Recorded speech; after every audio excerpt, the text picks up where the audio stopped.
Hi, welcome back guys. This is your friend, the Broccoli Fanfics. Back with amazing fanfiction. This is the series of What If Deku Had Rage Ash's Quirk.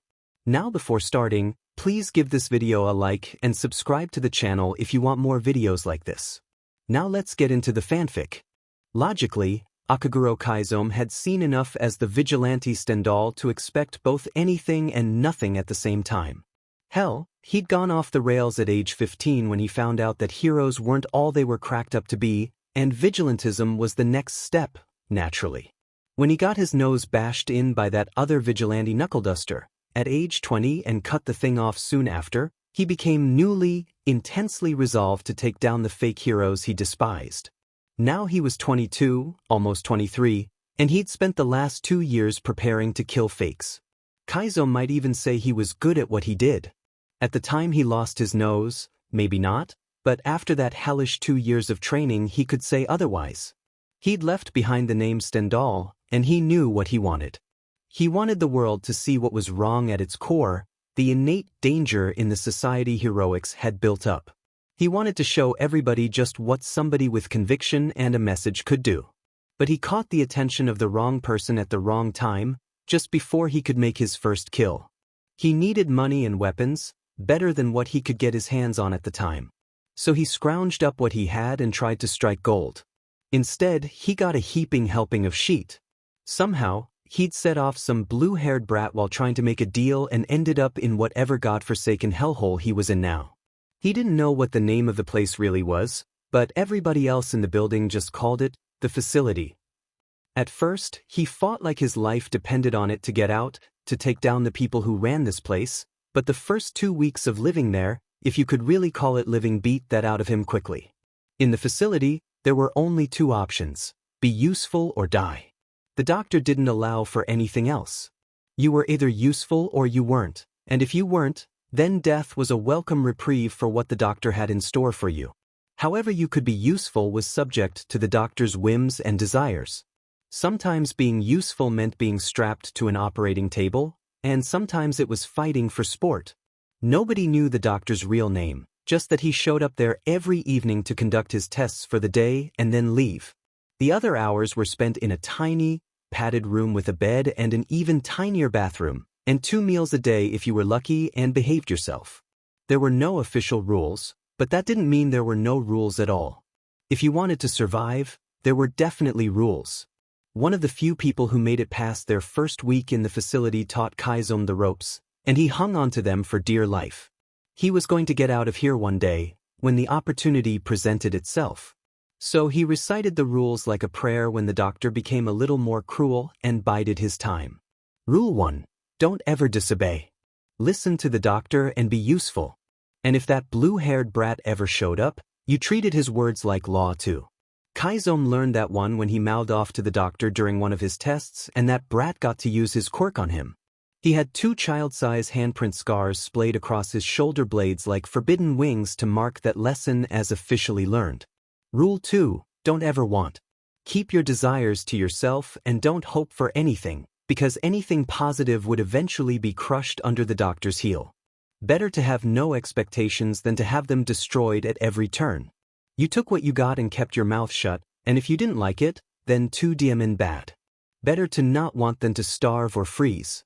Rule 3. Keep quiet. If you drew too much attention to yourself, you were just asking to get the sheet beat out of you by the guards, or thrown into a test of the doctor's design even if he wasn't there to supervise. The tests were always worse, and the threat of them alone shut most of the other test subjects down quick. That's all they were to the doctor, anyways. Overgrown lab rats, all of them. Rule 4. Don't ever ask about the special wing. Don't even think about it. If you're unfortunate enough to have to room next to it, block out every sound you hear and don't dwell on it. The special wing was where people went when they stopped being useful. Chizome had only seen the double doors leading to the special wing once, and the screams that came out from behind them didn't even sound human anymore. He quickly blocked out the entire wing from his mind. And finally, Rule 5. Don't let them break you. Keep your sanity and your wits about you, and whatever else you can hold on to, and you might keep living. If they took that away from you, you were screwed. So no matter what, You hold on to yourself and keep yourself afloat however you possibly could. Chizome had no problems with that one. So with the rules in place and his experience behind him, Chizome should have known to expect anything and nothing at the same time. It still didn't prepare him for when they brought in a child, though. It didn't prepare him when, in the middle of one of his own tests, the doctor had strapped a sniveling, sobbing boy to an examination table and took his first sample. He did that with all of the new subjects, but there was something so sickening about seeing it done to a child. It didn't prepare him when the boy cried and screamed ungodly wails of pain, the kind which all new test subjects learned to keep quiet after the first session. And it certainly didn't prepare him when the doctor had dropped the boy off in his cell afterwards along with a first aid kit and told Chizome to take care of him. I want you to treat his wounds. He's an invaluable test tube, and I need him alive when I can't be here to care for him. He'll stay with you. You're our most useful test subject as of right now, but keeping this boy alive and healthy while I'm gone will put you beyond useful, and it will afford you certain luxuries. Understand, Akaguro? The doctor smiled, the kind a predator used on its prey, all malice and cunning. Chizome knew better than to argue. And besides, if taking care of a kid put him in the doctor's good graces, he was going to take that chance no matter what. It was one step closer to getting out of this place. So Chizome only nodded, watching as the doctor shut the door behind him, leaving a shaking, teary-eyed mess of a child behind. Figure, what's your name? How old are you? Chizome asked gruffly. The boy looked at him with a glassy stare, big green eyes. Still dripping with tears. His hair was a rat's nest of green curls, and Chizome knew that would be a pain to get clean in the one short shower they were allowed each week. The boy was still silent. Chizome sighed. That was a pretty normal reaction for first-timers. Silence or rage were the two most common. Come here, kid, I'm not the doctor. I don't bite. Just let me make sure your arm's okay. The tall man gestured to the red stain blooming on the boy's plain gray shirt. All of the test subjects wore the same plain shirt and pants, stripped of their individuality the moment they entered the facility. The boy looked at his arm and then back to the man before quietly approaching, looking wary. Sit down. It'll be easier that way. Chizome ordered, patting the bed. The boy obediently sat down, his legs dangling from the edge of the bed. They didn't even touch the floor, and Chizome was struck with another wave of just how young this boy was. Whatever brought the child here couldn't have warranted somebody his age being tortured at the hands of the doctor. I'm Akaguro Chizome. Just call me Chizome, he said, hoping it would prompt the boy into saying something. It didn't. Even as Chizome cleaned the swollen incision on the boy's arm, this isn't even the worst of it, kid, his mind supplied. Not a single word was said. The kid wasn't mute. He'd heard him scream and plead just fine on the exam table earlier, so clearly he was afraid or in shock. Maybe it was both. Your arm should be all better now. Chizome grumbled out, tying off the last bit of bandage on his arm. The boy only nodded and stayed seated where he was on the edge of the bed, not daring to move a muscle. You can lay down if you're tired. You can have the bed for now. I'll sleep on the floor. The boy only curled into a ball in the furthest corner of the bed, still shaking like he was in the cold. Chizome tugged the single ratty blanket he had over the boy and went to go sit against the wall, sliding to the floor. Yeah, Chizome really should have known to expect everything and nothing. The first time the boy spoke outside of testing was 2 days later. He sounded hoarse and raw from the yelling, but still there. Chizome-san. The boy rasped. Chizome's head shot up in surprise, watching and listening carefully to the green-haired child in front of him. The boy's hands clenched and unclenched at the hem of his shirt. I'm Midoriya Izuku. I'm 6. Can I call you Izuku? A nod. Seemed like that was all the talking he'd get out of the boy. That was fine by Chizome. It was more than he thought he'd get, anyways. The boy moved from near the door to the small, thin bed in the corner of the room. They still only had one bed, and Chizome always gave it up to the boy. He'd be fine, but a child needed the best rest he could get if he wanted to survive. Well, not just a child anymore. Midoriya Izuku, whoever he was. A 6-year-old. Aang 6-year-old had ended up in the doctor's personal torture chamber. If that alone didn't say what was wrong with the world, Chizome didn't know what did. How many heroes would still be looking for a missing kid after 3 days? How many had even been looking in the first place? Did they even know a 6-year-old was gone? Chizome thought the answer to that might be more angering than anything, so he abandoned that train of thought pretty quickly. Right now, he needed to make sure this kid lived. Above everything else, this kid was his ticket out of the facility, and he had to make sure he lived or the doctor would probably send him to the special ward. And God, the thought of the special ward terrified Kaiso more than anything. So he needed to teach the kid the rules and how to keep them in place. He didn't know how long it would take, but the kid Izuku needed to know the rules or he'd die, whether or not he was the doctor's invaluable test tube. Listen, Izuku. I'm going to teach you some rules. They're important, got it? They helped me keep going when the doctor put me in here. Kaiso said, giving Izuku a pointed look. The green-haired boy nodded carefully, his eyes a lot less wary than they were a few days ago when he first arrived. Okay, rule 1. A month had gone by, and Izuku still barely spoke. He still screamed too when the doctor did his tests. Izuku never really could give up that habit. The poor kid had been here a month now. It was 4 months for Kaiso, and he was starting to lose track of the days. The kid always kept careful count. He repeated the date to himself every morning, a quiet mantra that kept both himself and Kaiso grounded in reality. There was still a world outside of their tiny cell, even if it went on without them. Kaiso-san. Izuku spoke up quietly from his corner of the bed. Kaiso had moved the mattress to the floor so he could use it as some kind of a pillow while Izuku took up the rest of it, even if most nights all he did was curl up into a ball. It was like that tonight, after lights out, when the doctor had gone home for the evening. What is it, kid? Kaiso yawned. The boy was shaking just a little. I'm cold, he said. Kaiso gave him that look. The one that said you know the rules. I know, Kaiso-sen. I'm just cold. Fine here. Kaiso grumbled, and he pulled himself up onto the mattress. He patted his chest just a bit. I'm pretty warm. The guards would notice if I gave you my shirt or something. Is it okay? Izuku asked, knowing that the tall man was not one who liked to be close to people. Kaiso just huffed and rolled his eyes. I can't have you getting sick because you were cold. The doctor would kill me. It's up to you though. He said nothing more on the subject, but watched as Izuku scooted his way over to where Kaiso lay, and curled into that ball shape again, this time pressed against him. Kaiso radiated warmth like a heater, and Izuku instantly relaxed. When Kaiso looked back on this later, he'd probably say that this was the exact moment Izuku had him wrapped around his finger. If only he knew it at the time, he'd have laughed at anybody that insinuated that Izuku was anything more than a free ride out of the facility. But here he was, keeping a too thin child warm at night in a place that didn't allow for hope. He would have said he'd gone soft. But he just quietly kept the boy warm as he slept, and his aching back thanked him for sleeping on the mattress for the first time in a month. The next thing Kaiso learned about Izuku was that he was smart when he actually thought. He was freakishly smart for a 6-year-old, aware of everything that went on around him with startling accuracy.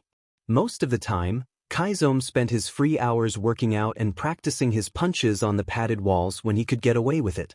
Izuku spent his muttering and analyzing. Frankly, if he were on the outside right now, he'd be tempted to teach the kid about true heroes and set him on the path to becoming one with how good he was at tearing apart quirks and their uses. He listened as he described the quirks of the other patients and heroes he'd seen on TV with precision, and Kaiso made a mental note of the bits that sounded important. Even knowing how smart the kid was, it was still a surprise when the kid blindsided him one day, sitting in their cell as they waited for the doctor to come for that evening's tests. Kaiso-san, Izuku said after a particularly long-winded explanation of their cell neighbor's quirk. He always started their conversations with his name, like he was asking permission to speak. What is it, kid? Kaiso responded easily. That was always his reply. Why are you here? He asked, his head tilted in thought like he was trying to solve a puzzle. Like he knew Kaiso wasn't here for the same reasons he was. Why are you in the facility? Because I was a bad person. I made an even more bad person mad, and now I'm paying for it. What about you, kid? What are you doing in here? He asked. He admitted he was curious as to why Izuku ended up here. From what he gathered, the doctor only put people in here if they set off that blue-haired brat or their secretive boss, or if they had a really useful or powerful quirk the doctor wanted to experiment with. I don't know. Izuku shrugged. Hey Kizome-san, do you think I can read a book? You know we don't get sheet in here, kid. I taught you the rules myself. Kizome narrowed his eyes cautiously at the boy. Izuku nodded. I know. I was just wondering. The child's progress as a host is coming along perfectly, the doctor said into a webcam. Kizome knew he shouldn't be listening. Today was his tests, and Izuku was resting in their cell. Kizome had the ball to tell the doctor that Izuku needed a day off to recover, and if that meant taking his place, then so be it. He wasn't going to risk the kid dying on him yet. But all the doctor had done was strap him to a table and left him there, instead talking to somebody over a video call. Is that so? Another voice, deep and intimidating in a way Kizome hadn't known a voice could be, spoke up from the other end of the call. And what exactly are you working on for me that required a quirkless child as a host, Dr. Garaki? I'll admit I was quite curious when you asked me to procure one for you. Dr. Garaki. His name is Dr. Garaki. Kizome immediately filed that information away for later. And that voice must be his boss. I believe I've learned to bioengineer an artificial quirk factor, sensei. I can grow quirks in a lab and then implant them in a host, and allow you to take them using your own. But they require a host with no quirk factor of their own to interfere, and somebody with a body young enough to adapt to the changes in their DNA. Therefore, a quirkless child. And once it merges with his DNA, I can manipulate the quirk I give him to become as powerful as you'd like. The doctor smiled his predatory smile, and the man on the other end of the line laughed. Truly fascinating, doctor. And what quirk will you be growing inside this boy for me? If he could see the man on the other end of the line, Kizome was sure he'd have the same grin as the doctor. He forced his face to remain neutral, to give no indication he was even listening to the conversation going on in the other end of the testing room. Regeneration. I aim to have it become so powerful that boy could regrow his entire body from a drop of blood, if that was all that was left.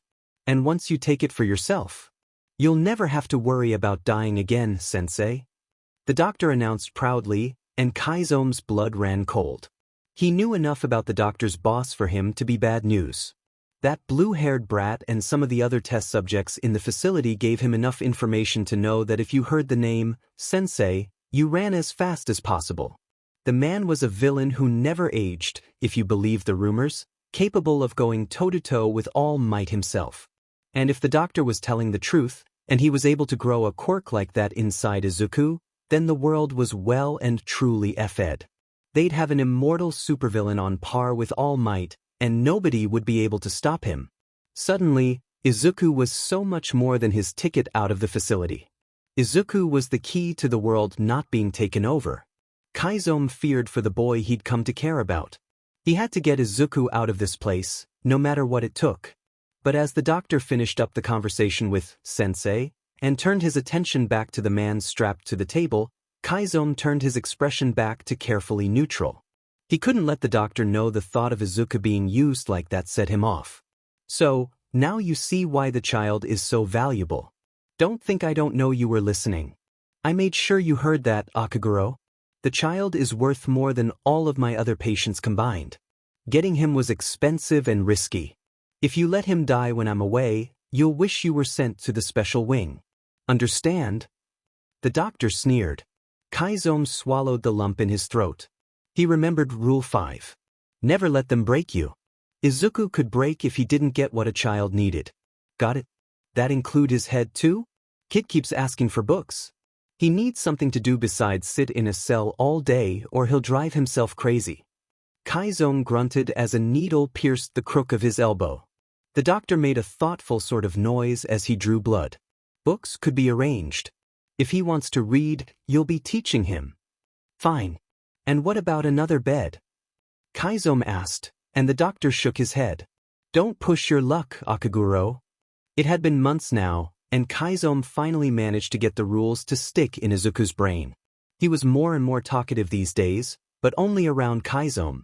That was fine with the ex-vigilante. He knew the guards tended to use anything they could get against the test subjects, so Izuku not talking around anybody else was probably for the best. Even if they couldn't hurt Izuku or risk incurring the doctor's wrath, they could still threaten him and beat Chizome in his place, since they knew the man was Izuku's one big weakness. He was just a child, after all. Izuku couldn't help looking at Chizome like he was his entire world, the only safe harbor he could find in the facility. Izuku called him Chizome-san and curled up into that ball at the man's side when they slept, knowing he was safe because the man slept light and always faced the doorway, just in case. If you asked him personally, Chizome would say he wasn't good with kids. He'd deny it with every breath in his body. But because of what they went through, he ended up, somehow, being good with Izuku. The kid latched onto him like a lifeline and never let go, and honestly, Chizome wouldn't want him to. He knew it was stupid to have feelings, to have hopes and wants in the facility, but he couldn't help it. The kid just had that sort of personality, somebody Chizome would have considered a true hero if they were on the outside. Izuku had stepped in between the man and a guard's blow on multiple occasions just because he didn't want to see him hurt. And boy, if that didn't melt Kaizome's heart. Yeah, the kid had him wrapped around his finger for sure, now. He'd tear a new one into anybody that called him soft, because he sure as hell wasn't, but for Izuku, and only Izuku, he figured maybe soft wouldn't be so bad.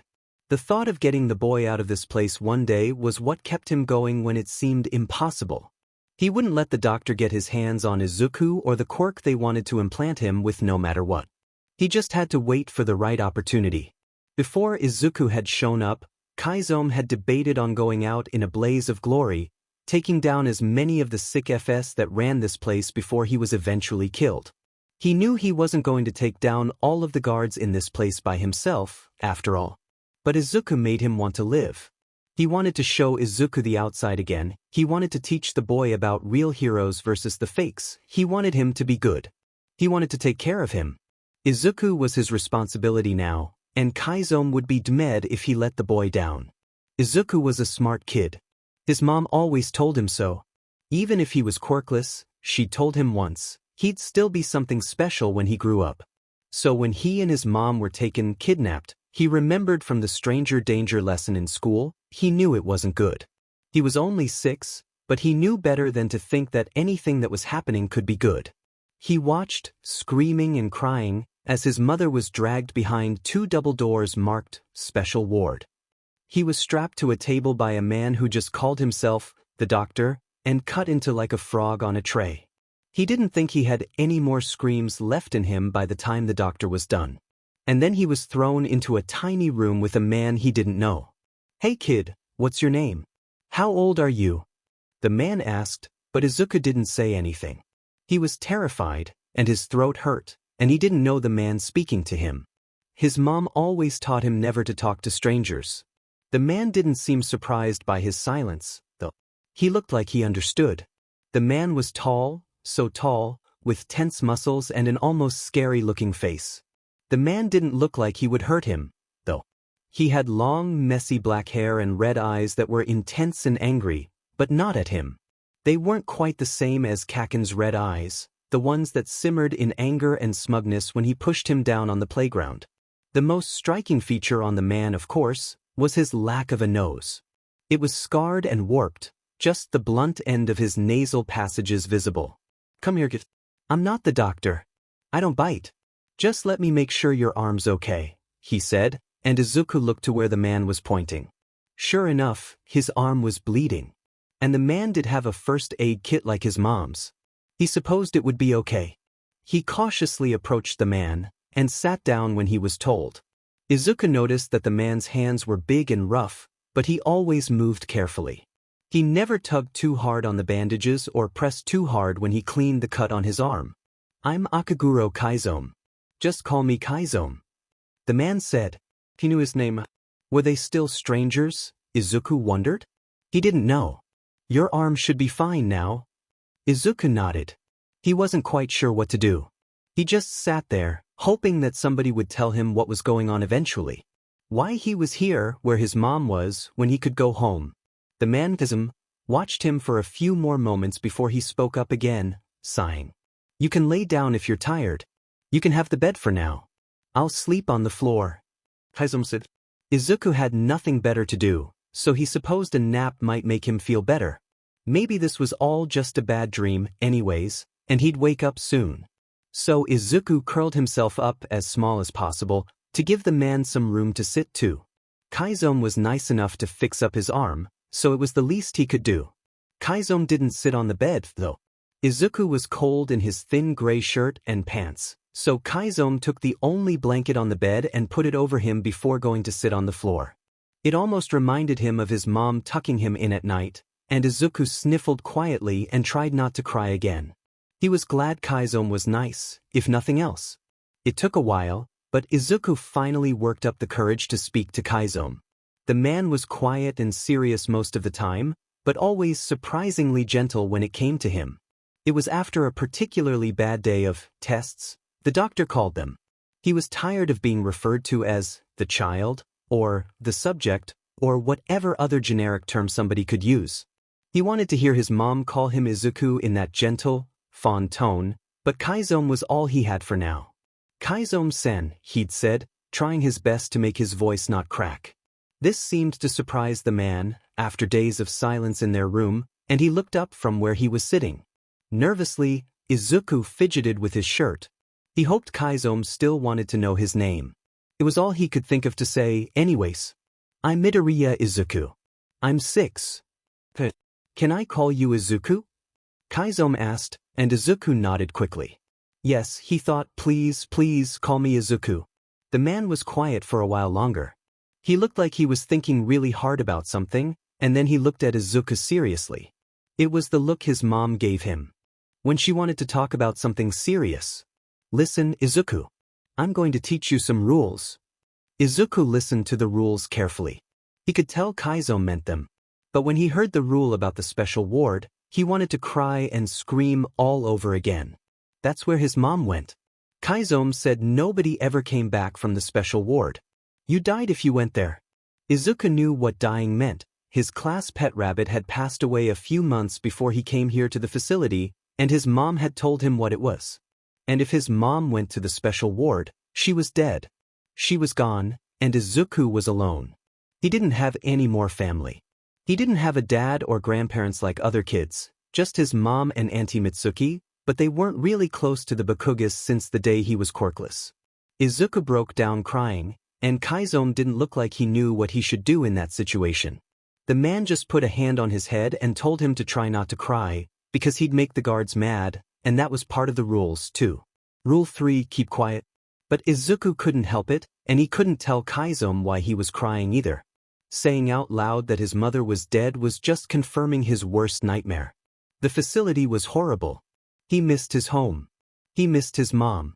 He wanted to eat katsudon again and play with Kaken in the park, even if he got pushed down sometimes. Anything was better than this place. Kaiso was the only good thing in here, and Izuku thought if the man wasn't there he didn't know what he'd do. Every night he was so cold. He shook and trembled, trying to keep in the warmth with the old, worn blanket Kaiso had given him. But it was never enough. Kaiso told him never to want things, but he couldn't help it. He wanted to be warm. Kaiso-sen, he asked, hands trembling and fingers like ice. The man looked at him from his own place on the bed, using the mattress as a pillow. What is it, kid? I'm cold. Izuku said quietly, so nobody could hear him complain. They didn't get to complain. Kaiso knew this too, and that's what his stare said. Remember the rules. Izuku clenched his hands tighter, seeing Kaiso look at him like that. Like when his mom was disappointed in him. I know, Kaiso-sen. I'm just cold.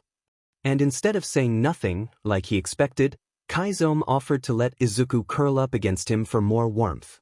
Izuku drank up the man's heat like water in a desert. It felt like when his mom let him sleep in her bed after he had a bad dream. Kaiso was so nice to him. Izuku wondered if maybe this was what a dad was like. Months and months went by. Izuku learned a lot of things in the facility. Kaiso had even gotten him books, but he didn't ask how. Izuku knew better than to question by now. Rule 2, you took what you got and you kept your mouth shut. Kaiso did so much for him.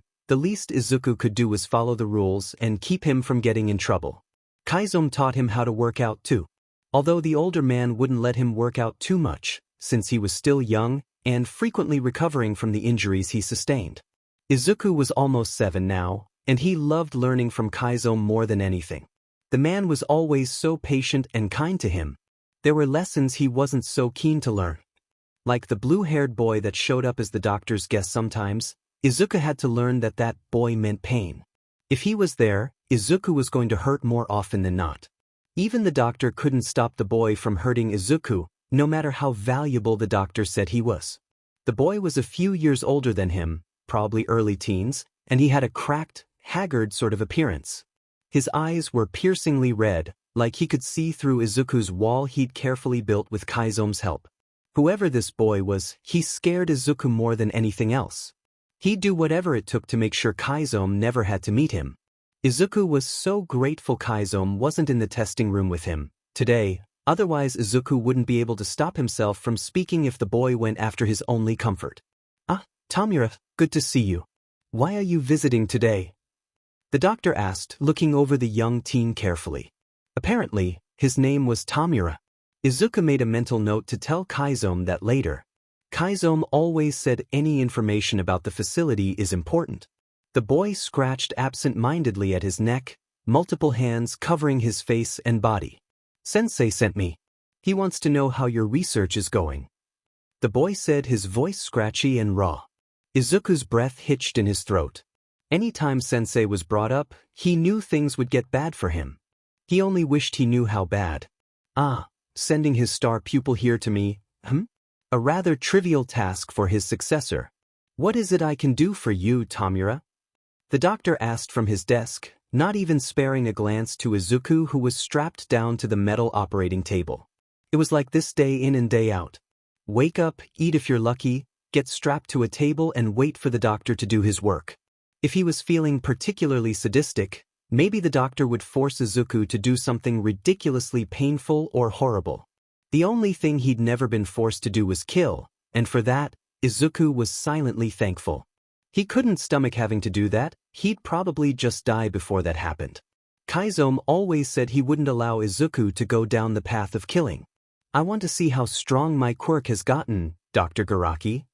"Well, then I have just the patient for you to test it on. Let me bring them in for you."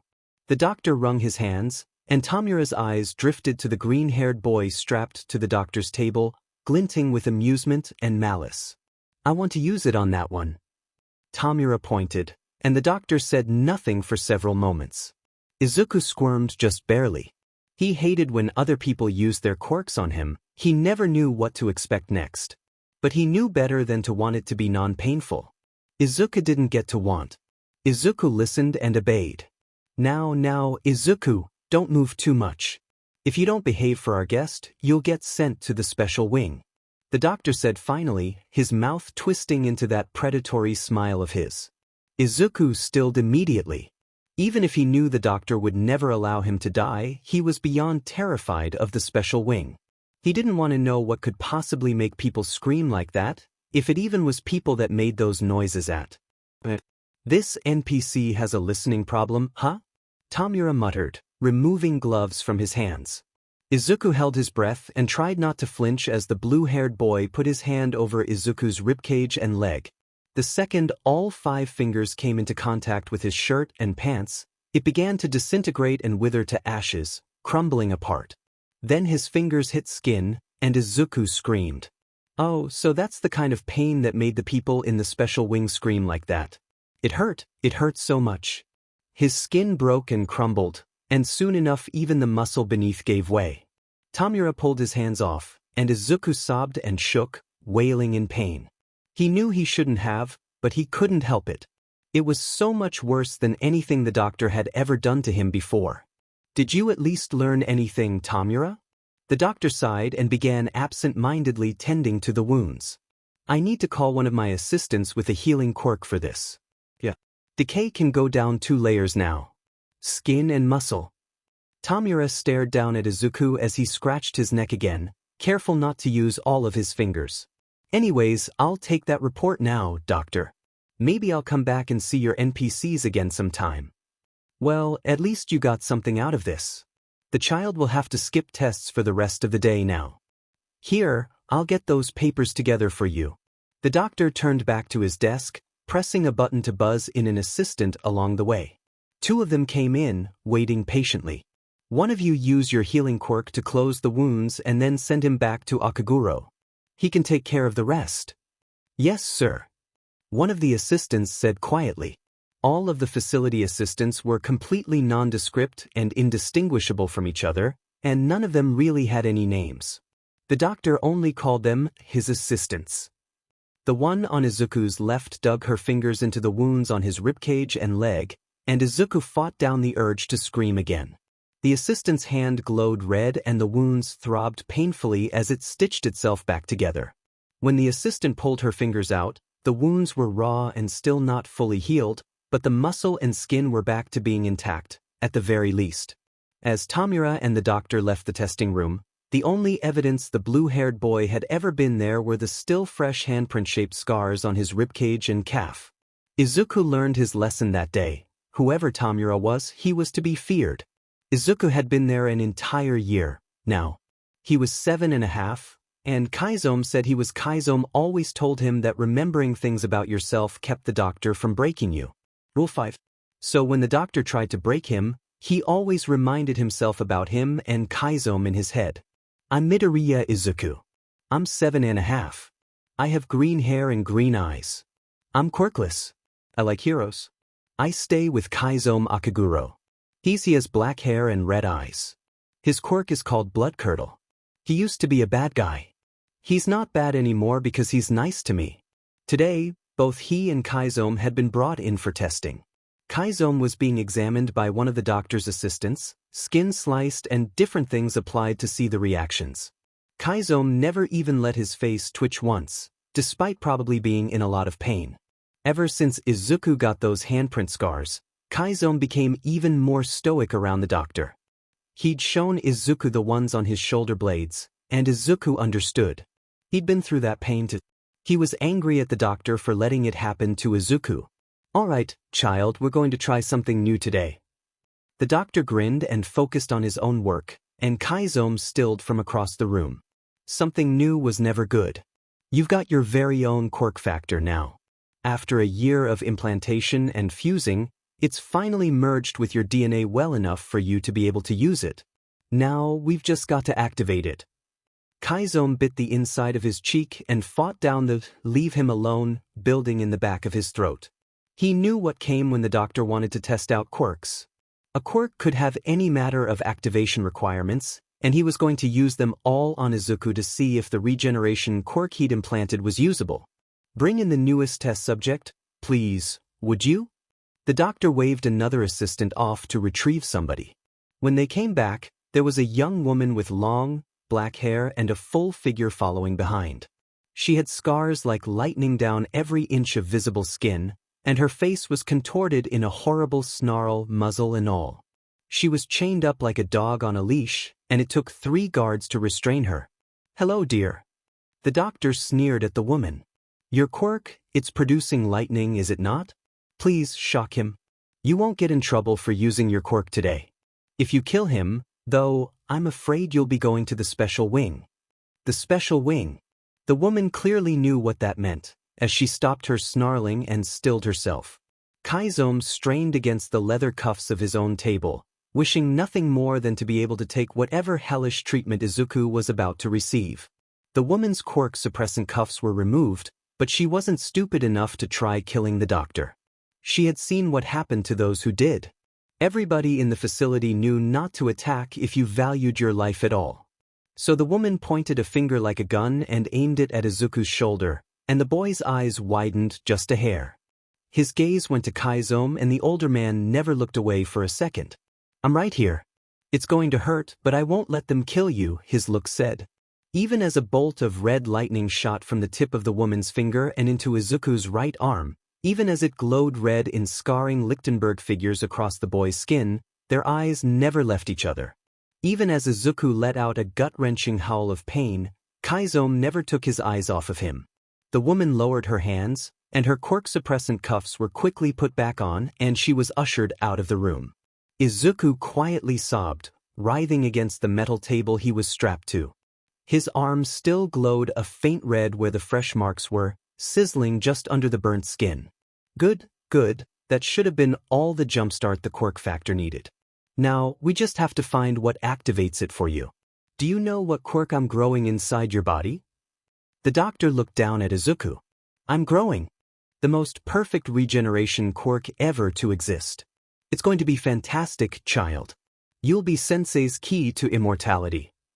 Izuku didn't know it yet, but after that day he'd start wishing he stayed quirkless. He'd never complain about not having a quirk again if it meant stopping the torture he had coming, but he didn't know about the pain to come. And if Kaiso knew, he might have found a way to put the boy out of his mercy. Nothing was worth what that doctor was going to do to him. Even though Izuku knew not to want things, he still enjoyed talking with Kaiso about the outside world. He liked talking in hypotheticals, pretending just for a moment they might get out one day. He didn't do it often, but when he did, Kaiso always indulged him. They both knew they weren't supposed to want things, but they weren't really wanting so much as pretending. Hey, Kaiso-san? Izuku asked. He was sitting on Kaiso's lap as the tall man changed the bandages on Izuku's arm. The wounds from the lightning bolt woman a week ago were still fresh, and they still gave Kaiso a static shock every time he changed the dressings. The other man never complained. What is it, kid? Kaiso murmured, cleaning off the wound. It was a nasty burn mark, branching out like a fern where the lightning scorched his skin. If we were on the outside right now, what do you think I should look at first? He asked, and he heard Kaiso sigh. There was some burn cream dabbed gently along the marks, and Izuku was fairly certain they were going to scar. He had plenty of scars already, they didn't bother him so much as time went on. The worst were Tomura's handprints, but some close seconds were the ones around his wrists and ankles where the restraints always dug into his skin. The doctor always made them too tight during his tests. The rooftops. I'd take you to the roof of the tallest building in the city. It's so peaceful out there at night, and you can see so much from up high. The stars look nice too. Kaiso replied softly, now wrapping fresh bandages on the wound. Izuku nodded. I like the stars, he said, and then something seemed to click. What do you mean you'd take me, Kaiso-san? I mean I'd take you. The man said gruffly. I'd take care of you. You don't have your mom anymore, right? If we were on the outside, it would be you and me, kid. Oh, was all Izuku could say in his surprise. He leaned into Kaiso for warmth, the man's arms fitting easily around Izuku's small, thin frame. Kaiso lifted him up, placing him on the bed gently. Is it already time for lights out? Yes. Why are you asking all of these questions tonight, anyways, Izuku? Kaiso asked as he laid down beside Izuku, still keeping him warm. The facility was always so cold to accommodate whatever tests the doctor needed. Or maybe it was just because the doctor enjoyed the suffering of his test subjects. Probably both. Just playing pretend. Izuku replied, curling into the heat Kaiso provided. Then he had another thought. One more question before bed, Kaiso-san? Sure, kid. If we were on the outside, could I call you Dad? Izuku could swear he felt Kaiso's heart stop at that question. The man's arms tightened around him just a bit, protective as ever. If we were on the outside, and that's what you wanted, sure. Kaiso grumbled, and he didn't say anything for the rest of the night. Izuku didn't mind so much, because the silence was confirmation. That even in this place, after his mom had gone, after everything was wrong and he wasn't allowed to want because it would be taken away, he still had Kaiso. Kaiso was all he needed, anyways. He could play pretend at night and get through the day because Kaiso was still there. Maybe when he got the quirk that the doctor wanted to grow, he could be done. He knew he wouldn't be allowed to leave, that was an easy lesson to learn, but maybe, just maybe, he could be done with testing. It was nice to play pretend, but he didn't dare hope or want. That was against the rules. The longer he spent under the doctor's thumb, the more and more bold Izuku got. Kaiso was secretly proud of him, even if they both got punished for it.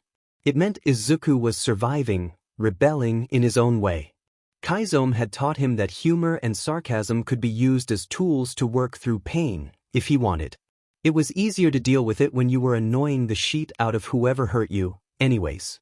Chizome hadn't been expecting the dad question to pop up a while back though, and Izuku never brought it up again, but he couldn't stop thinking about it since. If the kid really wanted him to take care of him and really wanted to call him dad, Chizome wasn't going to stop him. They weren't supposed to want, but deep down somewhere, Chizome wanted that. He wanted to give Izuku a better life, to see the kid smile all the time and hear him call him dad. Maybe he was a little young to be called a dad, but he didn't care. The kid didn't have anybody else, and he'd already decided a long time ago that Izuku was his responsibility now. Chizome had a goal in mind, even more convicted than he had been when he cut his own nose off. He was going to get Izuku far, far away from the facility and give him the life he deserved. And if the kid wanted that life to include him as a father, then by God Izuku was going to get it. Chizome wouldn't give him anything less than what he wanted. They weren't allowed to want, but Chizome didn't care. He was going to make that goal a reality with his own 2 hands. He just had to wait for the opportunity to present itself. The doctor seemed to get more and more angry as time went on, though. Each passing test seemed to bring a new level of pain for Izuku, something wholly awful the boy had to experience, all in the name of activating the quirk the doctor forced into him. Izuku did his best to annoy the hell out of the doctor, but the only thing that ever really seemed to get under his skin was the fact that the quirk in Izuku wouldn't activate. If he didn't activate it, he couldn't force the quirk to get stronger in his tests. And if it wasn't stronger, it wouldn't be good enough for sensei. So it all came back to the quirk activating phase. No matter the level of pain and torture and tests and experimentation Izuku went through, the regeneration quirk never quite seemed to activate or take hold. It was certainly there, the quirk factor clearly written in his DNA after the doctor had put it there, but it just never seemed to activate. And sensei, Izuku learned even faster than Chizome's lessons to never speak that name out loud, couldn't take a dormant quirk factor. So Izuku was put through the ringer. Day in and day out, the doctor tried everything to get it to activate. The bonding to Izuku's DNA was so strong at that point that the doctor couldn't remove it anymore, so his only hope was to get it, somehow, to activate. In one bout of frustration, the doctor decided he'd put Izuku to a more practical test. He stuck him in a room with another test subject, all concrete walls and no padding, and told Izuku that he either regenerated or he got hurt. The other test subject was a tall, thin man with a quirk that made him spit acid strong enough to melt skin. Izuku kept his thoughts on Chizome the entire time. It was the only thing that got him through it, even when it felt like his left thigh was being eaten away when the man landed an acid-covered spitball on his leg. The doctor finally stopped the test when the man landed another hit on his left arm, his leg and arm now a matching pair of missing skin and both injuries still sizzling. He had gotten only basic treatment before the very angry doctor shoved him back in the cell with Chizome. Izuku, what the hell did he do this time? Chizome grunted, getting up from the bed. He saw Izuku limping and cradling his arm, and instantly went to the boy's side.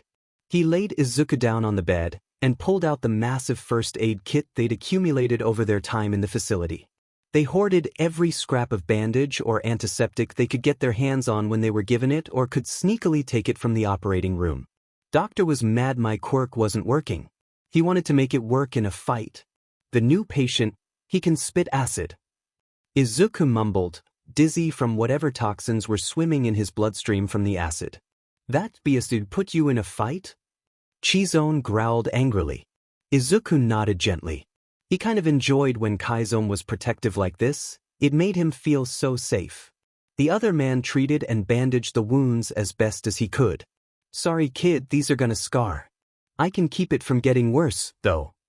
That's fine, Chizome-san. Izuku murmured, laying down on the bed. Chizome hated the fact that scars were the new normal for this kid. The doctor didn't do anything gently. When Chizome was done, Izuku looked at him with a tired smile. That soft expression made Chizome's heart ache to give him a better world. One day, Izuku. I'll show you something better than this place. Just wait. Chizome put a gentle hand on his head. Izuku smiled wider. You taught me not to want things, Chizome-san.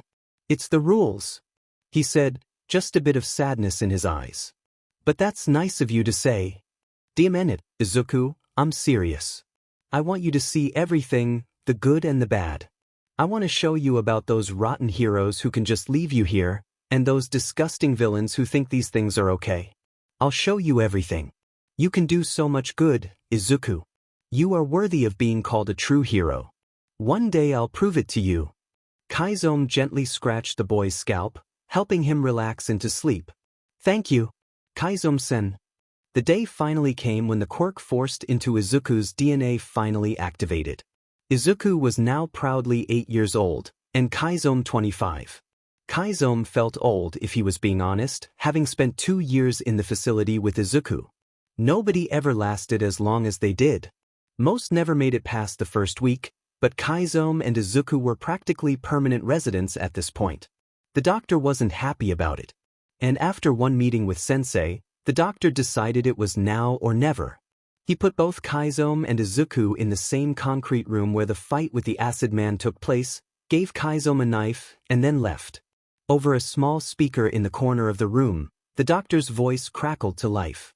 Sensei has decided it's time to cut our losses. Either the child manifests the quirk, or he dies. Or if you decide against those options and cannot kill him yourself, you can send him to the special ward. We've decided to let that be your choice, Akaguro. The child has no say in it. He's dead weight. You, however, are still a perfectly working test subject. It's up to you. And the doctor's voice was gone. Only the blinking red light of the security camera in the corner gave any indication that he was watching them. Kaiso-san. Izuku's hands were shaking, trembling as he stood there. It's okay. Can I want something? Izuku. Kaiso's fist clenched around the knife he was given. Just this once. I want you to kill me, Kaiso-san. I don't want to go to the special ward. I don't want to know what they did to my mom. Izuku said, his voice shaking as much as his hands. Please don't make me go to the special ward. Please. Okay. Kaiso tried not to let his emotions show on his face. This was it. He wouldn't get the opportunity to get Izuku out. He was going to have to kill him to spare him the torture of being sent to the one place even Kaiso didn't want to go. But let's at least see if we can't get that quirk to activate first, okay, kid? Sure, Kaiso-san. Izuku said. What do you want to do? Sit down. Just like the first day we met, remember? I'm going to just give you a little cut, and I want to see if you can make it go away. Got it? Kaiso said softly. Izuku nodded, and they sat next to each other on the floor. Kaiso pressed the blade of the knife against Izuku's fingertip and made a small cut before setting the knife down. It bled, but nothing happened. What should I do, Kaiso-san? Izuku asked, watching the blood bead and drip onto the floor. Kaiso held Izuku's free hand in his own. I don't know. Quirk activation requirements can be weird. Just try thinking about closing it. Kaiso suggested. Izuku looked like he was concentrating really hard, staring down at his fingertip with an intense gaze. It didn't work, though. I don't know. It's not working. Nothing ever seems to work. The doctor has tried everything, Kaiso-san. Tears formed in Izuku's eyes. Kaiso clutched Izuku's hand tighter and brought the boy in for a hug, because he knew it was true. The doctor had put him through unmitigated hell and still Izuku's forced quirk never activated. It's okay, Kaiso-san. Maybe I was never meant for a quirk. Maybe it's time for me to stop testing. Don't say that, Izuku. Kaiso's hands shook as they ran through Izuku's hair, and Kaiso felt his own eyes. Water. I haven't gotten to show you the rooftops yet. I can imagine what they look like when you talk about them, Kaiso-san. Izuku picked the knife up from the floor and pressed it back into Kaiso's hand with a smile as his tears began to fall. Why don't you tell me about the stars, Dad? Izuku. Kaiso bit back his tears and he pressed the knife to his son's throat. This is my son, Kaiso thought, and I'm not letting him go to the special ward. I'm not letting that FNG doctor be the one to kill him. The stars are beautiful. Imagine your freckles, but white on a sea of black. They glow so beautifully at night. I love you, Dad. Izuku smiled through his own wet, rolling tears, and Kaiso smiled back. I love you too, Izuku. Slice. There was so much blood.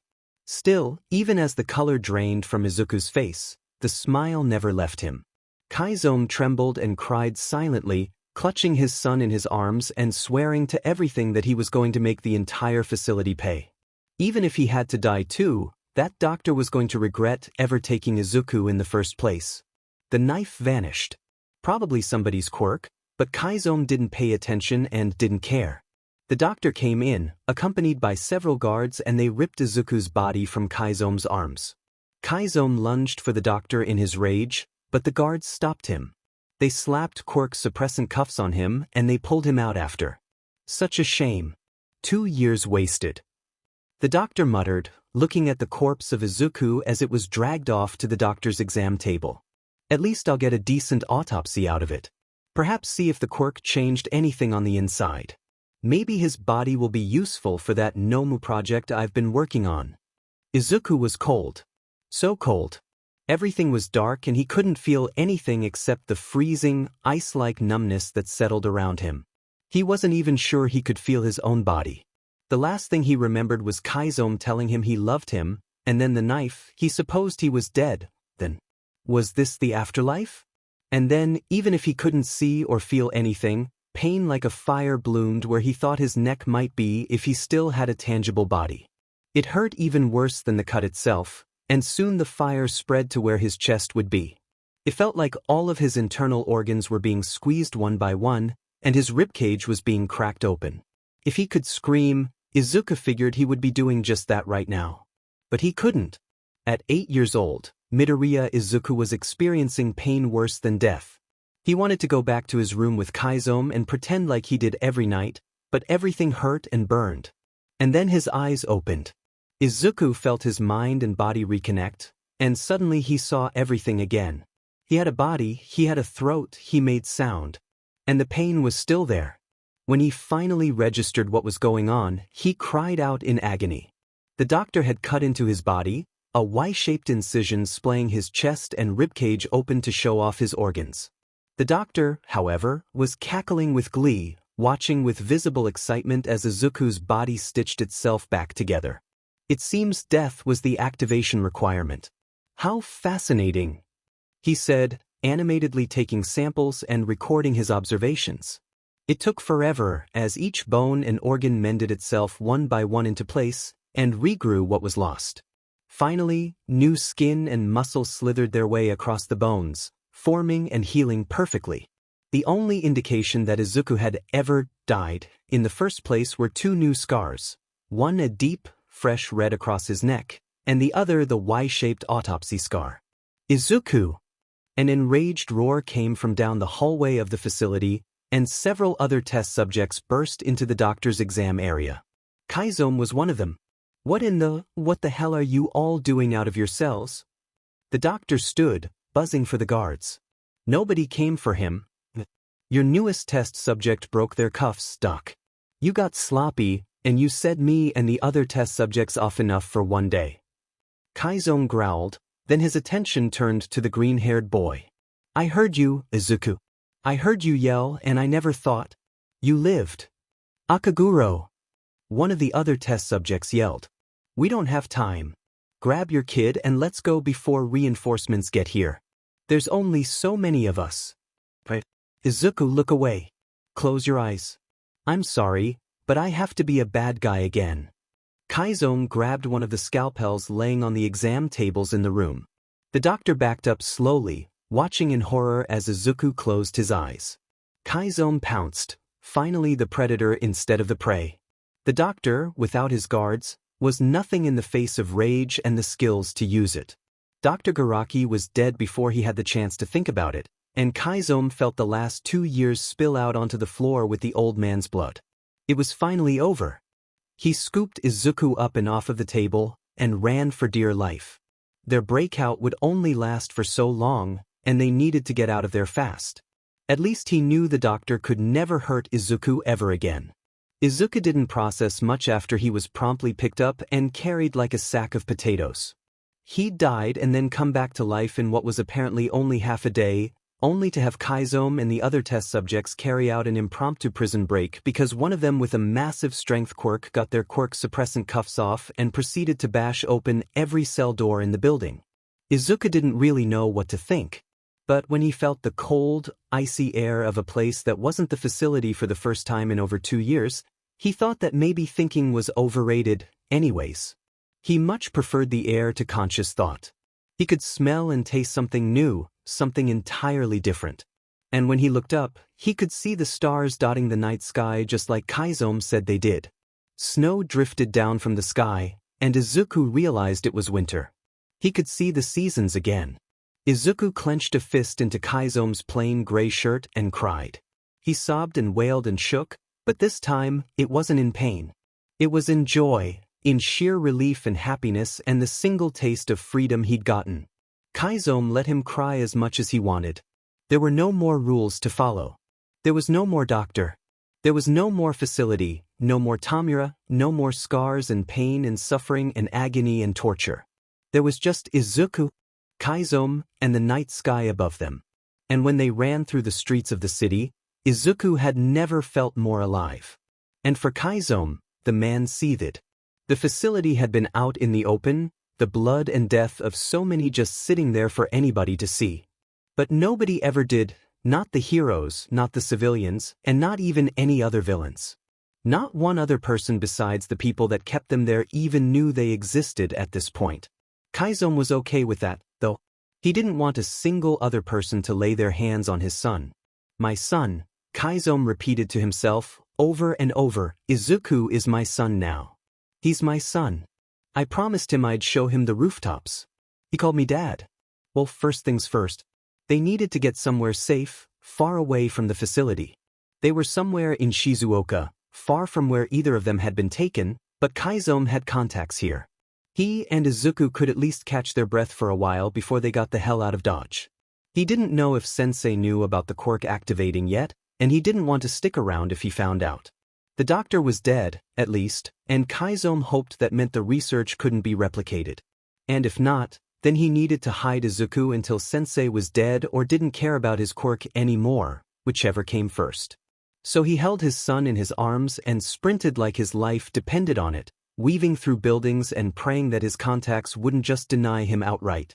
They didn't know what his face looked like, and he'd been gone for so long. Who knew if anybody thought Stendhal was still alive? Not that he wanted to be called Stendhal any longer. But after an hour of running, when Izuku was passed out from exhaustion and the two of them came to the rickety old building posing as a takeout restaurant, Chizome knew he'd do whatever it took to get somebody to believe him.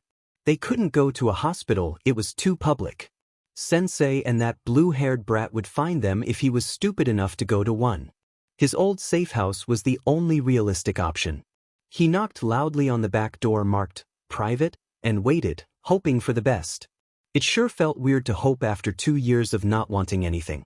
"What do you want?" A grouchy old woman's voice came from behind a slit in the door.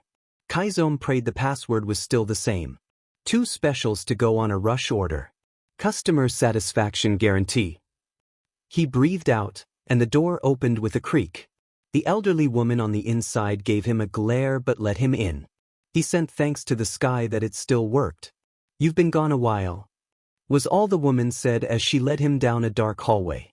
"Not gonna ask why you have a kid with you. It wasn't by FING choice. And I wouldn't answer about the kid even if you did ask. I just need an hour or 2 in my old room. And a change of clothes and a hot meal for the kid." Chizome grit out. He wasn't in the mood to unpack the last 2 years with somebody who didn't understand. Somebody who didn't even know him outside of being Stendhal. The only person who knew him like that was Izuku, and he'd been through hell alongside him. Whatever. Our debt's paid after this, though. I'm not getting involved in whatever shit you being here has just caused. The woman sighed and gestured to a single door at the end of the hallway. Chizome didn't care.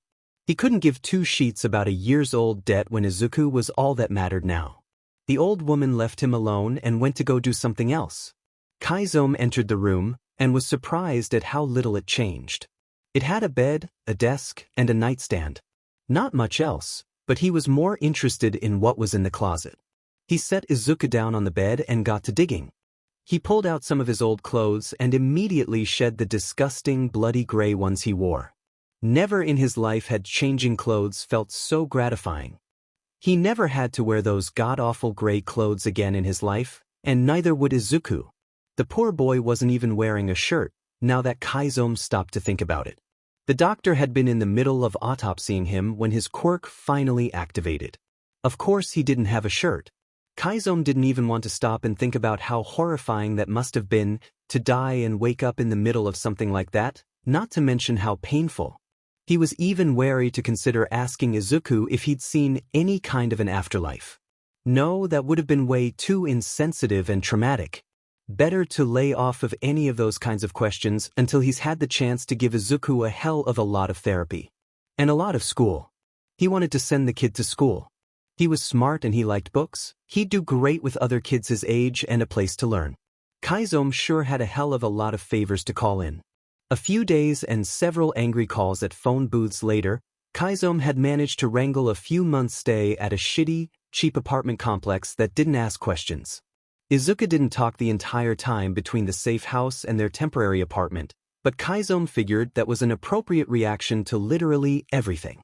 The two of them left Shizuoka and headed to their shaky place in Tokyo, and Chizome promised the kid a lifetime's worth of books if he put up with the mess they were going to have to go through to hide themselves from a criminal like Sensei. Chizome scrounged up what food he could the first night they were there. Izuku had immediately curled up to his side and went to sleep after. Some habits were hard to break. Sleeping anywhere else but Kaizome's side proved very difficult, and often resulted in nightmares that woke everybody else around him. He couldn't really blame Izuku though. The kid was 8 and he died less than a week ago, so nightmares were also an appropriate reaction. You'd have to pry Izuku's curled form from Kaizome's cold, dead hands anyways. He didn't have much money left, though. Chizome would have to figure something out. He was wary to go back to unsavory tactics, but it was currently his only option until they could spend an extended amount of time in public without disguises. Vigilantism might have been the only option that put food on the table for the time being. It also allowed him to keep a quiet eye on the criminal underbelly of Tokyo, putting out feelers for anything to do with Sensei and Doctor Garaki. So he taught Izuku as much as he could while he was at home during the days, like reading and math and writing. Teaching Izuku how to hold a pencil again was something interesting, and Chizome was reminded that he was 6 before he'd had his life upended. Chizome always got so mad when he thought about how a child went missing for 2 years and yet not one hero ever came looking. It was that sort of thing that made him want to go out, to take care of the fakes. But he'd made himself a promise that he wouldn't kill unless he had to, at least for now. He eventually planned on telling Izuku what he had to do to take care of him, and he didn't want to have to tell Izuku he'd killed people besides the doctor. He knew Izuku would forgive him, and that was exactly why he couldn't kill. He wanted Izuku to be a true hero, even if it meant turning against Chizome, so he didn't want to give Izuku any reasons to turn against him. The doctor was a necessity. He wasn't going to be able to let him go if they wanted to live openly one day, so his death had to happen. Otherwise, though, Chizome did nothing but normal vigilante work. At night, after he'd gotten Izuku to sleep, he snuck out of the window to go around and do his thing. It only took a few months at the apartment to get all the money Chizome needed to set him and Izuku up for a long time. Turns out people paid a lot for revenge on criminals. He took on cases from people who wanted to see justice brought to those that wronged them, non-deadly justice, of course. He had a promise to keep, and with that came all the money he could have asked for.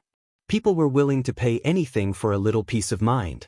So, you're the new guy in the area, huh? I heard you're pretty good with those swords of yours. A deep voice came from across the rooftops. Chizome jolted from his hiding place, clearly not expecting anybody to be around him. His hands flew to his knives instinctively, and whoever was there put their hands up. Relax. You might be a vigilante, but you're one of the most efficient and least violent ones I've ever seen. I'm not going to fight you just yet. And who exactly are you?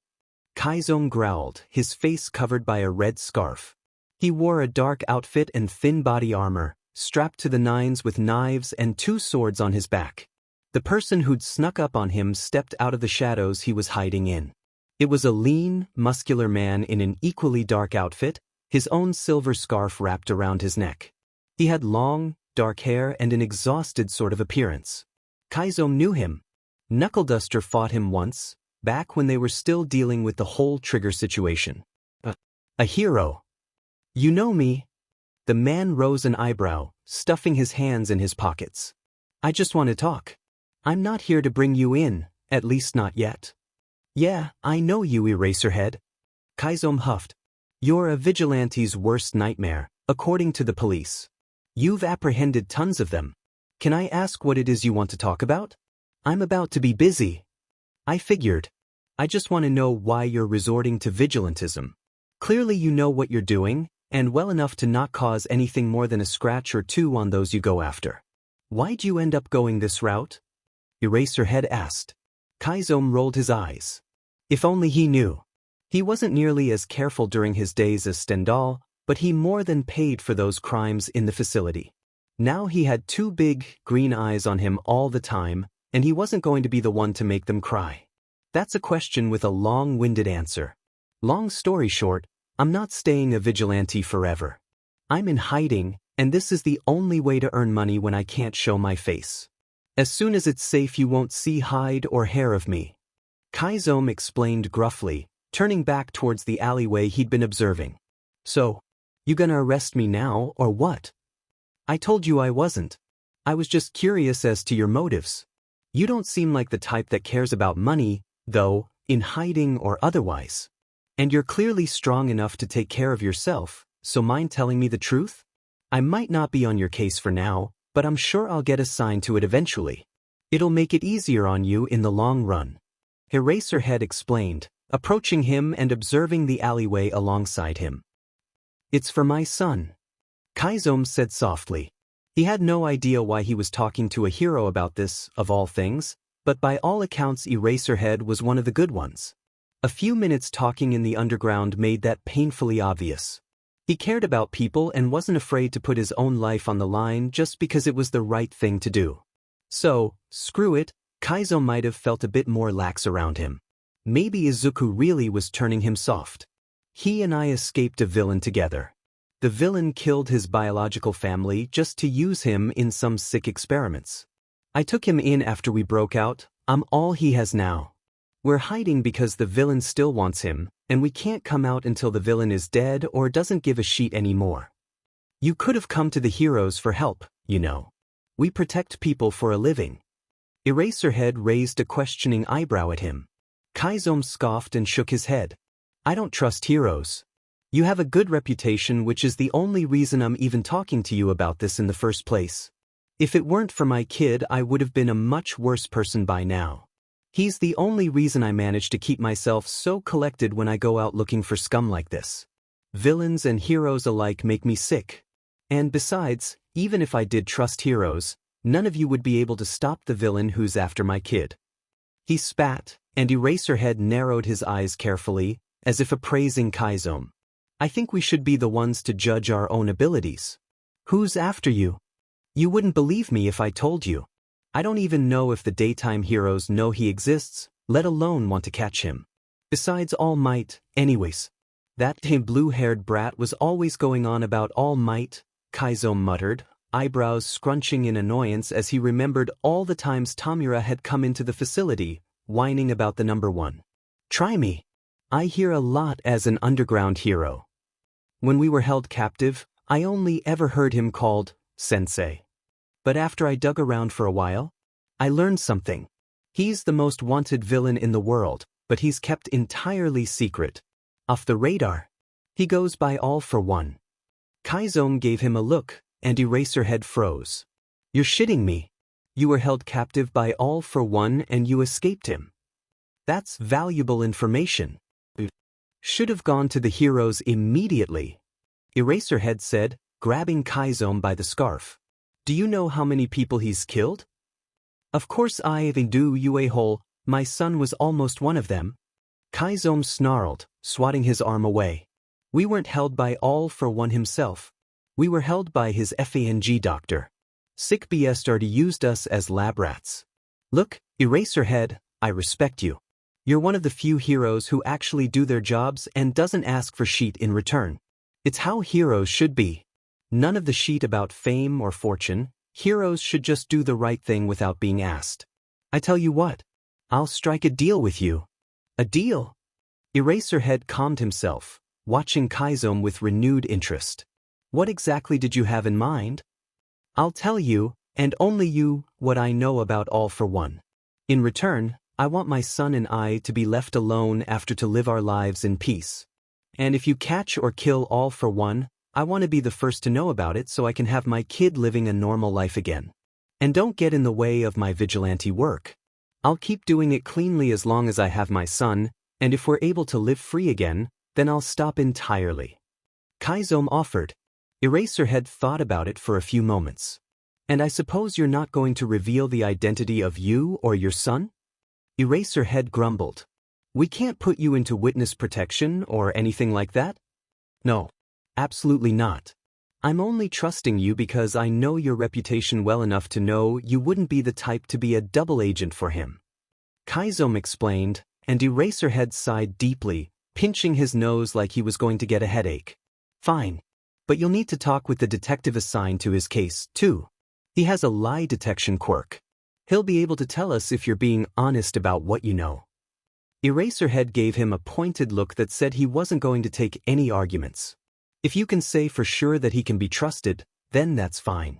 Just you and him. Anybody else and the deal's off. Be here on this roof a week from now. Same time. Now if you'll excuse me, I've got some trash to take out. Chizome-san. What is it, kid? What do I do now? Chizome looked at the boy sitting at the table with him. Izuku was brighter, now, after 3 steady meals a day for a few months and some clothes that actually fit him. Their shabby apartment had just the bare necessities, but it was theirs. Izuku had his own bed, even if he still shared with Chizome, but the fact that it was there at all was worlds different than the facility. Do you want the truth or you want me to be nice, kid? The truth, please.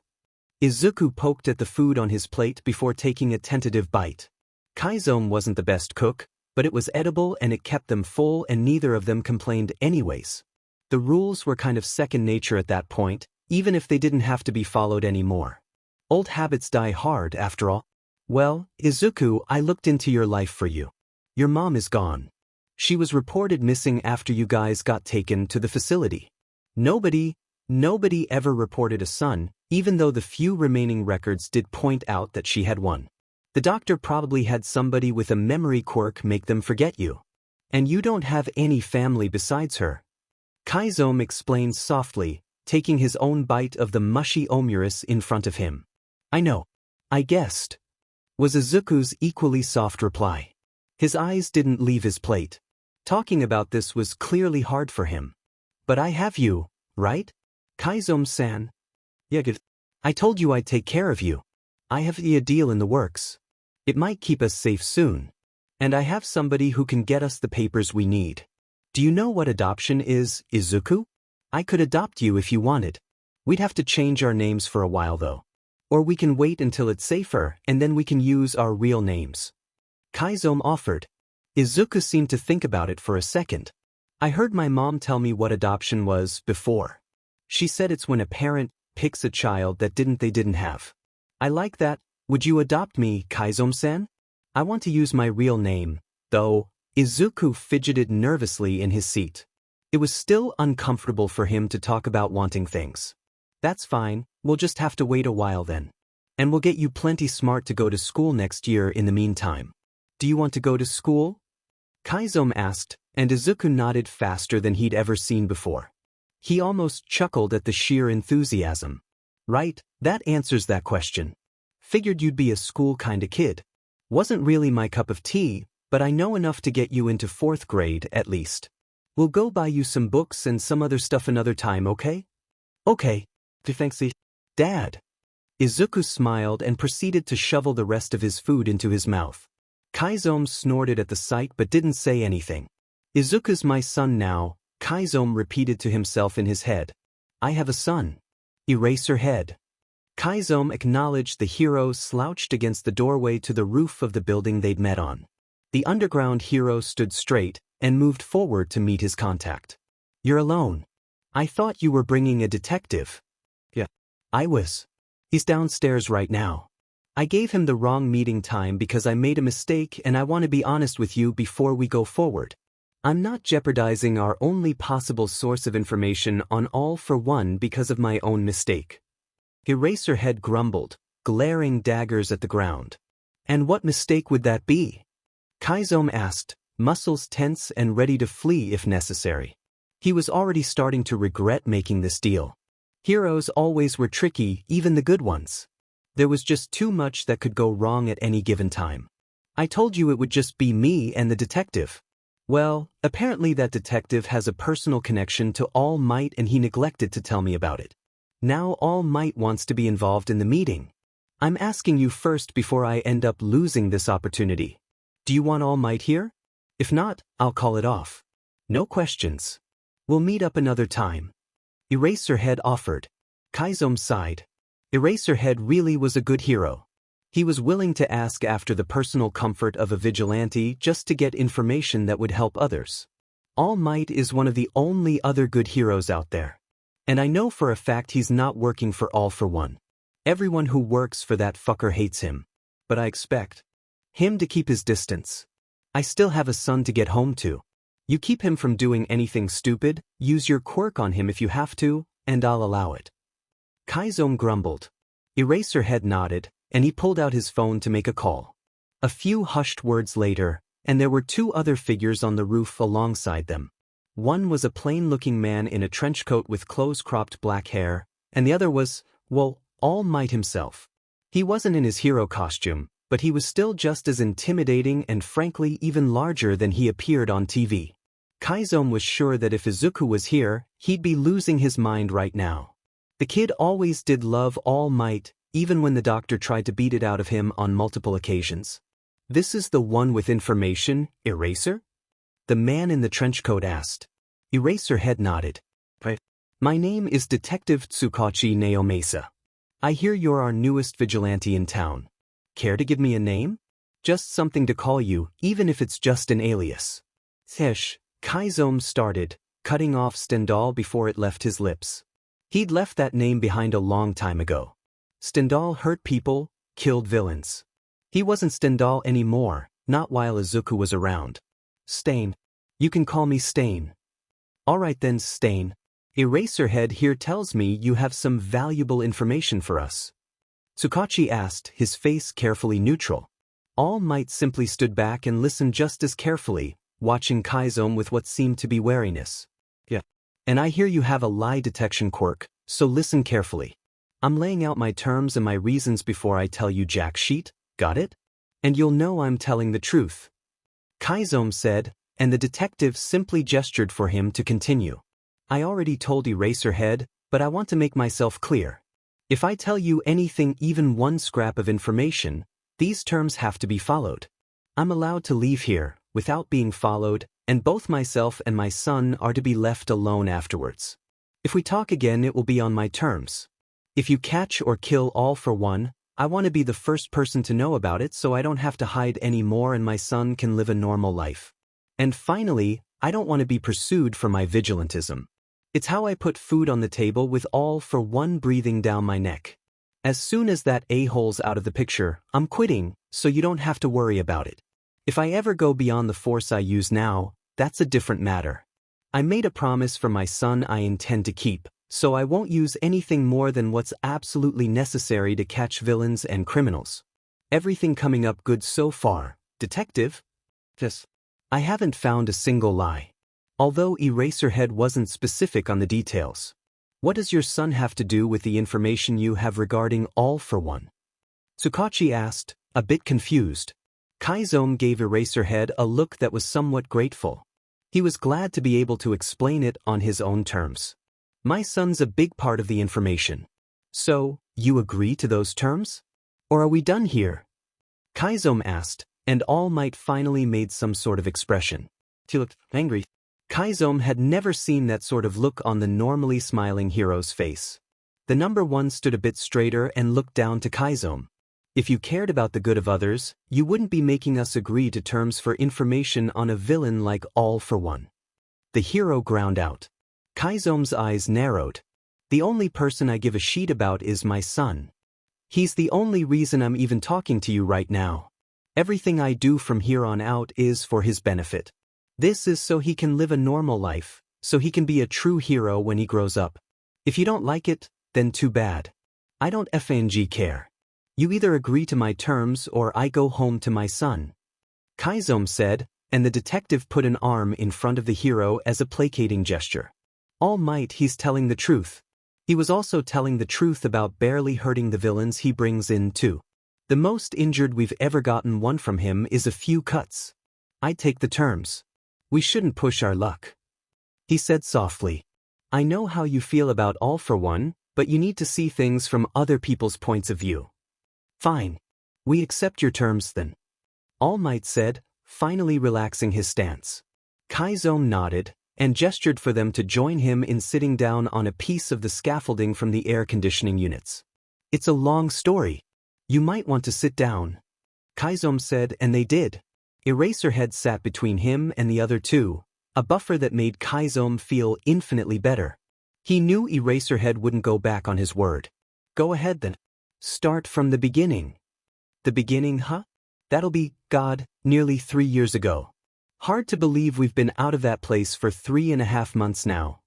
Kaiso muttered, then shook his head. Sorry. Anyways, 3 years ago, right? I was a vigilante then too. A lot less careful than I am now. I hate how hero society is represented these days. All fakes, aiming for nothing but fame and glory. So I was going to make a deal with All for One's group back then to start taking matters into my own hands. Keyword there, I'm not anymore, so don't get any ideas. Got it? Chizome pointedly looked to the detective, who confirmed his statement as true. We understand, Stain. Please continue. Tsukachi nodded. Chizome paused for a moment, thinking back to the meeting. The day where it all went wrong, when he got taken to that god-awful facility. Where Izuku was put through hell and back. Anyways, somehow I set off All for One, or some blue-haired brat he calls his successor. I'm not sure which. The deal didn't go through, and as punishment for whatever the hell set them off, I was given to the doctor as a glorified lab rat. I don't know what his relation to All for One was, but the doctor called him Sensei, and practically worshipped the man. The doctor was working on how to grow his own powerful quirks and implant them in hosts for All for One to take. He used us to test these quirks. Us? Eraserhead asked, his eyebrows furrowing. Yeah. I wasn't the only test subject there. There was a whole block of us, crammed in tiny rooms like prison cells. Most people didn't last a week. Either you were a useful test subject or you weren't. If you weren't, you got sent to the special ward. The special ward is... I don't know. But the screams from the people that went in there, they weren't human anymore. Whatever the doctor did to people in the special ward was beyond torture. It was a nightmare. Oh, yeah. Moving on. Chizome grunted, feeling his skin crawl remembering the sounds that came from that wing at night. So, needless to say, I became useful really FNG fast. I managed to stay there for a few months before the doctor brings in this kid. AFING 6-year-old. A child. Chizome spat. The 3 others paled, clearly realizing where this was going. No, All Might put a hand to his mouth and Chizome nodded. Yeah. It was... Well, I won't give you any details that could tell you his identity, but the kid was apparently just what the doctor needed in a host to implant his quirks in. He put that kid through so much shit you and I couldn't even imagine.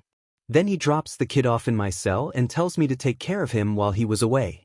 First, this is one of the only things I'm ashamed of in my life, but at first I only saw the kid as my ticket out of there. If I took care of the kid, maybe I'd get a chance to leave. But then I got attached to him. Chizome sighed. And this child's family? Was nobody looking for him during this time? Tsukachi asked, not able to hide the disgust on his face at what was done to a 6-year-old. Kid only had his mom, nobody else. He told me he saw her get dragged off to the special ward his first day in the facility. You can imagine what happened after that. Chizome clenched a fist. To his side, he heard a grunted if dash from Eraserhead. Yeah, that summed up how he felt too. The quirk the doctor wanted to grow in him, it would have made all for one unkillable. We spent nearly 2 years in that DMN place before the doctor finally got sloppy. One of his other test subjects got his quirk suppressant cuffs off and he broke down every cell door in the place, and we broke out. I'm going to tell you right now, I killed the doctor. I didn't have a choice. If he didn't die, All for One would have either gotten his hands on the kid or had the doctor grow a new quirk before anybody could stop him. I wasn't going to let him torture my son anymore. Jesus, he called me Dad. He's so small. He just looked at me with his eyes and asked me one day while we're still in there if he could call me Dad if we were on the outside. Chizome fought away the images of Izuku bleeding out from his neck that were burning behind his eyelids. That's, Eraserhead muttered to himself. He's telling the truth about killing the doctor, and that it was the only choice. Tsukachi confirmed. While I hate the fact that he can't be tried and convicted, I understand you made the best choice for the child's welfare possible at the time, as well as the lives of the others who were imprisoned. And if this doctor really did put a quirk in that boy that could make All for One unkillable, then I'm not going to shed any tears over his loss. Agreed. And I don't think anybody would argue that his death wasn't self-defense. Eraserhead said, This is horrifying to say the least, but I have to ask, what actionable information is there to use in all of this? I got the names of the doctor and the name of All for One's apparent successor. I've been keeping an eye on him where I can. I think you can use information on them to locate All for One. I've just been using it to keep my son away from him. Chizome explained, and All Might suddenly seemed a lot more interested. Please. Any information is good information. And I promise, on my name as All Might, I'll do my best to take him down so you and your son can live freely again. He said, and Chizome stared at him for a few seconds before nodding. Thank you. The doctor's name, I found out, was Doctor Garaki. He also went by Dr. Daruma Ujiko and Dr. Nobu Tsubasa. The facility we broke out from was an older medical complex in the middle of Shizuoka. I don't know how much of it is left. The other test subjects were not gentle in their escape. And the successor, he couldn't even be in high school yet. He has blue hair and red eyes. The others called him Shigaraki Tomura. He has a decay quirk. If he touches something with all of his fingers, he practically turns it to ash. So, be careful if you try to arrest him. Sheet hurts. Chizome sighed. This is more than we've gotten in a long time. With this, we finally have a starting point to locating All for One and bringing him to justice. Thank you, Stain. You have no idea how much this means. All Might murmured, a serious expression on his face. Don't thank me. Thank my kid. He's the reason I'm changing. If it weren't for him, I'm pretty sure I wouldn't have even left the facility. I still hate heroes, don't get me wrong. You're the ones that let a child go missing for 2 years without batting an eye, and don't tell me that's not right, because you know I'm right. But instead of getting rid of all of the fake heroes myself, I'm spending my time raising the child you left behind in the hands of a monster. I'm going to be something close to what you all consider normal if only for his sake. So he can grow up and be a real hero, however he decides to do that. Chizome said firmly. He stood and turned his back to them before making his way to the edge of the rooftop near the fire escape. Just remember our deal. As soon as that BSTRD's gone, you tell me. Eraserhead knows my routes around here. That April, a month after Chizome made the deal with Eraserhead, Izuku got to go to school. Izuku was so excited he could hardly contain himself. It was just homeschooling this year, since Sensei was still around. And he may only be 8, but Izuku was smart enough to understand why they couldn't go out while Sensei was around. He remembered the pain and the suffering that came with that name, so he wasn't worried about having to do school at home. Besides, Izuku remembered Rule 2 and he was happy with what he got. He was just happy to be able to go to school at all. So when Chizome brought home a laptop, Izuku was ecstatic. It was shiny and thin and gave off such bright colors on its screen, and he couldn't wait to use it. He had a fuzzy memory of watching All Might videos on the computer when his mom was still around, but now he got to make new memories, ones equally as precious as the other. He listened carefully as Chizome showed him how to use it, how to view his classes, what books went with each class, and everything in between. He would watch a video on the day's lesson and take careful notes. Izuku loved to take notes, and then do all of his homework. And when he did the same for all of his classes, and the day's work was done, Chizome did his own version of gym class. Chizome had bought mats and cleared out the living room, not that it had much to begin with, so they could work out. Chizome taught him sit-ups and push-ups and all sorts of different exercises. Izuku thought gym was his favorite, since he got to do the whole class with Chizome. And when that was done, they'd clean up and make dinner together. This sort of routine was just fine by Izuku. He liked doing fun things every day with his dad. He liked being free to make mistakes and ask for help when he didn't understand something. He liked being able to ask Chizome for Katsudon if he did really well on a test. He liked being able to want things again. Izuku was a smart kid, and he loved his new life a lot, even if he couldn't go out very much. Their apartment was bigger than their room back in the facility, anyways, so Izuku definitely wasn't going to complain. He'd take up his time reading and writing and doing all sorts of things he could only dream about doing before he'd gotten out with Chizome. And with the laptop, Chizome would give him an hour or two each day where he could watch hero videos. Izuku loved to write about all the heroes he saw online. Chizome had to go to work some nights, though. He had trouble sleeping when Chizome wasn't there, but he did his best to get through it. He was determined to be a good kid for his dad, and that meant learning to sleep by himself eventually. Chizome always said he wasn't bothered by it, but Izuku knew his dad was secretly worried about leaving him by himself at night. Izuku would catch him coming in, sometimes, if he was awake.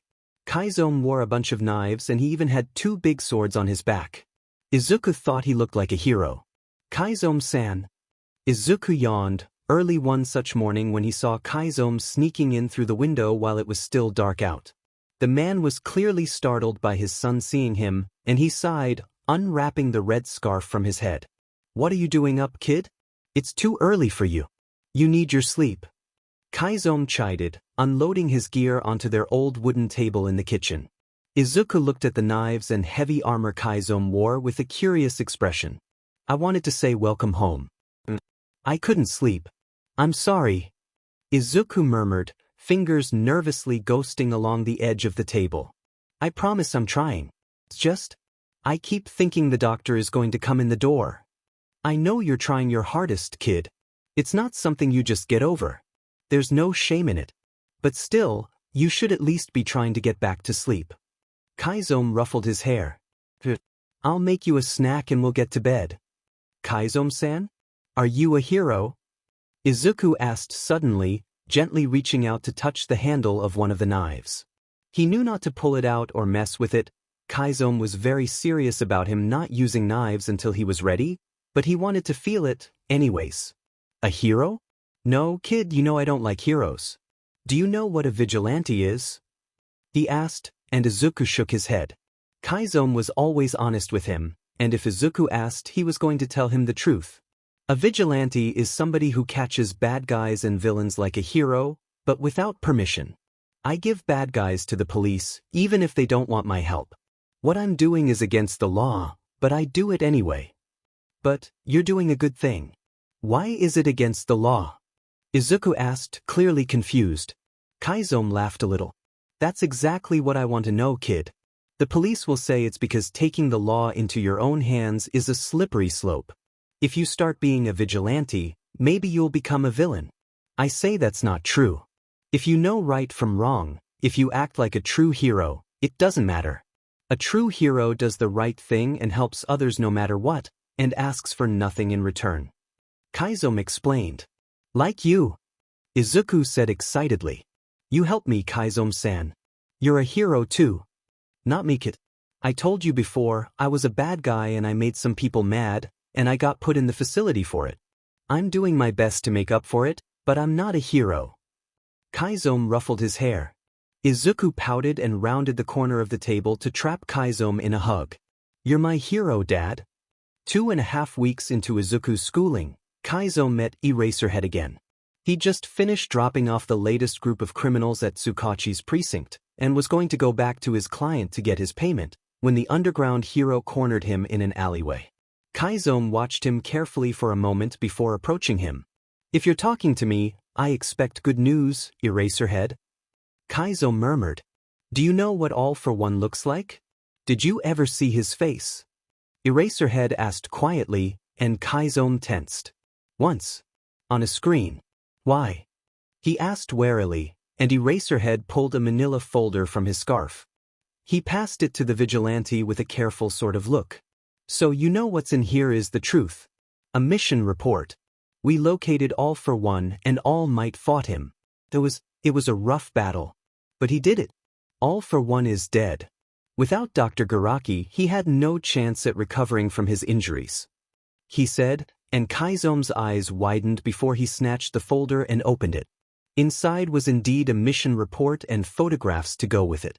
All Might, at the cost of multiple organs and a scar he'll never be able to get rid of, managed to kill All for One. There were photographs of the resulting carnage. All Might had caved in the entire top half of his face and delivered multiple crushing blows to his torso, rupturing several internal organs. He fled to get his wounds treated, pursued by All Might, but he died due to his injuries during pursuit because Doctor Garaki wasn't there to heal him. All for One's body was recovered and the fight, as well as the villain himself, were promptly covered up by the HPSC. His successor, Tomura, managed to escape thanks to All for One's right hand, and his whereabouts were unknown, but the fact remained that the one person on Earth who had a use for Izuku and the means to take him was dead. Izuku was safe. He's really gone, Sheet? Kaizo clutched the folder tightly in his hands, staring down at the photographs. My son can go to school. I can adopt him now. I need the folder back, but yes. I had to sneak it out to show. Detective Tsukachi wanted me to just tell you, but I figured you'd want proof. And after an investigation, we were able to figure out several important things. You stopping Dr. Garaki when you did, probably saved the world from a second All for One. According to what we uncovered in the Shizuoka facility you escaped from, the doctor was trying to learn to grow and implant quirks for the purpose of replicating All for One's quirk and implanting it in his successor, that Tomura boy. Once he was successful with your kid, he was going to do just that. But his death prevented that from happening. Eraserhead explained, and Kaizo grimaced at the thought. Christ, that brat with All for One's quirk-stealing ability? If I ever had any second thoughts about killing that BSE, I think they're gone now. Now I know there's no reason for them to want my kid anymore, at least, since nobody can take his quirk. Kaizo thought for a second, then seemed to realize something. If you found all that in the Shizuoka facility, then do you know our identities? Is there any point to covering my face? No, you were only referred to by numbers and your faces were blurred out. He wouldn't even describe what quirk he was trying to put into your kid. I'm sure he had records of your identities and previous lives in there somewhere, but we weren't able to find them. You're still anonymous to us. But listen, I want to thank you for your information. If it weren't for you, and by extension your son, then we'd never have found All for One. Is there anything we can do for you? Eraserhead asked, and Kaizo closed the folder. Hell, I don't know. I need a normal job and someplace better than here to stay. I was thinking about Mizudafu. There's a lot of heroes there and that Tomura brat will have a lot of trouble getting to us there, if he decides to come after my kid for God knows what reason. Kaizo sighed. So I guess unless you can give us that without prying into our identities, then no. I want him to have a normal life, I don't want him picked apart by the HPSC. I know they probably want to get their hands on him to see what was done to him, but he's had enough time as somebody else's experiment. That's why I won't give our identities. The commission doesn't know your son exists. He was left out of our official report. I made sure of it for that exact reason. Eraserhead explained softly, and Kaizo visibly relaxed. Then that's all the thanks I could ask for. Kaizo paused for a moment before he had a thought. Actually, there is one thing you could do. What is it? I'm going to try to live a normal life for my son. But if my past catches up with me for whatever reason, or something happens because life likes to screw people over, you know, I want there to be somewhere safe for him to go. He sure as shit ain't going into the foster care system. I wouldn't allow it. Is there any way you could make that happen? Kaizo asked. I don't know. Tell him to go to Detective Tsukachi and ask for me in an emergency, and I'll see what I can do for him. That's the best I could offer without getting more involved and knowing your identities. Eraserhead explained, shifting around. He seemed like he wanted to do more, but Chizome supposed that had to be enough. That's fine. Thank you. I get to tell my kid he can be normal because of you. He doesn't have to be afraid anymore. A few months later, and Izuku's 9th birthday rolled around. Chizome had a lot planned now that they could be out in public, and he'd been saving that surprise for a long time while he got their documents in order. He wanted everything official, well, as official as it could be, anyways. Some of their documentation wasn't strictly legal, but Chizome did what he had to in order to make their life the best they could. He even had a new apartment in Mizudafu and a job working as a freelance bodyguard all squared away, and he was going to make Izuku's birthday the best introduction to their new life possible. So they woke up that morning, and Chizome had their few belongings all packed up in a few tiny boxes and pastries from the bakery down the street for breakfast. Normally Chizome made sure the kid ate healthy, but it was his birthday, so something sweet wouldn't hurt. Chizome-san? What's going on? Izuku yawned. The tall man ruffled Izuku's hair and handed him a pastry and a glass of milk. Happy birthday, kiddo. I've got a bunch of good news and surprises for you today, he said, a small smile on his face. Chizome's smiles were few and far between, but Izuku treasured each of them. Honestly, Izuku hadn't even realized it was his birthday. Summer break was supposed to start in a few days, and he was much more excited about that than anything else. I forgot it was my birthday. Izuku smiled back, but he was a little embarrassed.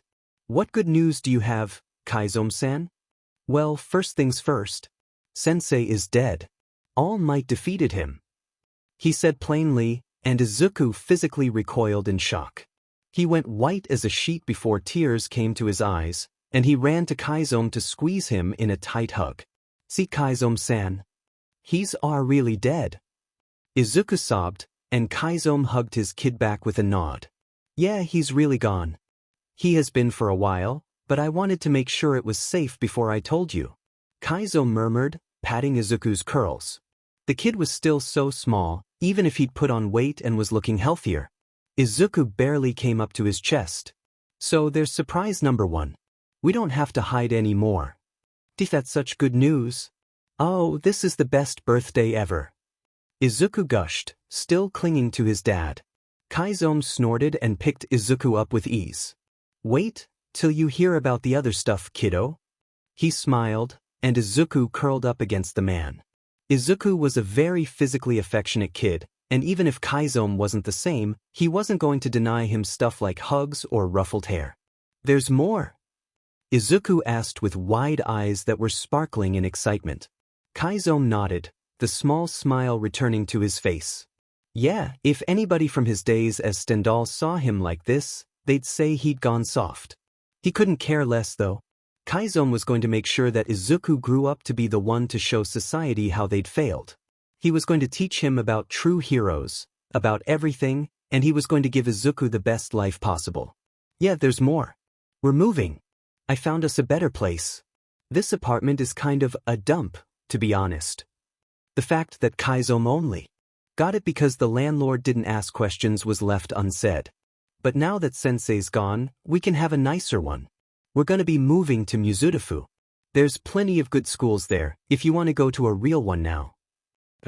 I can go to school with other students. Izuku was practically shaking with excitement. Of course the prospect of school excited him. He was kind of a nerd, but Chizome found it endearing, and it would serve him well later in life anyways. If that's what you want, we can enroll you in the upcoming semester after summer break, or we can finish the year at home and you can start next year. It's up to you, but we'll decide that later. Today's a fun day, Chizome said, setting Izuku back down. The green-haired boy bounced up and down on his feet, muttering a mile a minute about school. Are we moving today? Izuku asked finally, once his muttering died down. You got it. I've already got everything put away. We've got furniture in our new place, so we don't need this junk, Chizome said, eyeing the decrepit furniture with a disgusted look. It came with the apartment, so he couldn't complain, but it was still far from what he wanted Izuku to have. Anyways, I thought we'd take our stuff over there and have a day out in Mizudafu for your birthday. Does that sound good to you, kiddo? Yes. Please, please, I want to see the hero agencies, Dad. Izuku said with a big smile. Chizome huffed, of course he would. If that's what you want, then we'll go see them. Izuku and Chizome spent the first half of the day moving and unpacking their meager amount of boxes. The apartment complex Chizome had picked was quiet and out of the way, mostly families or elderly people. No drunk college students or rowdy couples to disturb his kid. The apartment itself was definitely bigger, and all of the appliances and furniture were either new or only very gently used. There was even a small TV, and Izuku was absolutely thrilled to be able to eat his breakfast in front of it in the future. Once they'd gotten their things settled in their place, Chizome took Izuku out to lunch. He'd warned the kid that they'd probably have people stare at them, if only because of Chizome's lack of a nose, but he didn't care. They found a small cafe and had a quiet meal, and while the waitress was indeed a bit wary of him, they were otherwise undisturbed. They got a couple of pieces of cake to go, and went for a walk around town. They went to the Mizudafu Fire Department and went for a tour and met Backdraft, and Izuku was ecstatic when the hero gave him an autograph. Chizome had to keep himself from saying something unsavory about the hero since Backdraft was one of many on his list of fakes, but he managed to keep a lid on it for Izuku. He'd talk to his son about the real ones eventually, but today was all about the kid enjoying himself. They got to walk by a few other hero agencies, Izuku practically founaining off information about them the entire time. He certainly knew his stuff, and Kaiso made a note to encourage those enthusiastic analysis and information-gathering skills in the future. Each passing day with his kid made him see more and more potential, a diamond in the rough in their world of heroes who only worked for fame and popularity. They made their way back to their new apartment at the end of the day and ate their cake on the couch, and Izuku gave Kaizo that big, bright smile of his. "You're the best, Kaizo-san. This was so much fun. I'm so happy. I love you," Izuku declared, curling up to his dad's side. Kaizo turned a bright shade of red at this. Being called dad was one thing, but to hear Izuku say he loved him made Kaizo wonder what he'd done to deserve such a wonderful kid in his life. He'd hurt people, killed people, done terrible things, and yet, here was Izuku, an intelligent, sweet kid with nothing but love in his heart despite everything he'd been through. And Izuku chose Kaizo, of all people, to call dad and say, "I love you too." Izuku chose Kaizo as his personal hero. "Ah hell kiddo, I love you too," Kaizo muttered, ruffling the kid's hair. "I have one more surprise for you before the day's over though. I can't take any more." Izuku whined playfully, "It's too much. I think this one's pretty important, you know." Kaizo laughed a bit. Izuku peered up, a curious expression on his face as he waited for him to continue. "Well, since Sensei's gone, we have a new place, and you're going to school, I had to make sure everything was in order for you. And that includes who takes care of you. So, Izuku, I finally got our papers. I adopted you. You're my son for real now." "Kaizo-san." Izuku gasped. "You really mean it? You are really adopted me?" "Sure did, Izuku. You and me kid, no more doctor, no more sensei." Izuku was smart and kind and able to tackle most of whatever life put in front of him. One of the few things he couldn't handle, though, was public school. He loved learning. He loved knowledge and reading and writing and everything that came with lessons. But the thing about public school was that it was just that, public. Izuku was terrified of all the people. "You sure you'll be all right, Izuku? I can always teach you at home for a while longer." Kaizo asked him outside the school gates. Izuku was joining Mizudafu Elementary, a large public school that served most of the area, in the second semester of that school year. He had decided over that summer break that sooner was better than later. Now, he was all dressed up in a nice, pressed shirt and pants with a shiny red backpack to hold all of his new school supplies. He definitely didn't pick the red backpack because it reminded him of his dad, and Kaizo definitely didn't have a small gleam of pride in his eyes when he realized that. "I'll be okay, Dad," Izuku reassured, though he didn't sound confident at all. "I just have to listen to the teachers, don't talk about the facility, and make sure I learn a lot, right? Right. And your phone is in your bag if you need me." I'll come as soon as you call if you want to leave. Just remember not everyone is going to be as nice as you, kid, but they can never hurt you like the doctor did. Kaiso ruffled Izuku's hair, looking at him as if he was afraid to let go. School was an unknown for both of them. Kaiso didn't know what kids were like these days, and Izuku hadn't spent enough time in the school system before the facility to get used to it. Alright, and I remember our Rule 5. Izuku said softly. They didn't talk about the rules much anymore, but Rule 5 was always an unspoken constant for both of them. And if he was being honest, the rules always comforted Izuku when he was nervous or scared without his dad. They applied in more places than just the facility and made life easier to deal with. These days, Rule 4, don't talk about the special wing, had no place, but all of the others were still pretty useful sometimes, especially when Izuku had to get through something scary or difficult. Never let them break you. You got it, Izuku. Kaiso patted his head. Alright then. I believe in you, kiddo, so have a good day at school. I'll be there to pick you up at the end of the day unless you call, okay? Okay. I love you, Dad. Alright, class. The kind woman at the front of the large classroom got the students' attention. We have a new student joining us. He moved here to Mizudafu over summer break. I want you all to be kind and welcome him to the class with open arms, okay? Yes, Hiroko-sensei. The class all responded, the students all looking excited to know who would be joining them. The teacher, Ms. Hiroko, brought in the new student with a smile and a wave. In walked Izuku, nervous but smiling. He remembered listening to All Might saying once that he smiled so he wasn't afraid, and he was certainly trying to put that into practice now. So many people looking at him at once was really scary, but he was going to be brave and strong so his dad didn't have to worry. Go ahead and introduce yourself, the teacher said, handing him a piece of chalk to use so he could write his name on the board. With a shaky hand, he wrote the characters big enough to read but not big enough to be obnoxious. Hello. My name is Akaguro Izuku, it's nice to meet you. I like learning about heroes and watching the stars, and I hope to get along with everyone. He said, still smiling as wide as he could manage. The other students smiled back and clapped a little bit, before a boy in the back raised his hand excitedly. What's your quirk? He asked, and Izuku pressed his hands together nervously. Kaiso said it would be okay to talk about it, but Izuku didn't like his quirk. He wasn't even supposed to have one. His quirk wasn't real, it was fake and put in him when he didn't ask for it. But it was there now whether he liked it or not. He couldn't take it back. He was stuck with it. I have a healing quirk. It heals me when I get hurt. Izuku downplayed it a little. He certainly wasn't going to use the doctor's words for his quirk. The most perfect regeneration quirk to ever exist. According to him, Izuku preferred something a bit more on the humble side. That's really cool. The student who'd asked him smiled. Izuku found himself smiling back, but genuinely this time, not the forced one he'd plastered on to keep a brave face. Ms. Hiroko showed him his seat, towards the middle of the classroom, and Izuku took it happily. The students all introduced themselves as well, and Izuku found himself grinning ear to ear the entire time. He was so happy his introduction had gone well.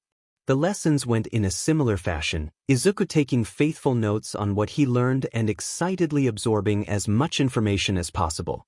School was so big. There were so many books, so many colors and sights and sounds. It was all so foreign and new, and Izuku loved every minute of it. The only thing he was nervous about was gym class. The gym teacher had told them to go and change into their uniforms, and Izuku thought he was going to have to show all of his scars. Izuku, however, had been pulled aside just before they went to change, and the coach handed him a winter version of the gym uniform, with long sleeves and pants instead of shorts and a t-shirt. Here you go, Akaguro. Your dad called the school beforehand and explained that you like to keep covered up, and you can change in the bathroom apart from the others if you want. It's no worries. You let me know if you need anything, alright? The coach smiled kindly, and Izuku nodded. Kaiso did say he'd done that, but Izuku had kept his expectations low just in case. Not everyone's going to be as nice as you, kid. His dad's warning was always there. But the coach seemed to be a good man, and it eased Izuku's worries. Thank you, sensei. Izuku bowed a little, and the coach sent him on his way. Izuku changed and joined his classmates, not minding the extra warmth of the winter gym uniform. It was a worthy trade, the covering of his scars in return for a little more heat. Gym class went by smoothly, and soon the students were eventually crowding into the cafeteria for lunch. The day was already halfway over, and Izuku was surprised at how fast it went. He held his homemade bento close to his chest. Kaiso would never admit he enjoyed cooking as long as it was for Izuku, and looked for a spot to sit. Some of his classmates were waving to him, but he saw, in the corner of the cafeteria, a girl sitting all by herself. She looked so sad. It reminded him of how he would feel when Kaiso would get taken away for testing in the facility, and he was left by himself. A true hero does the right thing and helps others no matter what, and asks for nothing in return. Izuku remembered his dad's words. He was gonna make sure this girl wasn't sad anymore. He went up to her, and stood by the lunch table patiently. Hello. Can I sit here? He asked with a small smile. The girl looked up to him with a nervous expression before she nodded and got up to move. No, I meant with you. With me. She said softly, her voice barely audible. Izuku nodded. Yeah, with you. I'm Akaguro Izuku. I'm new. I just moved here over the summer. What's your name? He set his bento on the table and unwrapped it. The girl sat back down, staring at Izuku's food with a longing sort of expression. He noticed, to his dismay, that she didn't have any food of her own. I'm Bando Miwa, she replied, still just as quiet. But you don't want to be around me. I am quirkless. Everybody says you'll catch my quirkless disease. Quirkless disease? Izuku asked, brows scrunching. He used to be quirkless. The thought of this girl possibly having been the one to end up in the facility flashed through his mind, and he knew then and there that this couldn't stand any longer. Being quirkless isn't a disease. You shouldn't listen to whoever said that, Bando-san, it isn't true. I know, but nobody believes me. Then you can call me Miwa? I like Miwa better. She said shyly. Miwa was a fairly pretty girl, with short, straight white hair styled into two tiny pigtails. She had big, blue eyes and petite features, with freckles over her cheeks just like Izuku. Okay then, Miwa-san, you can call me Izuku. Are you hungry? Izuku asked, and Miwa nodded quietly. Why? Somebody pushed my lunch tray out of my hands earlier and I don't have any more lunch allowance, she said, sniffling a little at the thought. Izuku frowned at that. Was everybody so mean to quirkless people? Was this how people would have acted towards him if he never went to the facility? He still would have traded this for what he went through there, but it was awful that quirkless people were treated like this. Well, we can share my bento. My dad made it for me. He's really nice. What is your family like, Miwa-san? He asked, offering her his spare set of chopsticks and pushing the bento between them to share. Miwa's eyes widened at the gesture. Really? You'd share with me? She whispered, and Izuku nodded. My dad says true heroes do the right thing and help others no matter what. So I can't let you be hungry, Miwa-san. He urged her to take a bite. With a shaky smile, Miwa took a tiny bite of rice and eggs. Izuku smiled back at her. Kaiso said true heroes expected nothing in return, but her smile and the knowledge he'd done something good was its own sort of reward. Izuku thought he might do good things all the time just to know he did them, and wondered if there were heroes who ever did good things for bad reasons. Kaiso said those were fake heroes, but always made Izuku wait until he was older to really talk about them. Thank you, Izuku-kun, your dad sounds really nice. I live with my grandparents, they're really nice too, she said. My grandpa is really grouchy but he's nice to me. He's always getting into arguments with our neighbor, but they don't mean it. My dad argues with everybody but me. Izuku laughed, taking his own bite of food. Hey, do you like heroes, Miwa-san? I like Mirko. She has white hair just like me. Miwa said excitedly. And she can jump really high and she has big bunny ears. I like All Might. I like all the heroes, but my dad says All Might is a true hero so he's my favorite. Izuku said. But Mirko's really cool. I bet you could be a cool hero like Mirko if you wanted. Emmy? A hero? Miwa said shyly. I dunno. I think I want to make clothes like my grandma. She makes really pretty dresses and suits for all kinds of people. It's really fun. Oh, that's neat. I want to be a hero one day just like my dad.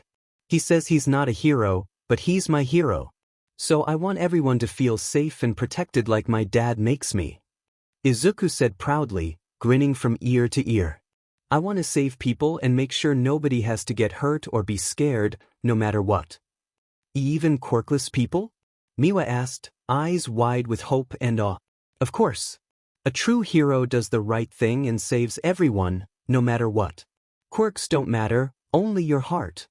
Izuku, who is this? Chizome asked gruffly, seeing a short, white-haired girl walking next to his son excitedly. She let out a surprised yelp when she saw him, latching onto Izuku's arm like a lifeline. She eyed the man suspiciously for several seconds, clearly deciding his intimidating appearance meant stranger danger. Dad!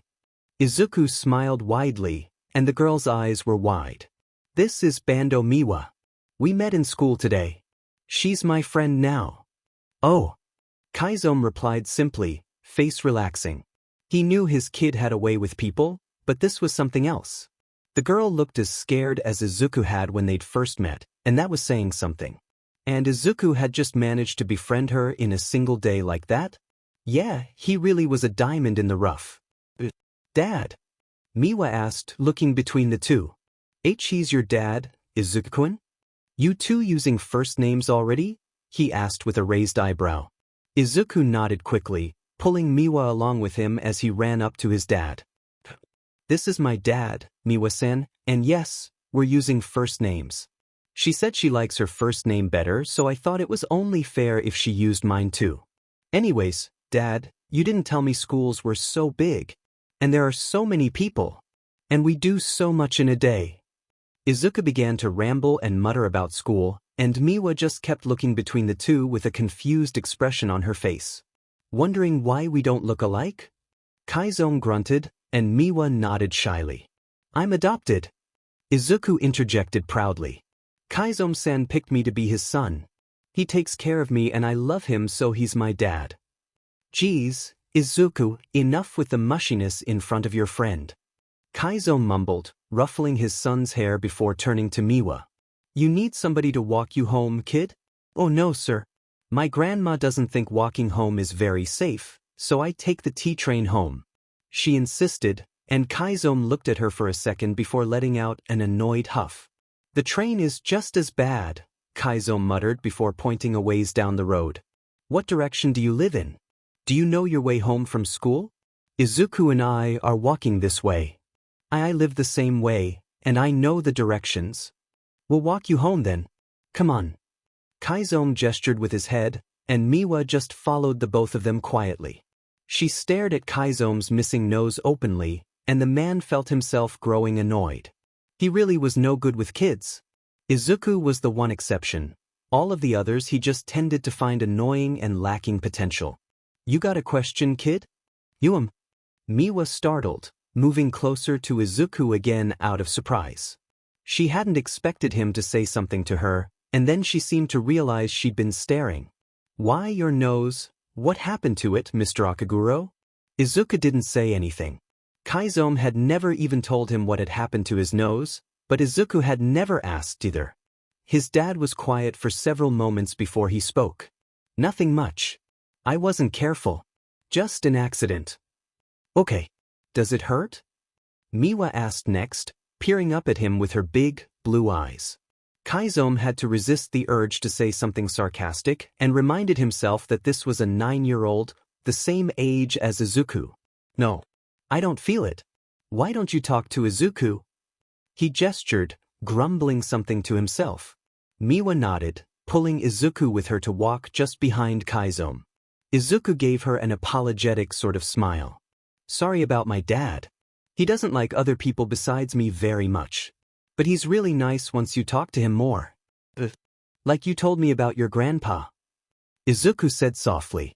Hey, so what do you like to do for fun, Miwa-san? I like drawing. I like drawing dresses for my grandma to make. She says I have good ideas and that I pick pretty colors. Miwa smiled, and they started to talk about clothes. Izuku mostly spoke about hero costumes, since that was the only area of fashion he really knew about, but Miwa was still excited to talk about her hobby nonetheless. Ahead of them, despite the fact that he wasn't a huge fan of other kids, Kaiso was happy Izuku had found somebody he got along with.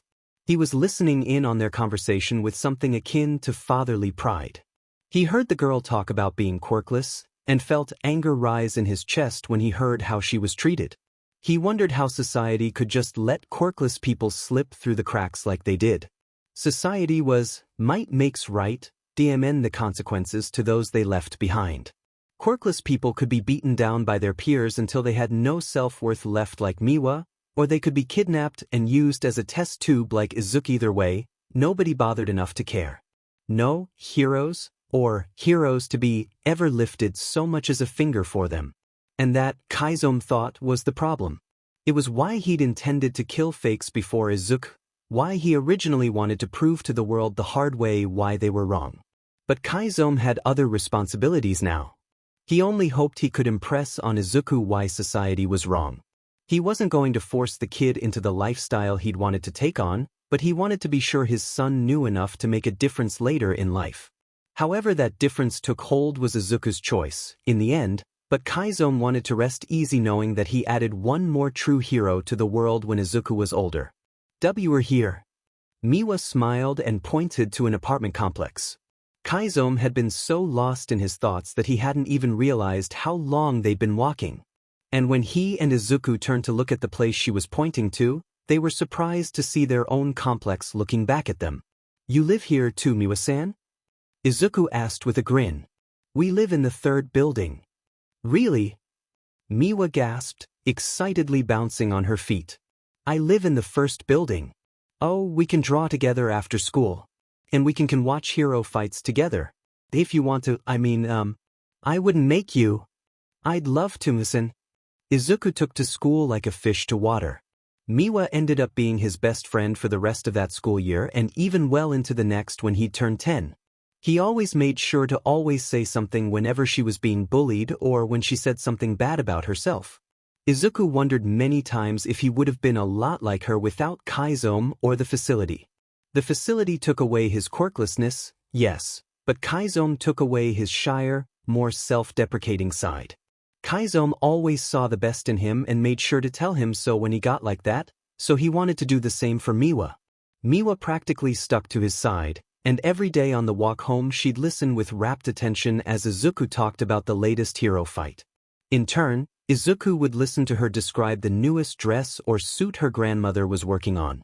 As he learned, Miwa's grandmother was a well-known seamstress with her own studio, who took orders from the rich and famous. Their family lived humbly despite this, and Miwa's being quirkless never upset them.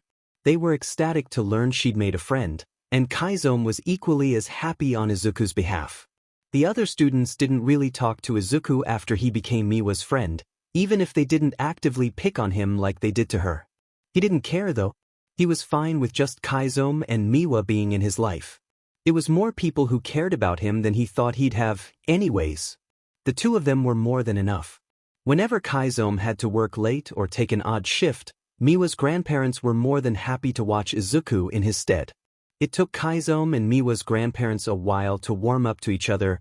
Kaiso was inherently suspicious of everybody because of what they'd been through, and Miwa's grandparents were a little wary of a man who looked like he wouldn't hesitate to punch the lights out of anybody who so much as looked at his son wrong. Still, they finally got together for dinner after about a month of their children pestering each other. Kaiso learned a lot from the elderly couple, parenting tricks, cooking skills, all sorts of things. In return, Kaiso used his skills to teach them how to improve their home security. "Miwa." Izuku smiled and waved to his friend. It was almost the end of the year. He'd waited for her by the gates every day since they met, and then he, Kaiso and Miwa would all walk back home together. His dad had to work late today, though, so it was just him and Miwa walking their usual route. "Hi, Izuku." She smiled back, catching her breath. "Sorry, I was running away from Minato again. I'll be okay in just a second." "Again?" Izuku asked with a frown. Minato was a boy in the grade above them who liked to remind Miwa of her quirklessness and do things like pull on her hair or push her over. The teachers never said anything to him, and even when he pushed Izuku a few times, they didn't bat an eyelash. Probably because he had a quirk that healed him when he got hurt, so why did it matter in the end, right? And he was only defending a quirkless person, so there was no real reason to stop him according to the adults. Even at his young age, Izuku was starting to see why his dad didn't like other people very much. Well, you know, I may have listened to Kaizo-san's advice, she said with a tiny smirk. She'd also taken to calling his dad Kaizo-san when the man told her that he was still too young to be called Mr. Akaguro. He was only 26, he reminded them. Oh. Izuku grinned. Which advice? To defend myself, she said proudly, standing up now. I pushed Minato away from me when he pulled my hair and I ran away. I've never done that before. Good for you. And if he tries to pick on you again, just let me know. I'll stop him, Izuku said, and Miwa gave him a big grin before hugging his arm close. Hey, Izuku. I got my allowance yesterday, you know. I helped Grandma make a dress and she gave me my allowance early. We should go and get a snack before we go home, she insisted, and Izuku thought about it for a moment. Kaizo didn't like Izuku going out without him around. He knew it was for a good reason. Even if Sensei was gone, Tomura was still out there, somewhere. The one who put those handprint-shaped scars on both of them still existed outside the law, and he probably held a grudge. But Izuku couldn't resist it when his first and only friend looked at him with her big, blue eyes and begged him to go get cookies from the local bakery. So he agreed, and off they went, linked arms and smiles on their faces. Izuku would probably wish later he'd said no. Life really loved to give Izuku the short end of the stick. It really truly did. Izuku could not catch a single break in his entire 10 years of living. Okay, maybe he had 2 breaks. Chizome and Miwa, they were pretty good and he couldn't complain. But most other things that went on in his life? Yeah, they kind of essiki, like this very instance, for example, this particular event really essiki. It didn't start out so bad though. Izuku had followed Miwa to the bakery and they'd ordered a dozen chocolate chip cookies. Miwa promised she'd save some for Chizome and her grandparents, even as she eyed them with barely disguised enthusiasm. They'd gotten their cookies in a little cardboard box to go, and stepped outside of the bakery. That moment, the one Izuku was in right now, really essigi. The second they'd stepped out onto the sidewalk, they were treated to an ear-piercing scream as a man stepped around the corner. He was an average-looking man wearing a business suit with shredded sleeves, his arms sharpened to deadly edges. From first glance, it seemed he had a skin-sharpening or blade quirk. It would be quite formidable in the hero industry, except for the fact that this man wasn't a hero. He was running from a hero. Death Arms and another baseball-themed hero, to be specific, 2 of the many pros who resided in Mizudafu. He had a bag full of cash with a bank logo printed on it strapped to his back, sprinting down the street with a manic sort of look in his eyes. And when he saw Izuku and Miwa, all alone in the street, the man looked like he'd spotted an opportunity. He looked at Izuku like he was an item. Like how the doctor had looked at him, and Izuku immediately fell back into the old rules like they'd never left. Don't disobey. Don't want. Keep quiet. Don't ask. Never let them break you. And the man snatched Izuku up by the arm, a blade pressed to his neck. And Izuku was reminded of Kaizo slicing his throat open, of his own death, and the rules flew away again. He wanted to be anywhere but here. He wanted to go home and eat his cookies with Miwa. He wanted to pretend like the facility had never happened. But here he was, another blade to his throat in eerily similar fashion as he was forced to play hostage. Miwa, go get Kaizo, Izuku yelled, and the little girl took off down the street without a second thought, clutching the box of cookies to her chest. Izuku was no fool. He knew his dad was terrifying and that he knew how to use those swords he kept in the closet. He hadn't used them in a long time, but Izuku knew he hadn't forgotten. Just like Izuku never forgot the night Kaizo admitted he was a vigilante. His dad had later explained that it was only to keep them fed until Sensei was out of the picture, and Izuku never blamed him. So of course, Kaizo was the first person he asked Miwa to get. At least she was away from this whole mess, and he was the one in the hostage situation, not her. He hoped his quirk would be able to fix him up. He supposed if it could fix the doctor cracking his chest open, it could handle a cut or two. He'd never really tried to test it out on purpose, after all. Let the hostage go, Nakamura. You don't want to make things worse. Death Arms ordered, and the man's grip got tighter, until the sharpened edge of his arm began to dig into his throat uncomfortably. It wasn't bleeding yet, but any harder and it definitely would be. Oh, Kaiso was going to be so sad. Honestly, Izuku was more afraid for the guy holding onto him than he was for himself. Make things worse. The man holding him roared. You heroes have already ruined my life. I need that money, and you're trying to stop me. It can't get any worse. People would do anything for money, but the definition of anything varied from person to person. Kaiso certainly wouldn't have robbed banks to feed him like this man presumably did, Izuku knew. Neither would he or most other people for that matter. Death Arms wasn't really suited to taking down somebody with a blade quirk in a hostage situation like this, but Izuku would have hoped, at the very least, that the hero would have at least tried. Isn't that what Kaiso always told him a true hero should do? Do the right thing and help others, no matter what? And yet the pro didn't budge an inch. You heroes either let me go, or this kid gets the permanent silent treatment. The man said, tilting Izuku's head back for emphasis. This guy, somehow, wasn't scary at all. He wasn't terrifying like the doctor was. Like Kaiso was when he was mad. He wasn't scary like the thought of Tomura was, like the memory of any of his scars were. He just wanted out, he wanted away. Let me go. Let me go. Izuku kicked at the man's legs, but he was too small compared to him to really do much. The man's grip on Izuku's wrist tightened, and the blade against his neck nicked into the already scarred skin there. No blood came, though, as the small injury already began to heal itself the second the blade was pulled back just a little. The man didn't seem to notice, but Izuku certainly did. He could still feel pain after all. Stop squirming, kid, or you'll regret it. The man growled, and Izuku blatantly ignored him. He continued to kick and yank, even turning to bite the man on the hand closest to his neck. The man yelped and dropped him, before raising his bladed arm in anger. You effing brat. And the man swung down, and Izuku stuck his arm out to defend himself. The blade went clean through the shoulder, and Izuku's left arm dropped to the ground with a bloody smack.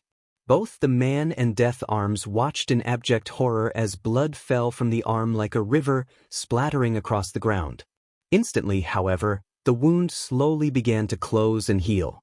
Flesh and bone began to regrow and mend themselves, and Izuku looked between his old arm on the ground and the new one beginning to take its place. You JRK, Izuku said, picking up his severed arm and smacking the man in the head with it. Really hurts, you know. And it did indeed. Izuku's arm was on fire, burning and crackling with energy as it healed itself. The healing always seemed to hurt more than the wound itself, somehow. The man with the money strapped to his back stepped back, too in shock at what he was witnessing to react properly. This child was wielding his own severed arm like a goddamn baseball bat. Mr. Death Arms, are you going to get the villain? Izuku asked, still holding his arm and staring the villain down angrily. You're so lucky Miwa wasn't here to see that, I would have been so mad. Without another word, Death Arms apprehended the man as police and an ambulance arrived on scene. Izuku was ushered to it, but one look at the gurney and medical supplies made him nauseous. He still had a fear of anywhere that remotely looked like a hospital. He clutched his arm, ignoring the blood that smeared across his clothes as he did so, and firmly planted his feet on the ground. Nope, he wasn't going anywhere near the ambulance. No, I'm okay please. I have a self-healing quirk. Don't make me go in there please, he said weakly, getting dizzier the closer the EMTs pushed him. The thought of being near medical supplies made him sick. You're missing an arm, you need to be looked at regardless. One of the EMTs, a lady with black hair and equally dark eyes, insisted. Izuku looked at her, his arm, the ambulance, and then finally back to her before shaking his head. And no, it's just a scratch, he said, looking around for his dad in the growing crowd of people. He only hoped Miwa actually went to get him. He didn't want to go to the hospital or near any doctor ever again. He was terrified of them. A scratch. Your arm's off. The horrified EMT tried to push him more, but he was becoming more and more panicked and insistent. And no, it isn't. Izuku replied petulantly, breathing picking up as police and other people tried to get him to go towards the ambulance. What's that then? The EMT gestured to the currently severed arm he was holding. The new arm was still just mending away, slowly but surely. At the rate it was going currently, it would take at least a day to regrow the whole thing, but Izuku didn't care. He just wanted to be out of the crowd and away from the ambulance. He wanted Kaiso, he wanted to go home. I've had worse. Izuku responded angrily, then spotted a familiar tall head in the crowd. Dad. Kaiso-san. The tall man whipped around hearing Izuku's voice, and Izuku saw his dad visibly react upon seeing his son missing an arm. He sprinted and shoved his way through the crowd, yelling at people to move. One poor police officer tried to stop him, but one look and a roar of, "That's my son," stopped the rest of them from stopping him pretty quick. Izuku pushed past the EMTs himself, quickly throwing himself into his dad's hug. Izuku! What the hell? Miwa came running home saying somebody attacked you. Your arm. How are you? What happened? Kaiso pressed his son to his chest. Death Arms, now that he was free from handing over the criminal, stepped in. Are you the boy's relative? He asked, and Izuku interrupted before Kaiso could give a proper answer to him. They want me to go in the ambulance to the hospital, Izuku said, pressing his face against his dad. Kaiso's grip on him tightened. No. He doesn't need a hospital. He has a fear of them, and he has a regeneration quirk anyways. And yes, I'm his father. Kaiso said, and Death Arms looked skeptically at the two. Kaiso was used to those kinds of looks. He was too young, too different, too scary, whatever the case may be, but nobody ever believed him when he said he was Izuku's father. He might have a regeneration quirk, but he needs to be seen regardless to make sure there's no lasting nerve damage or scarring. The woman EMT insisted, and Izuku shook his head. Please don't make me go. I don't want them to take me, Kaiso-san, the doctor? The doctor's gone, right? Please, he cried, holding on to his dad with his one good arm for dear life. Kaiso petted his hair softly. Look, is Detective Tsukachi around on this case? Maybe we can talk to him and clear this up. He knows us. He insisted.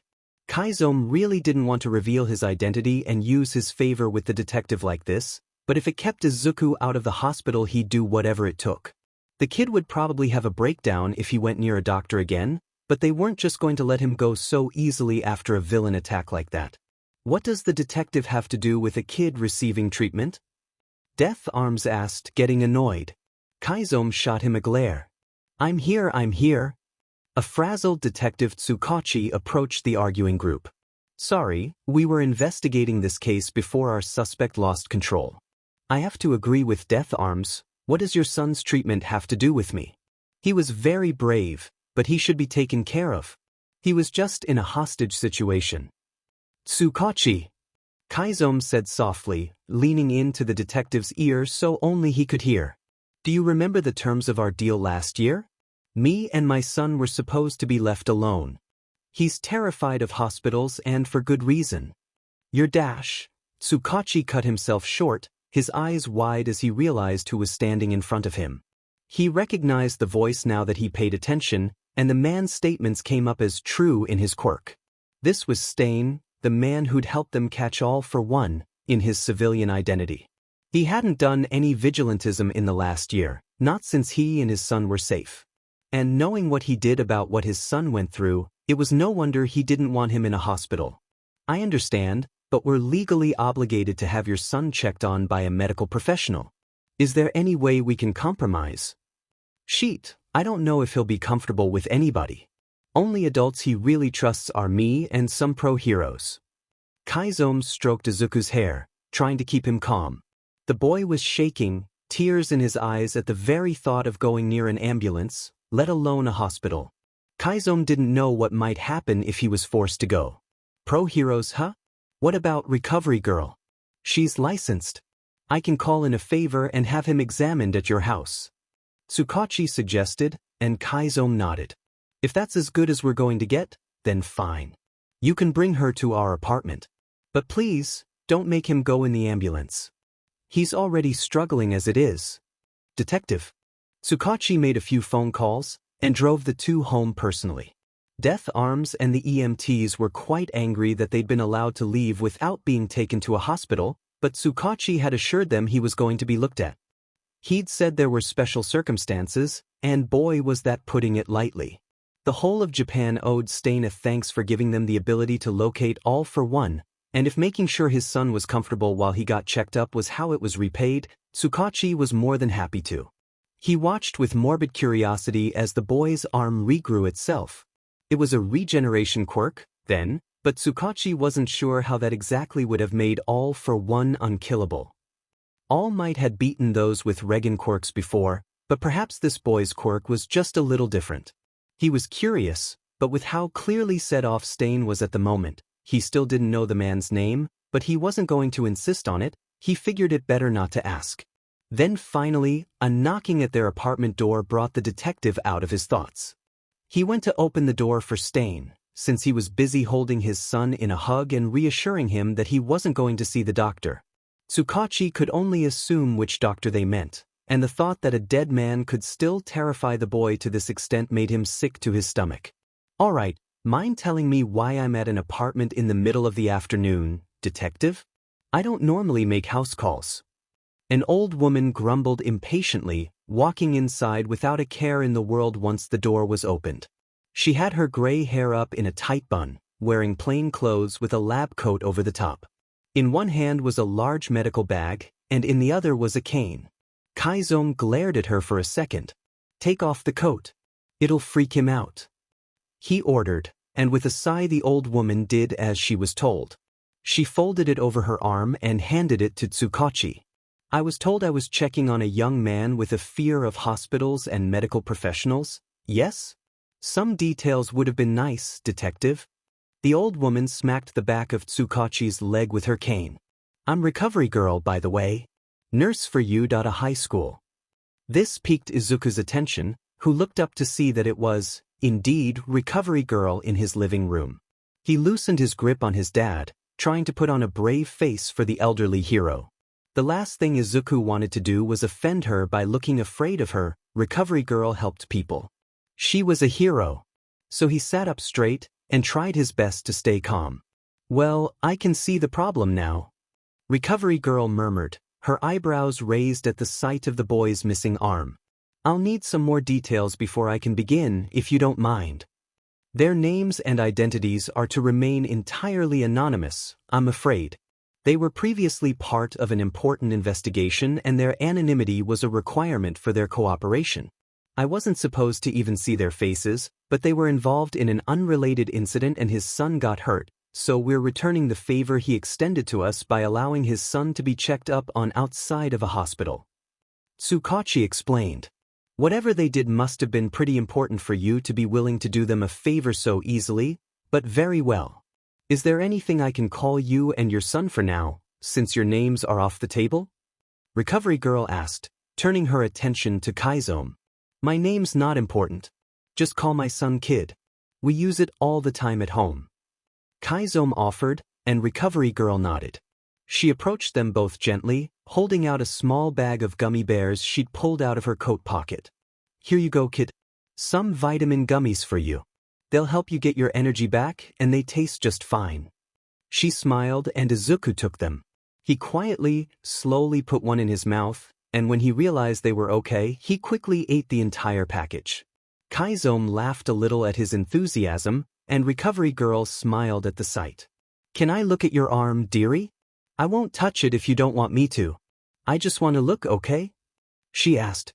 Her gentle, grandmotherly tone really put Izuku at ease, as well as the fact that she was a hero. Izuku shyly nodded, sitting up on the couch and extending what was left of his still regrowing arm. She looked at it closely and just like promised, she never touched it. Izuku finally spoke up. Why do I need to be looked at? My quirk heals me. My arm is coming back. Well, even if your quirk heals you, dear, heroes still have to make sure nothing else is wrong. It's part of our job, you know. What if there was something wrong that your quirk couldn't fix?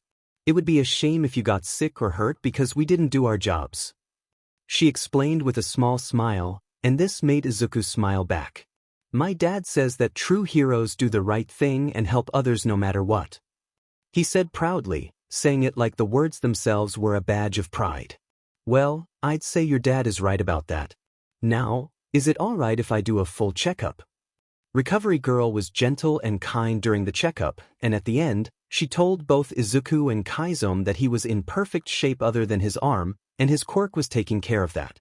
She had noted, in fact, that Izuku was remarkably in shape for his age, and when they'd said he wasn't doing anything spectacular beyond a bit of light exercise every now and then, she was particularly surprised. She asked if she could take a small sample with her to examine his cells closer, and to both of their surprise, Izuku let her take as much as she needed. Somehow, the older woman made such an impression on him that he even let her draw blood for a full workup. Chizome watched, slightly apprehensive, but when Izuku didn't cry or even twitch, he was so proud of him. Chizome put a protective hand on his head, lightly scratching at his scalp to help keep him calm, just in case. It always helped him get to sleep, so he figured it would be good here too. Izuku seemed to appreciate it. If you don't mind me asking, you two don't look very much alike. And you're quite young to be his father, aren't you? Recovery Girl asked bluntly as she finished up with her blood draw, putting a small square of gauze and a bandage in the crook of Izuku's elbow. Izuku grinned at that statement, leaning into Kaizome's hand. He adopted me, Izuku stated. He picked me. Yeah. Kid was in a bad situation, we both were. Took care of him after. We both don't have anybody else, so just us now. I'm making sure he gets school and everything else he needs, if you're worried about it. Chizome explained, and Izuku nodded quickly. I love school. I get to learn so much, and there's so many books, and Dad walks home with me almost every day. Izuku grinned even wider. Tsukachi seemed to relax at this, glad that the boy had as much of a stable, normal home life as possible after what he'd been through. Recovery Girl seemed satisfied with this answer as well, and patted Izuku's arm gently. I'm glad you're enjoying school, dearie. And I'm glad you have somebody taking care of you. Now, I'm going to ask you a few questions, okay? They're part of my checkup too. You've done great so far. She explained, pulling a notepad and pen from her medical bag. What kinds of questions? Chizome asked, pausing his scratching of Izuku's hair for a moment to give her a wary look. Just a couple of questions regarding his mental health. It's nothing invasive and I won't force him to answer. She explained. All right. Chizome grumbled.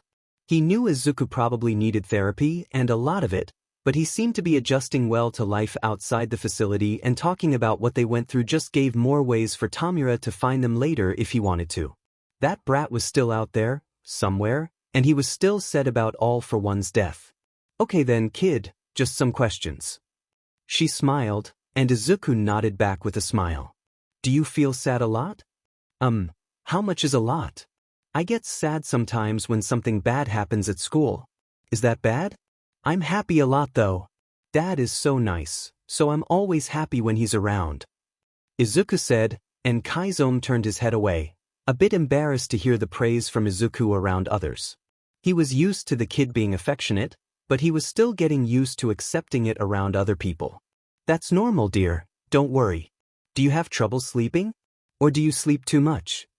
She asked, and Izuku nodded softly. I have a lot of bad dreams. I have trouble sleeping by myself. I'm trying my best though. Dad says I'm getting better. Izuku explained, a worried expression on his face, like he'd get in trouble for admitting it.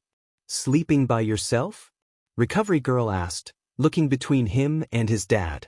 We had to share a room when we were both in that bad situation. Chizome explained.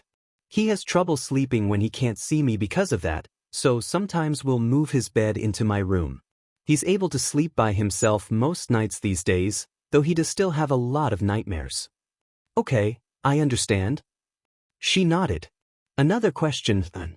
Do you feel nervous or worry a lot, kid? I used to worry a lot. When we had to hide. Izuku said softly.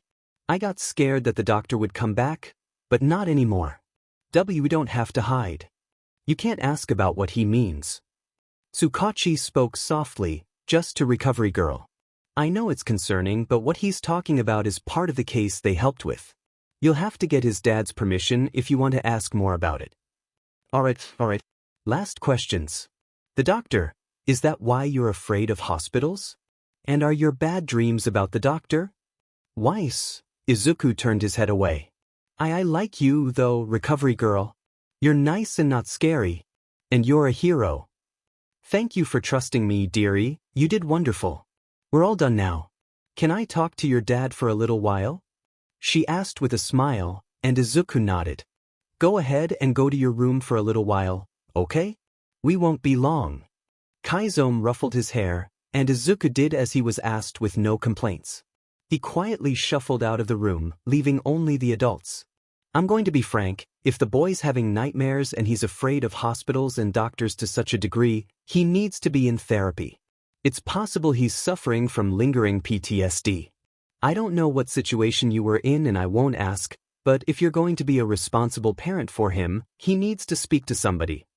She insisted, and Kaiso sighed before running a hand through his hair.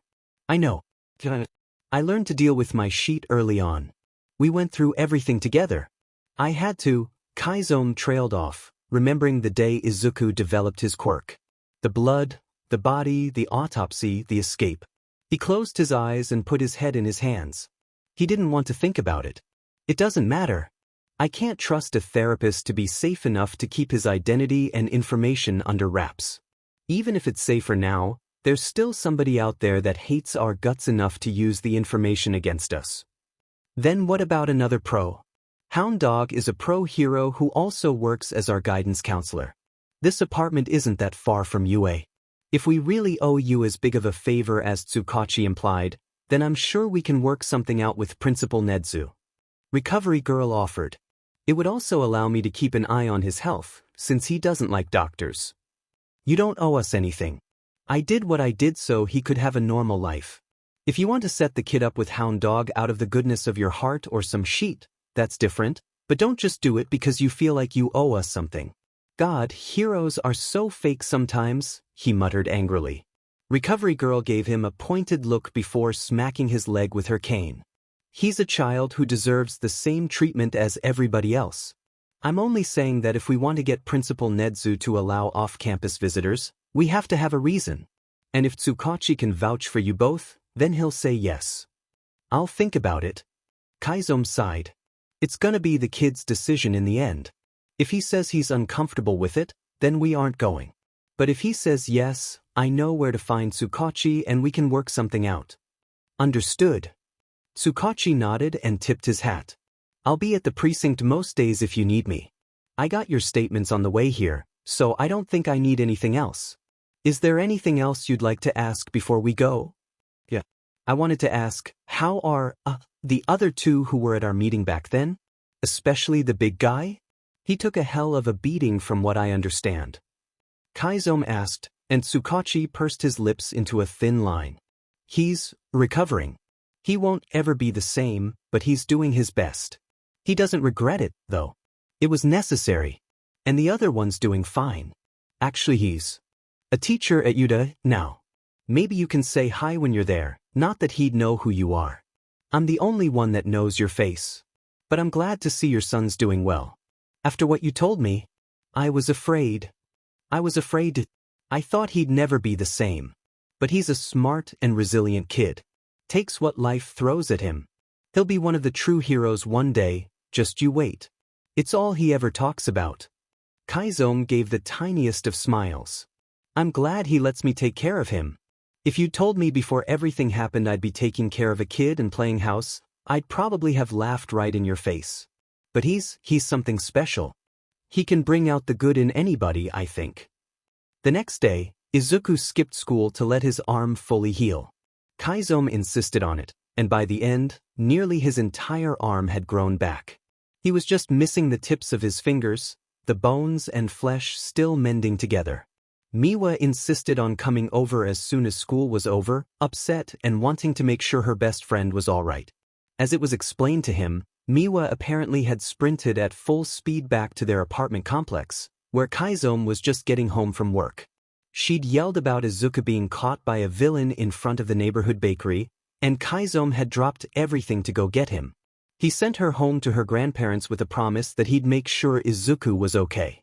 She'd been so nervous for Izuku all day she hadn't eaten a single thing, and now that she was visiting, she cried tears of relief before hugging him as tight as she could. "Izuku, you're okay? That villain was so scary. What happened?" she asked, looking him over for injuries. His healing hand was wrapped up so she couldn't see it. "I'm all right, Miwa. Death Arms got the villain." He fibbed.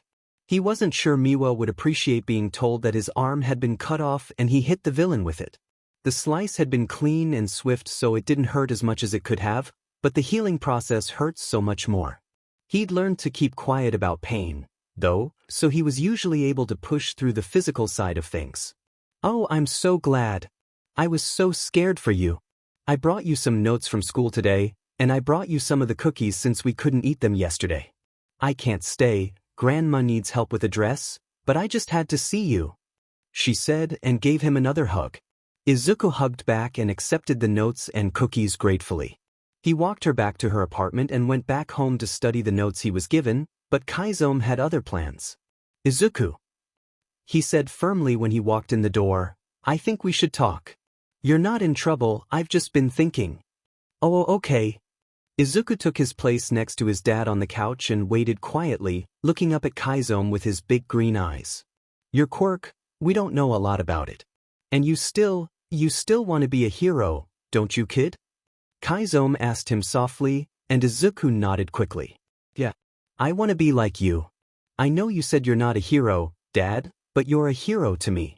You saved me so," Izuku said, and Chizome sighed. "Trust me, kid, you don't want to be like me. I'll tell you all about it when you're older, but I told you before I was a bad person before I got put in the facility. But if you want to be a hero, you need to be ready. You need training. We need to know what the doctor did to you." Chizome's jaw clenched at the thought of figuring out exactly what the man had done to him. He was terrified that he'd done something that would make Izuku's life miserable, because that was exactly the sort of thing Garaki would do. What do you mean?" Izuku asked, eyes wide. He reached for Chizome, who put a comforting hand on his shoulder. "I can teach you how to fight, Izuku. You're old enough now. And if you get in a situation like yesterday, I want you to be able to defend yourself. If you want to be a hero, I can help you. I'll make you into a true hero if that's what you want. But that involves knowing everything about your quirk and what the doctor did." Chizome explained. Izuku seemed to tense at this. How would we find out?" he asked, voice barely coming out. "Recovery girl might be able to give us a good start. She was nice, right? She can tell us more, but you have to be okay with going to see her so she can check up on you again. Where she works might look like a hospital, but it isn't one. It's just the nurse's office at a school. Your school has one too, so you know it's not a hospital." Chizome reassured him, and Izuku looked apprehensive, to say the least. "Oh, okay," Izuku finally said after several moments of silence. "Will you stay with me, Chizome-san?" Chizome pursed his lips. Izuku hadn't called him Chizome-san when they were by themselves in a long time. It was a sign that he was stressed out, reverting to facility behavior. He'd been doing good lately too. This would probably be a night where he couldn't sleep by himself again. He doubted even putting his bed in the same room would be enough. "Of course I'll stay with you, Izuku. You and me could. I promised you. It's not playing pretend anymore," Chizome said softly, and Izuku dove in for a hug before quickly sitting back up. The boy's eyes were glistening with tears, but they seemed happy or grateful rather than sad. "There's another thing. Recovery girl thinks you should talk to somebody about what happened in the facility. Maybe it will help with your nightmares. Would you want to meet Hound Dog? He's a pro hero who helps with situations like ours." But it isn't safe to talk about the facility. I can't even tell Miwa," Izuku said, his hands clenching into small, white-knuckled fists. "Being safe is more important." "I know, kid, I know.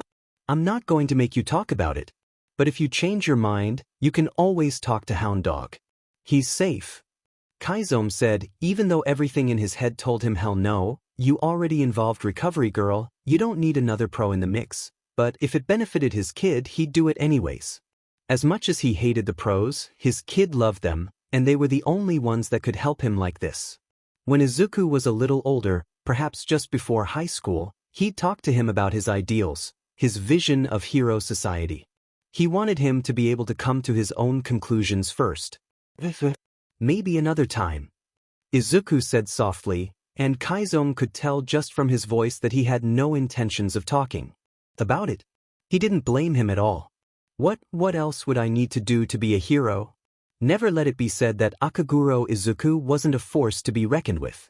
Even without his quirk, he was tenacious and kept going, even with his naturally shy disposition.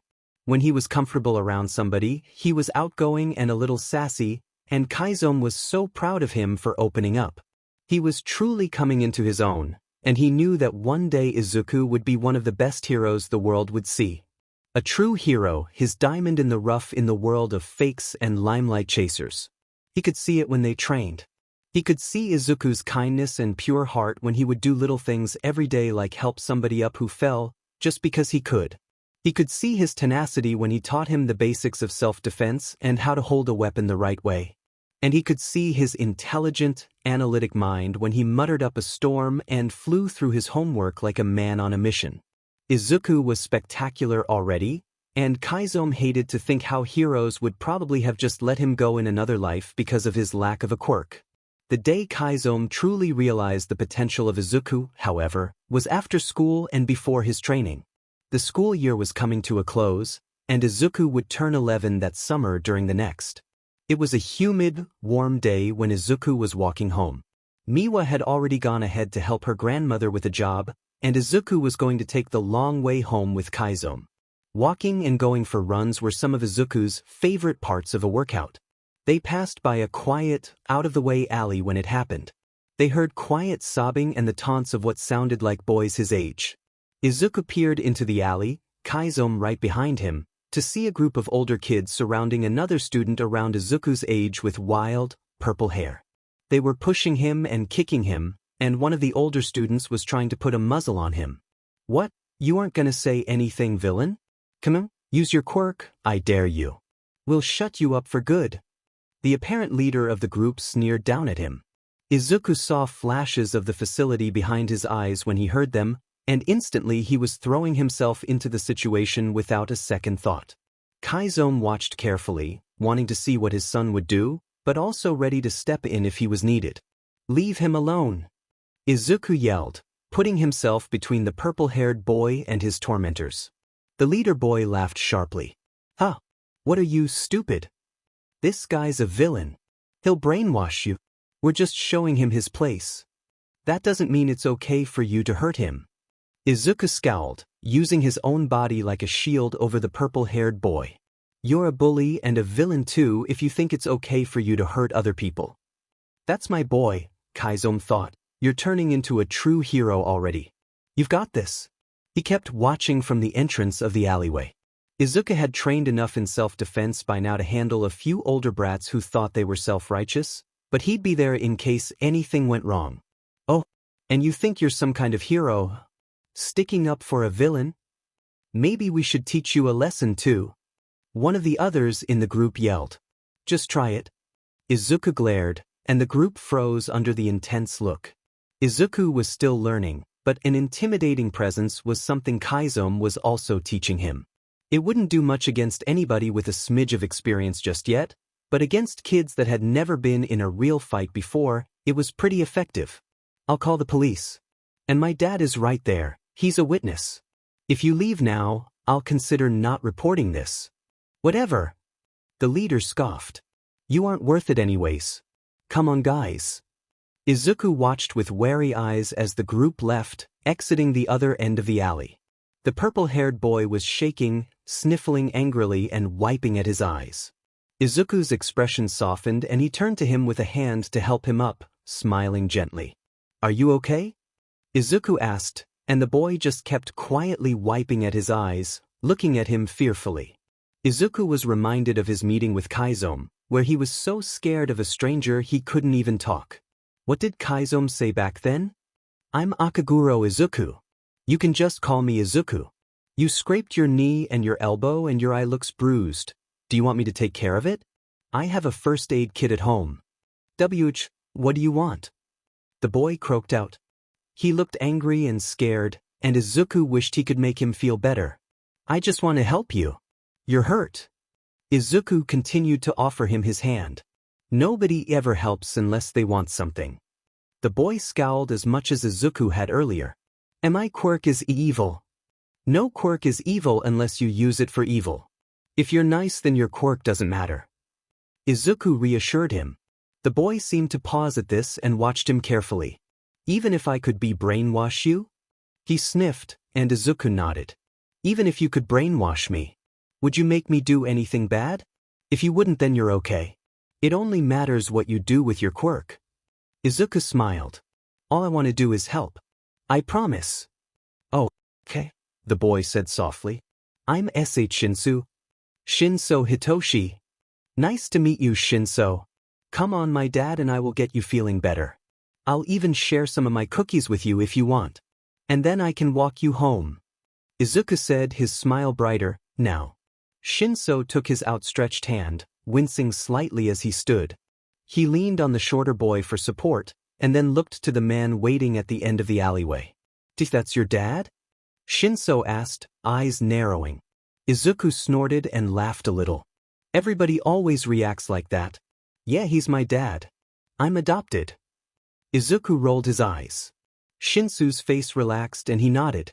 "I'm adopted too. My dads are nice," he said softly. The rest of the walk was quiet, and they were at the apartment before they knew it.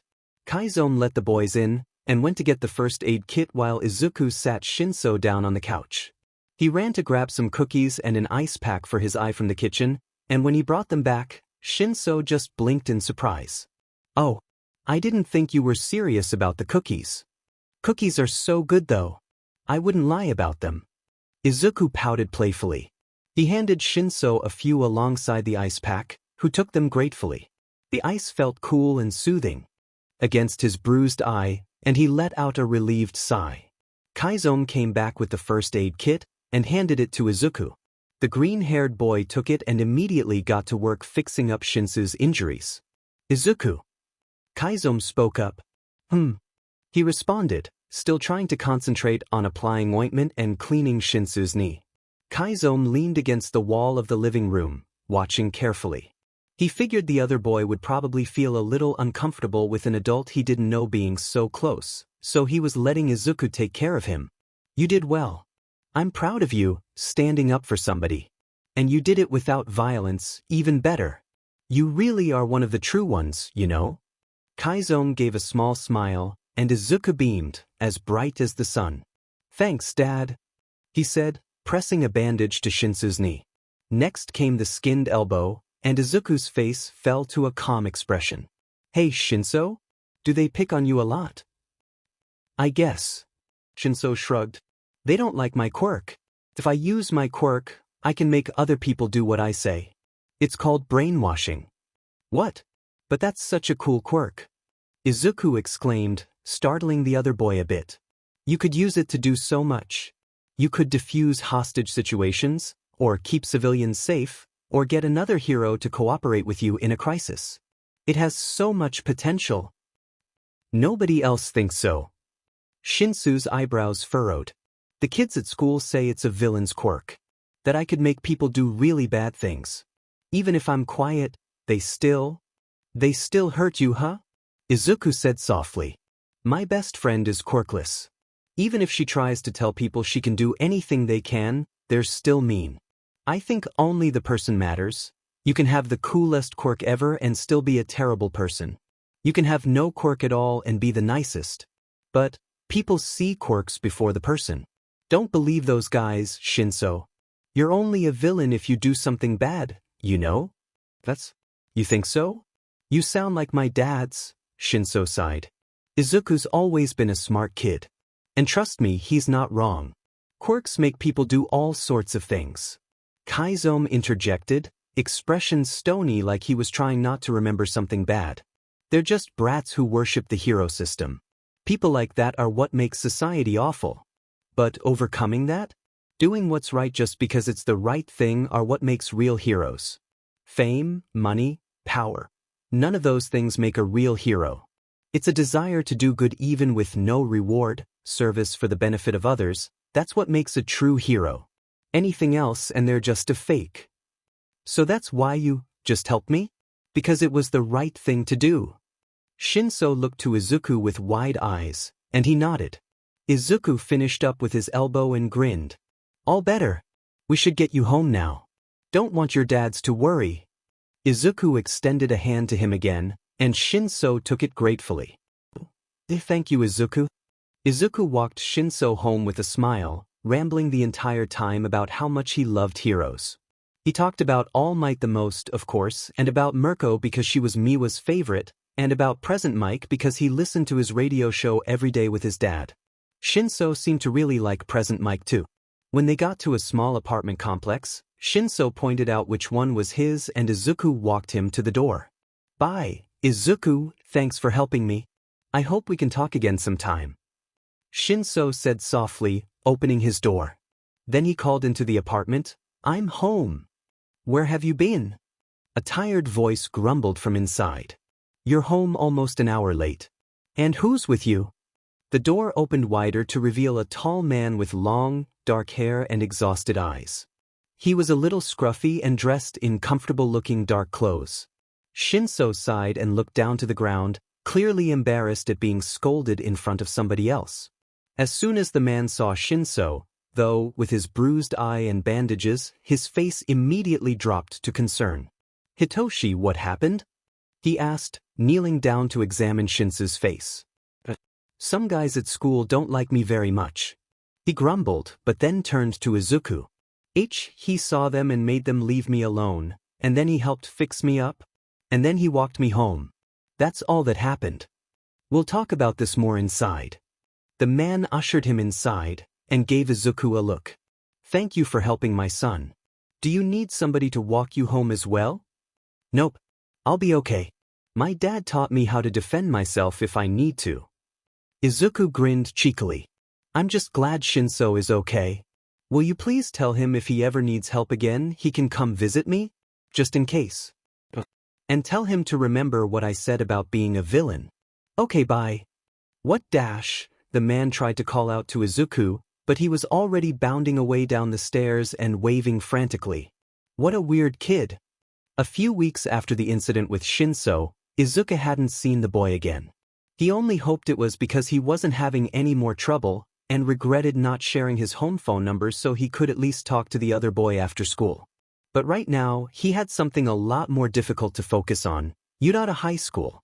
He just started his last year of elementary, and was going to be in junior high soon, but right now he had to steel himself to enter UA quite literally, as he was standing outside of its gates with his dad. Recovery Girl had asked them to come in for another checkup and to discuss her discoveries regarding his quirk. Izuku promised Chizome he would try meeting with her, and in return, Chizome said they could leave the nurse's office and talk in a classroom or somewhere else if he felt too uncomfortable. First he just had to get in the gates, knowing that he'd be in somewhere even remotely like the facility. He dreaded even being sent to the nurse's office at his own school, not that he ever really needed to. You can do this, Izuku. It's not the facility, it's UA. You want to go here one day, right? So just think of it like you're taking a tour of your future high school. Chizome said gently, a steady hand on his son's shoulders. Izuku nodded. Alright. I can do this, he whispered and made his way to the gate and pushed the buzzer. They had both been warned about the infamous Udata barrier and were told to just buzz in when they arrived. A voice crackled over the speakers. Do you have business here at U.A? What was presumably a security guard asked. We have an appointment with Recovery Girl. Chizome responded with a roll of his eyes. The other end was silent for several moments. Come in, the voice said, and the both of them walked towards the school. They were greeted at the doors by somebody both of them knew, although for different reasons.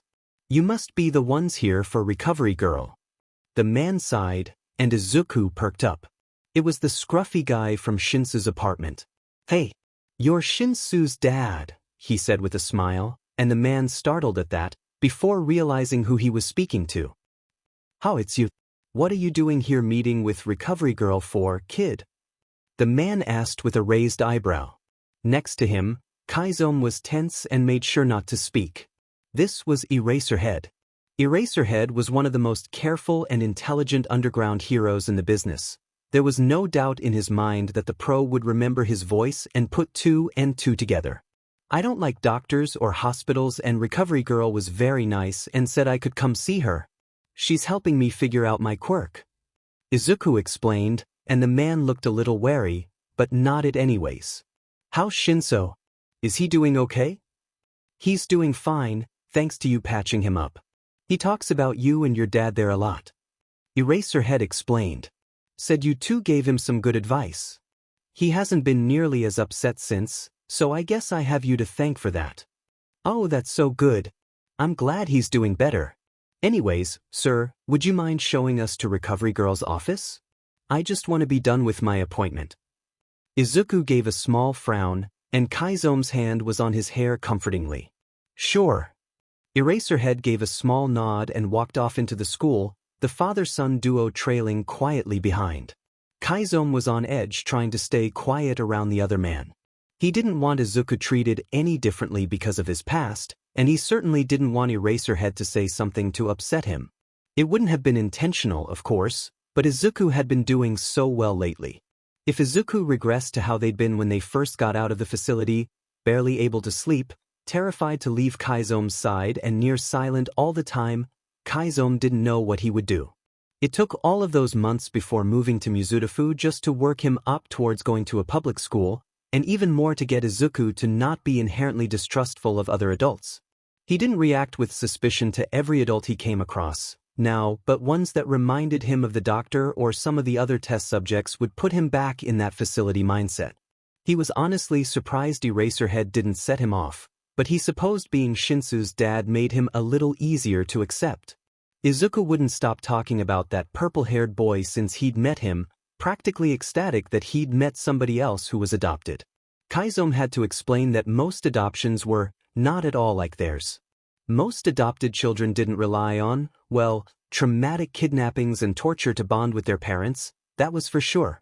Still, Izuku said it was nice to meet somebody who had also been picked, like he'd said about himself. "We're here, I'm sure Recovery Girl can show you out when you're done," Eraserhead announced suddenly, and Izuku gave the man a simple, forced smile before nodding. "Thank you. Please tell Shinso I said hi. Let's go in, Dad."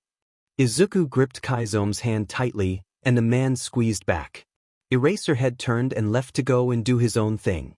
The two entered the office quietly, and were greeted with the sight of Detective Tsukachi meeting with Recovery Girl, much to their surprise.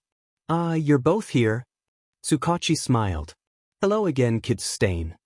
Hello," Izuku said, clutching his dad's hand tighter at the sight of the office. The sterile white room with medical beds, partitioned sheets, and medical supplies made Izuku's skin crawl. It felt like the doctor would come in and start his tests at any moment. He's dead, Izuku reminded himself about the world around him to keep himself calm like Chizome taught him. He's gone. Chizome saved me. It's not the facility. It's Udata High School. I'm here with Recovery Girl. My name is Akaguro Izuku. I have green eyes and hair. I have freckles. I love heroes. Chizome is my hero, he adopted me, I love him. Detective? What are you doing here? Chizome asked with a wary look, and Tsukachi sighed dejectedly. Well, some of the things she found. I had to get permission from the Hero Commission to talk about this with somebody else. Don't worry, all of the details were kept out and your son wasn't involved at all. Recovery Girl doesn't know the details either, but I was informed because she wants to know exactly what was done so she can treat your son effectively. I have permission to tell her the details if you and he are willing. Tsukachi explained. Sheet. Kaiso muttered, running a hand through his hair. Is it bad? It could be, Recovery Girl spoke up, but I'd need details to confirm. That's why I called the detective here and why it's taken so long to get back to you. Are you willing to talk? I'm happy to talk, but some of what happened was only to him. I wasn't there for everything. Kaiso gave Tsukachi a pointed look. So it's up to the kid in the end, and if he wants to talk about it, I'm staying in the room with him. I promised I wouldn't leave, that's the only reason he's even in here. Are you okay with talking about what happened to you, kid? Tsukachi asked softly. Izuku squeezed his eyes shut and stepped closer to his dad's side. Is it safe?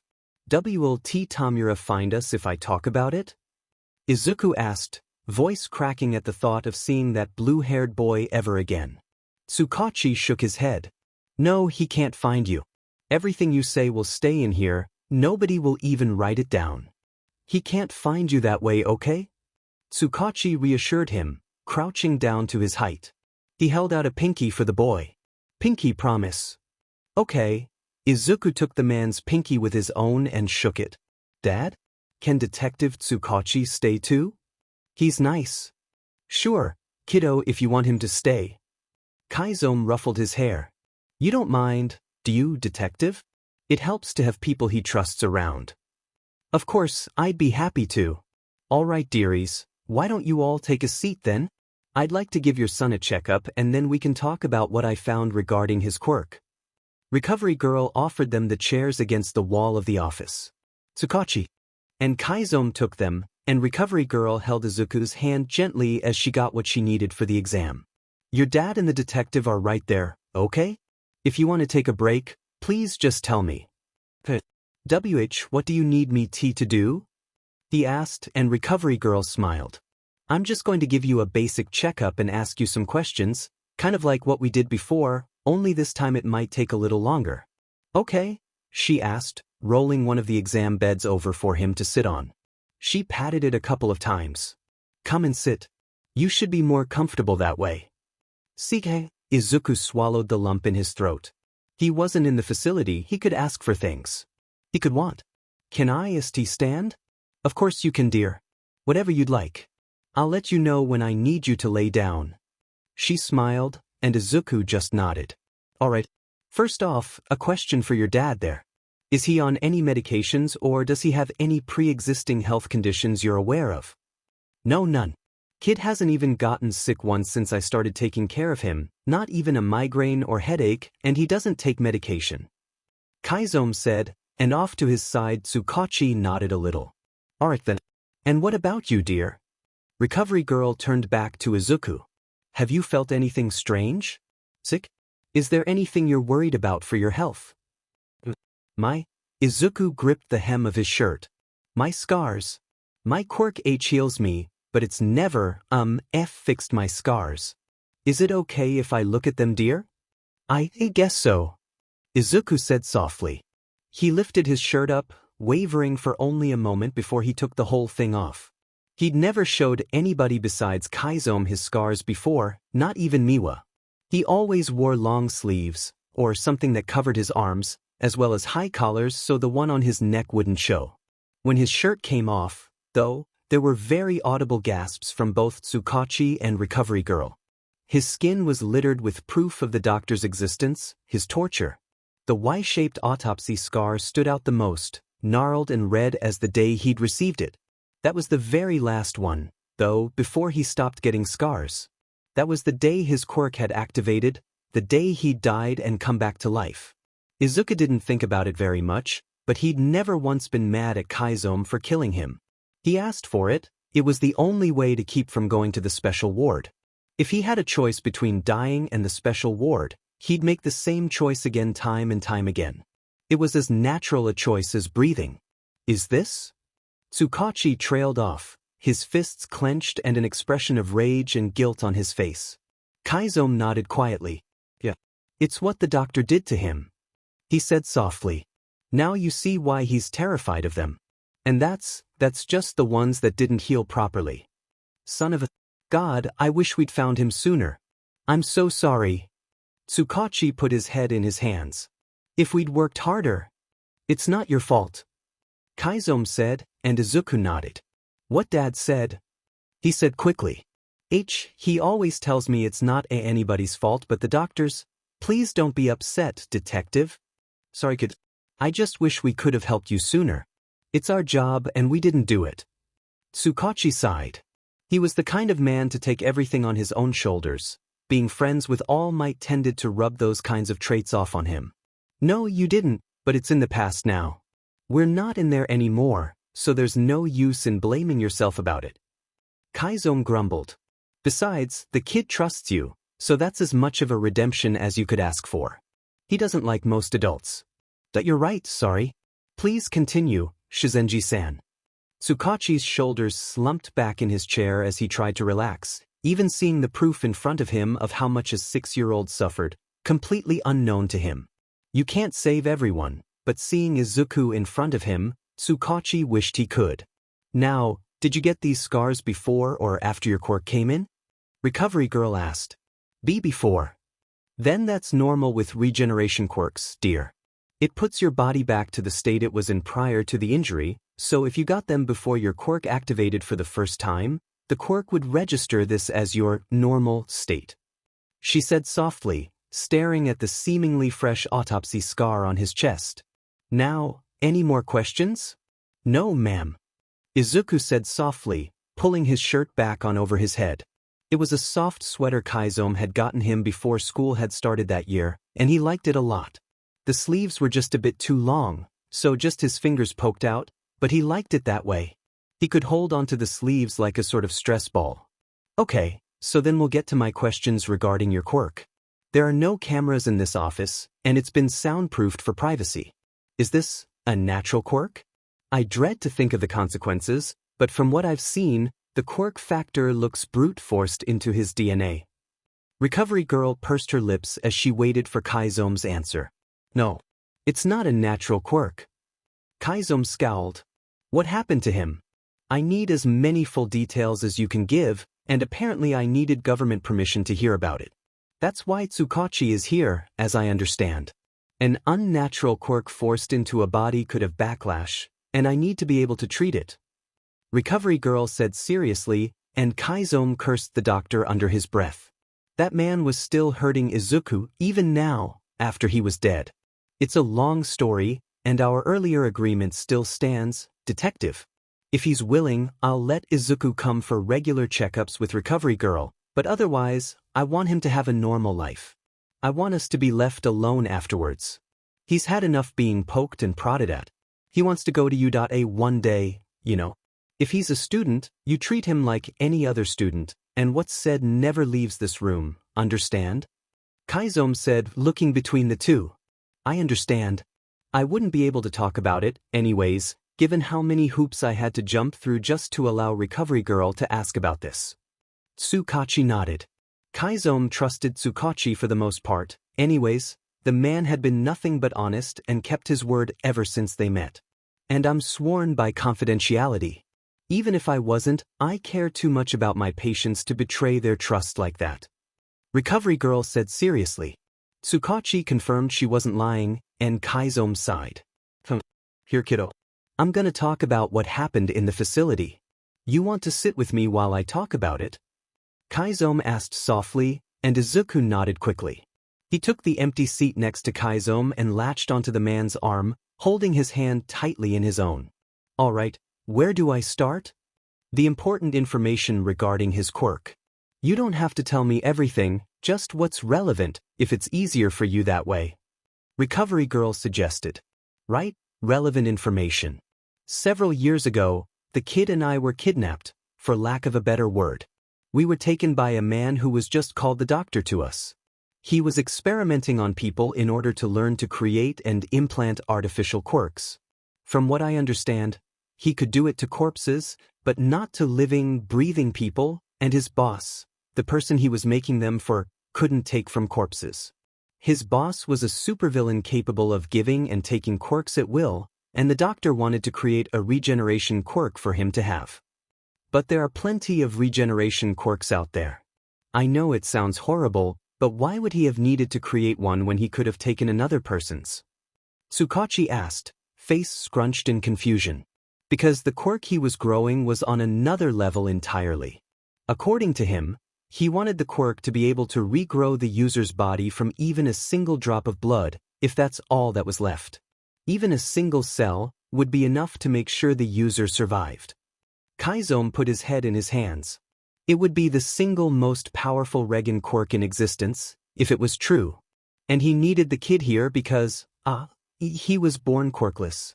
Something about how a quirkless person was the perfect test tube, since he wouldn't have a quirk factor in his DNA to interfere. I don't understand all of the science behind it, but there you have it. And he almost had that quirk? Almost took it from your son. Tsukachi paled. If that's true, he really would have been unkillable. I couldn't even imagine. But how is that kind of a quirk possible? Regan quirks don't survive when the brain is damaged. That's where my findings come in. Recovery Girl interrupted.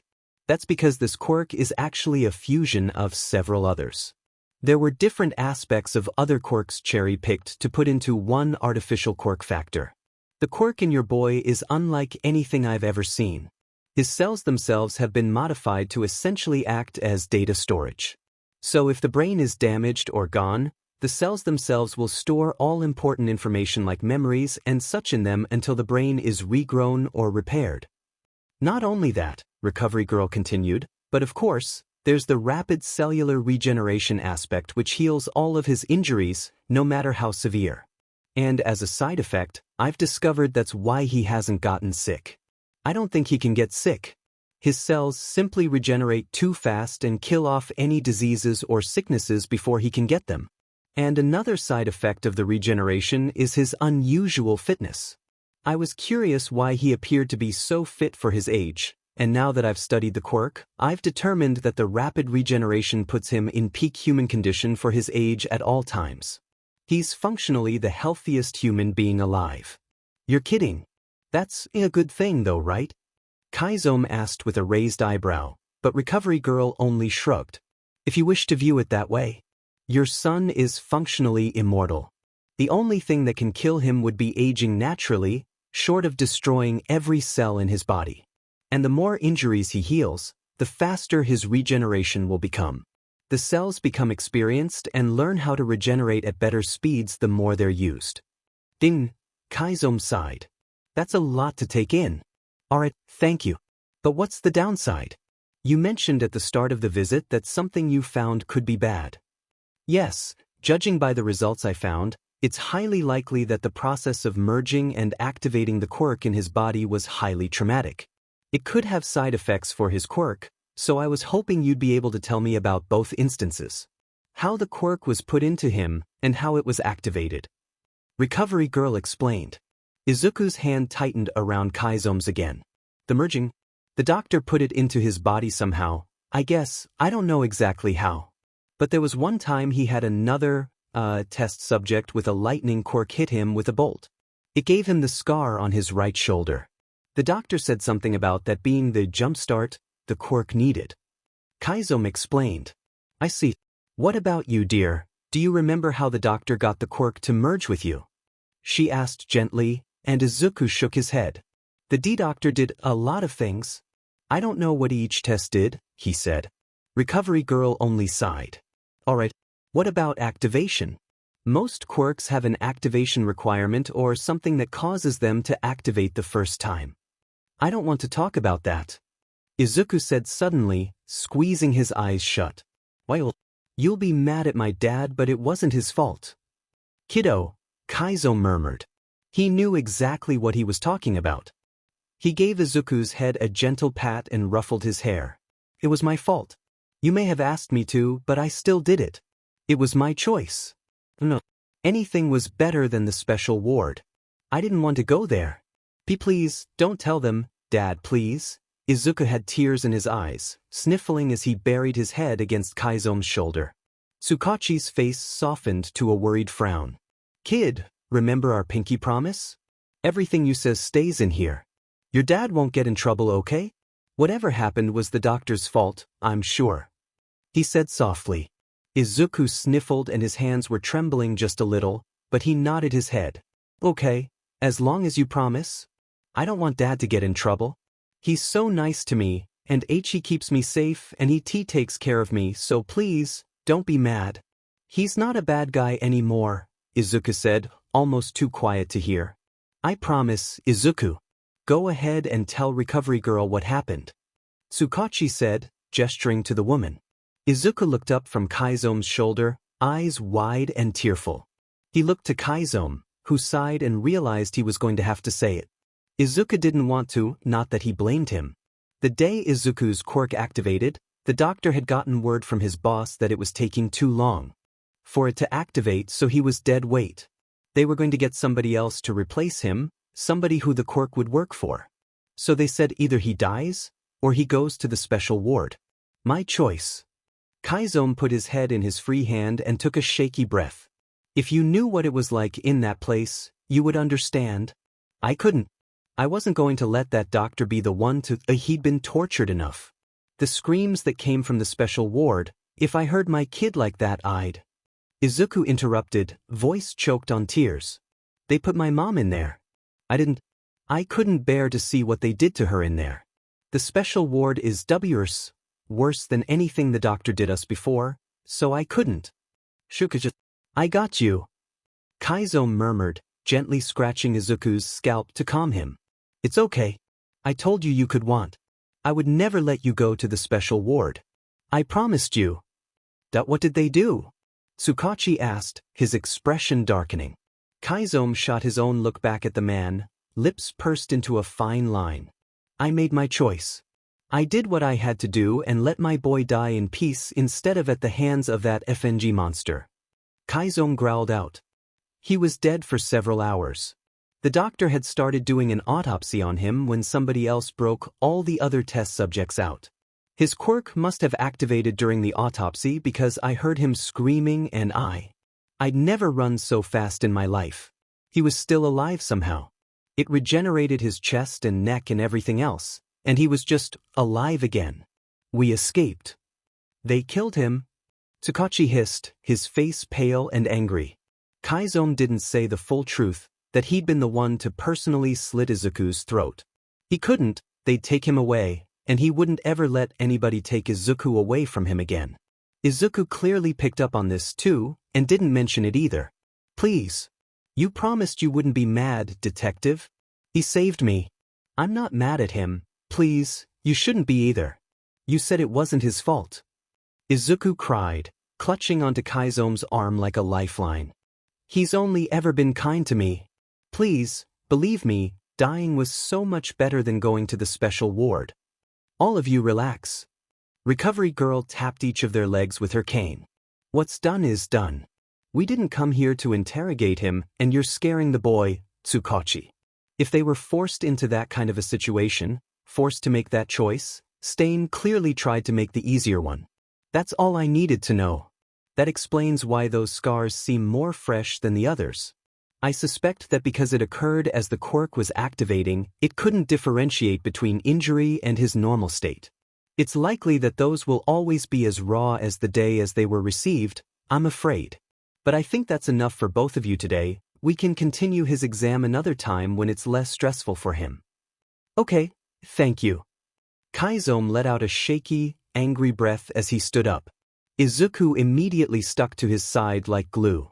Come on, kiddo, we'll get ice cream or something on the way home. Bando Miwa was a smart girl. She wasn't a genius or anything, but she was smart and was able to pick up on most things.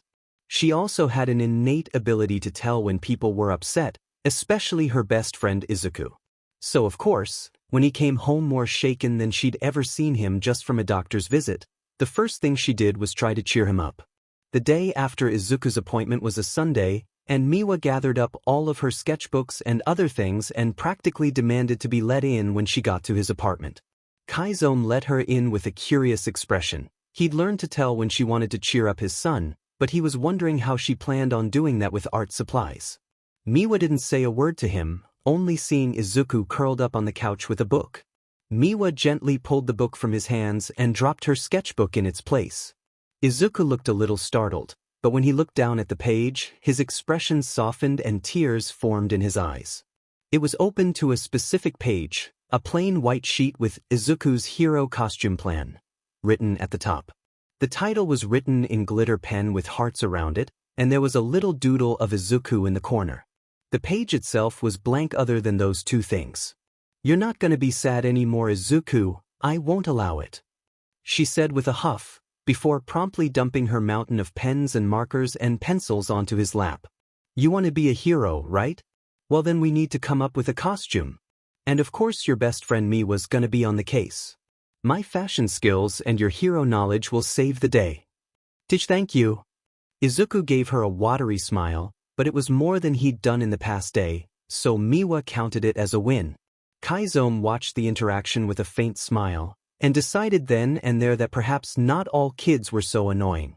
He still disliked most other people and despised the fakes. Of course, it was a reflex, but Miwa and Izuku weren't so bad. Miwa sat next to Izuku on the couch, and laid another sketchbook open on her own lap. Messy doodles were strewn across the pages, all random ideas for Izuku's costume with no real coherent thought behind it. Izuku pointed out some of the details he liked, the colors he thought of. He was insistent that there was some red in the costume since it reminded him of his dad, and what purpose he wanted the costume to serve. During their training so far, Izuku had been learning self-defense techniques and building up his understanding of basic hand-to-hand combat. They'd also been trying to improve his fitness, but after their visit with Recovery Girl, they learned that it was completely unnecessary. He was already as fit as he physically could be, which explained his muscles and seemingly unending stamina. He never once got tired during their training sessions, even if he did sweat. "So, I think I want my costume to be easy to move in, not too much material and easy to hold weapons with." Izuku began his mile-a-minute muttering, and Miwa only listened eagerly and, surprisingly, kept up with him word for word. She wrote down all of his ideas and scribbled little drawings of what might work along the sides of her notes. They spent nearly an hour like that before coming up with something decent. They looked at it with narrow, critical eyes before they both just sighed. "Not good enough," Miwa mumbled. Izuku shook his head. "But we're on the right track. Honestly, yours is better than my first draft. I can't draw very well, so you're already a leg up on me." Izuku smiled sheepishly. Miwa grinned proudly at the compliment, clutching her notebook to her chest. "You think so, Izuku? I can teach you stuff. It would be good to know for your hero analysis notebooks. You could draw their gear and outfits in there," she suggested, and Izuku beamed a smile back at her. "Oh, that's a great idea. I'd love to have you show me some drawing tips." Time passed as it always did. Recovery Girl's visit was months ago, and his life had gone mostly back to normal. He went to school, hung out with Miwa, of course, and trained with Chizome every day. Chizome had decided to do something new today, and was currently leading Izuku to somewhere important. All he'd said was that it was a good place to train, but that was the only cryptic hint he'd gotten about where they were headed. Izuku's nose wrinkled at the horrid, rotten and metallic smell coming from the general area they were in. He wondered where in the world his dad was taking him, but said nothing as they came upon a beach when they turned onto a street. The smell was overpowering here, fishy and salty and putrid. It was being used as a landfill, and Izuku was sure that it was probably illegal. The old, worn-down sign read, Dagoba Municipal Beach Park, and there was no way a park was intended as a landfill like this, right? "Good observation, kid." Kaiso chuckled, indicating Izuku actually had that whole train of thought out loud. "It's definitely illegal. Scouted this place out a while back when I was looking for a place to train you with weapons. I think you're getting old enough to learn to use them properly. You've got 2 more years before high school, so that should be enough." Izuku was 12 now, and he only had 2 more years of junior high before he could apply to UA. He'd been practically begging Kaiso to teach him how to use all the knives and swords he'd seen him with before they moved to Mizudafu. He'd only seen Kaiso's vigilante gear a handful of times, but he knew that the man was practically a walking armory when he wore it. He didn't go out as Stain anymore. Izuku learned that name after the appointment with Recovery Girl, but Kaiso still used them every day. Kaiso's job was working as a personal bodyguard for people who could afford him, and they paid for the best money could buy. He definitely fell under that category. According to the ones who contracted him, he was a force to be reckoned with on the job, ruthless, intimidating, and with a work ethic that terrified those around him. When he wasn't on the job, he worked out daily and spent most of his free time training and taking care of Izuku. He approached his son's training with the same merciless tactics he used at work. He loved his son, but he wasn't going to baby him. Izuku needed to learn to handle what the world, and consequently, the heroics industry, would throw at him. Kaiso never lied to him. He was open, brutally honest, and a bit of an a-hole to everybody else, but he was good at what he did. So Izuku trusted him, even when training left him a little battered and with sore muscles. That was one thing his regeneration never healed, the burn a workout left on his muscles. It was almost satisfying, feeling the effort of his hard work, so he never minded that kind of pain. "You think I'm ready for weapons training?" Izuku asked with wide eyes, hope and excitement shimmering in them. "But what does that have to do with the beach?" "A couple of things. First, think of it like this, what do I always say makes a true hero?"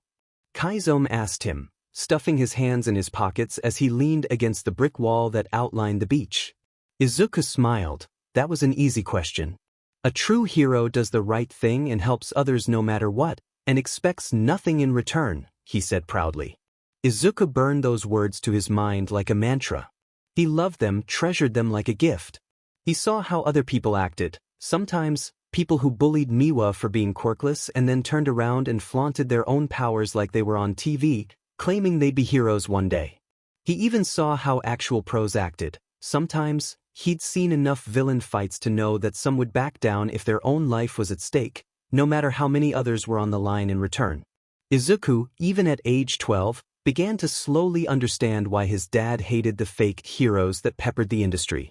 Fame, money, power, that's all that some heroes seem to be after. Not the saving of lives, not the gratification that came with doing the right thing, nothing else seemed to matter to some.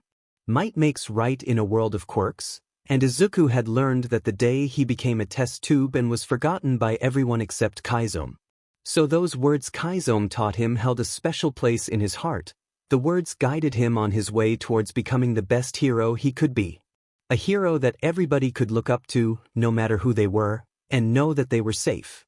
Exactly right, Izuku, so then why would I bring you to the beach for weapons training? Obviously, weapons training is so you can become a hero, but what does a beach being used as an illegal landfill have to do with that? Chizome raised an eyebrow, waiting for an answer. Izuku was a smart kid, he'd get it eventually. The green-haired boy thought for a long moment, face carefully thoughtful, before he lit up like a Christmas tree. To do the right thing.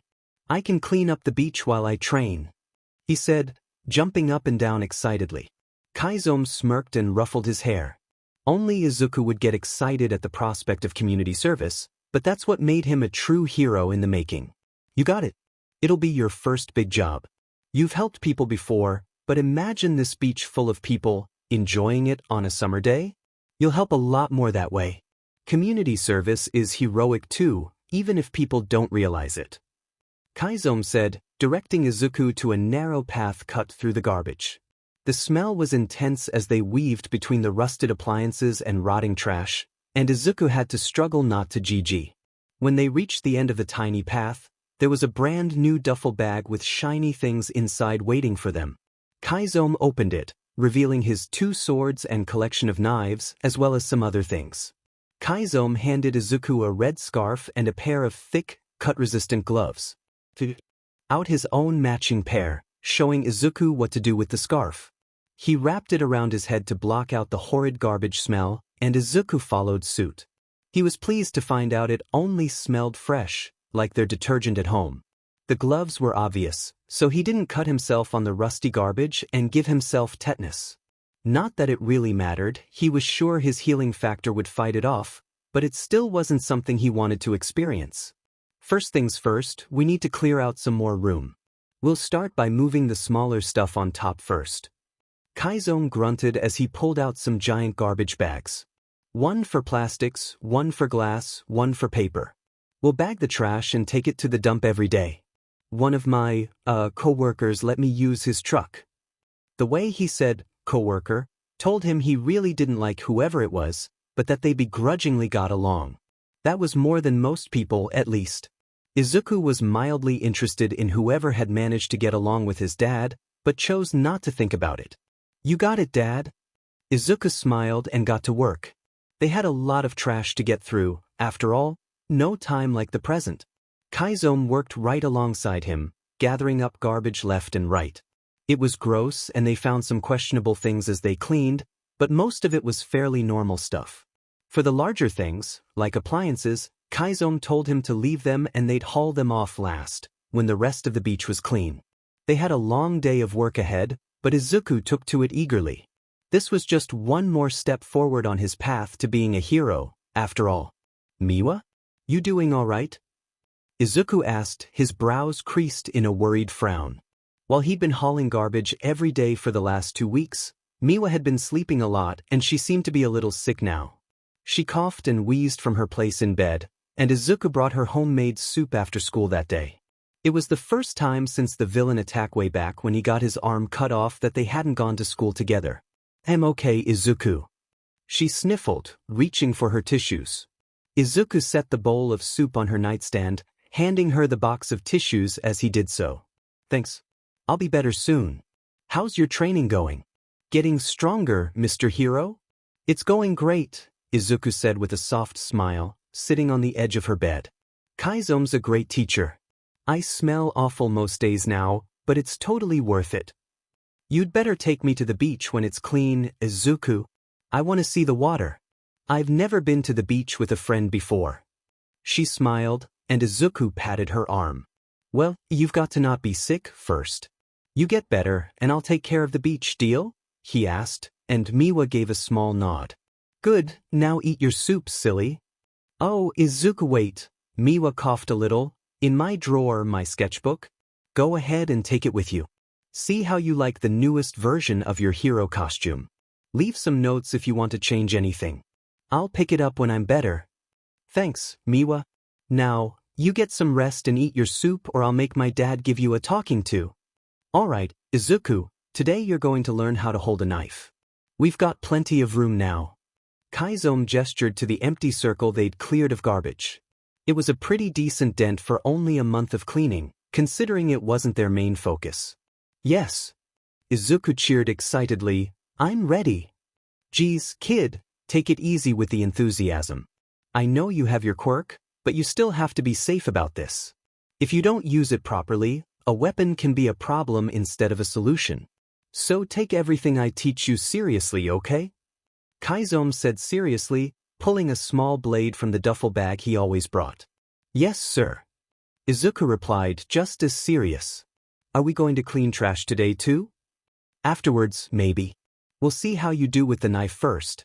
Now, any questions before we start?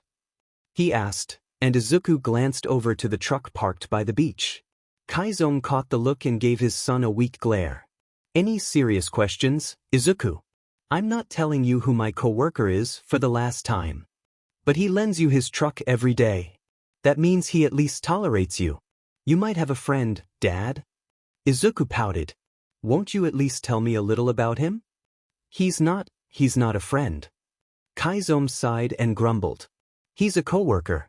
He's a snarky a-hole, he dresses like a bum, and he looks like a burnt lizard somebody stapled back together, I don't know.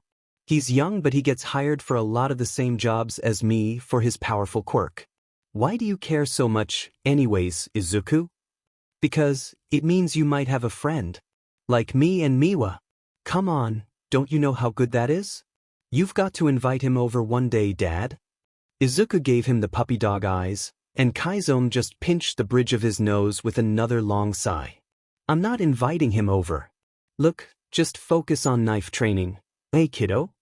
How's Miwa? Izuku asked, standing nervously outside of his friend's apartment. She hasn't been at school lately and I haven't heard from her at all. Oh, Izuku dear, it's good to see you. Miwa's grandmother looked exhausted, even more so than she usually did after a full day of work. Miwa's still sick, I'm afraid. We've taken her to a few doctors, but she hasn't been getting any better. Nobody seems to know what's wrong with her, really. Oh, is there anything I can do? I mean, I know there's not much I can do that would be actually helpful, but, Miwa's my best friend. So I want to do what I can. Izuku said with wide, worried eyes. He'd never seen anybody stay sick for as long as Miwa had. Even Kaizome's colds only lasted a day or two. Miwa had been bedridden for nearly as long as he'd been cleaning up the beach. "You've been a dear. Helping out when we can't be home is plenty, Izuku. Besides, you're Miwa's only friend. That's more than enough. Seeing how happy she gets when she talks about you just melts my heart." Her grandmother smiled and patted Izuku's head. "You're a good boy, Izuku. I'm sure you'll make a fine hero one day." Thank you. Would it be alright if I saw Miwa? Just for a little? I know she's sick, but I just want to say hi. I haven't seen her in a while, and today's my day off from training." Izuku asked, a little sheepish. "Sure. Just know she's not her best right now, okay? I'm sure she'll get better soon, so just go easy on her." "Right, of course." Izuku nodded quickly. Followed the older woman through the apartment to Miwa's room. When he opened the door, he was greeted with the sight of his best friend, bundled in tons of blankets. She was flushed and sweaty, stark against her white hair and blue eyes. She looked like she was in no small amount of pain, coughing and wheezing with every other breath. "Miwa, dear, Izuku is here to see you. Are you up for saying hi?" her grandmother asked softly from the doorway. Miwa gave a small, shaky smile and nodded. "Hi, Zuku," she coughed. "I'm happy you could come over." "Of course I'd come over, Miwa. You're my best friend after all." Izuku smiled back, though inside it hurt to see her like this. He wondered for a moment if this was how Kaiso must have felt watching him get hurt in the facility. Her voice was hoarse and scratchy, nothing like the loud and insistent tone she'd used not so long ago when she tried to cheer him up. "Sorry I can't draw right now. I'm a little tired," she said softly, drawing in a raspy breath. Izuku nodded and came up to the edge of her bed, offering her a small bracelet made of shells and shiny rocks. "I made this for you. I saw some shells and other cool stuff while I've been cleaning the beach, so I cleaned it up for you and I thought you'd like it." He slipped the bracelet onto her wrist gently, and Miwa's smile got just a bit brighter at the gesture. "It's so pretty. Your color choices are getting better." She giggled. "Tell Kaizoms I said hi, please." "You got it, Miwa." Izuku was feeling antsy all day. He'd gone for his morning workout, Kaizome had the day off, and everything seemed alright, so what was setting him on edge like this? To him, it felt like he was just waiting for the doctor to walk in the door for a test. It made him want to grind his teeth, and he actively fought off the rules running like a mantra in his head. He was sitting in class now, pencil tapping against the worksheet the students were working on. His eyebrows furrowed as he stared at the problems. They weren't particularly hard questions, but he just couldn't focus on them. Eventually, though, a secretary coming through the door brought him out of his thoughts. "Akaguro Izuku? You're needed in the front office," she said softly, and Izuku blinked in surprise. The office? What had he done that got him sent to the office? He hadn't even gotten in a fight for months. Most people stopped picking on others when he was around. But he gathered his things anyways and followed quietly. He wasn't going to make it worse by arguing. When he actually got to the office, though, he was just confused. He saw Kaizome there, pacing back and forth with an expression he couldn't quite place. It was like something between anger and sorrow, and it looked so foreign on the man. The secretary softly ushered him forward, and he was immediately enveloped in a crushing hug by his dad. Izuku returned it, but his confusion only grew. "Dad? What are you doing here?" he asked, and Kaizome put a hand on his head. "I'm sorry, Izuku, I'm so sorry," he murmured. Miwa's really sick. She's in the hospital." "She's not, she won't make it." "Huh?" Izuku asked, his eyes wide. He felt like somebody had dumped a bucket of ice water down his shirt. "Dad, that's not funny. Miwa's going to get better. I just saw her last week. What are you talking about?" "Miwa got sick with something that there's no cure for. They don't think she'll make it another few days. I'm going to take you home, and if you feel willing, you can go see her. She's not contagious. I wish there was something we could do, kiddo, but even the best heroes can't save everyone. Some things you can't help." Kaizome stroked his hair gently. For Izuku, though, it felt like his world was falling apart for a second time. First his mother, and now Miwa. He didn't want to lose anybody else. He couldn't bear it. But Kaiso never lied to him, and his heart felt like it was breaking apart. Izuku's hands shook and his skin crawled the entire time he was in the hospital. He felt like he would be sick at any moment, but he was determined to see Miwa before he couldn't anymore. Tears spilled silently down his cheeks. He learned a long time ago to cry quietly when he was in this kind of pain, the pain that made his heart burst. It only got worse if people knew what made his heart hurt. Even if he wasn't in the facility anymore, some lessons stuck with him. And when he saw Miwa, hooked up to machines and tubes and struggling to breathe, he felt faint. Why did she have to get sick? He wondered, why Miwa of all people? She already fought through every day at school, with only Izuku at her back, holding on to her dreams of being a designer and tailor with her grandmother. He wanted her to see him become a hero. He promised to show her the beach, to clean it for her so she could go with a friend for the first time. She's asleep right now. A doctor said gently, a kind-looking woman with blonde hair and scales around her eyes. Are you her family? He's her best friend. Her only friend. Chizome said, and the doctor's eyes softened to a tired sort of kindness. Right?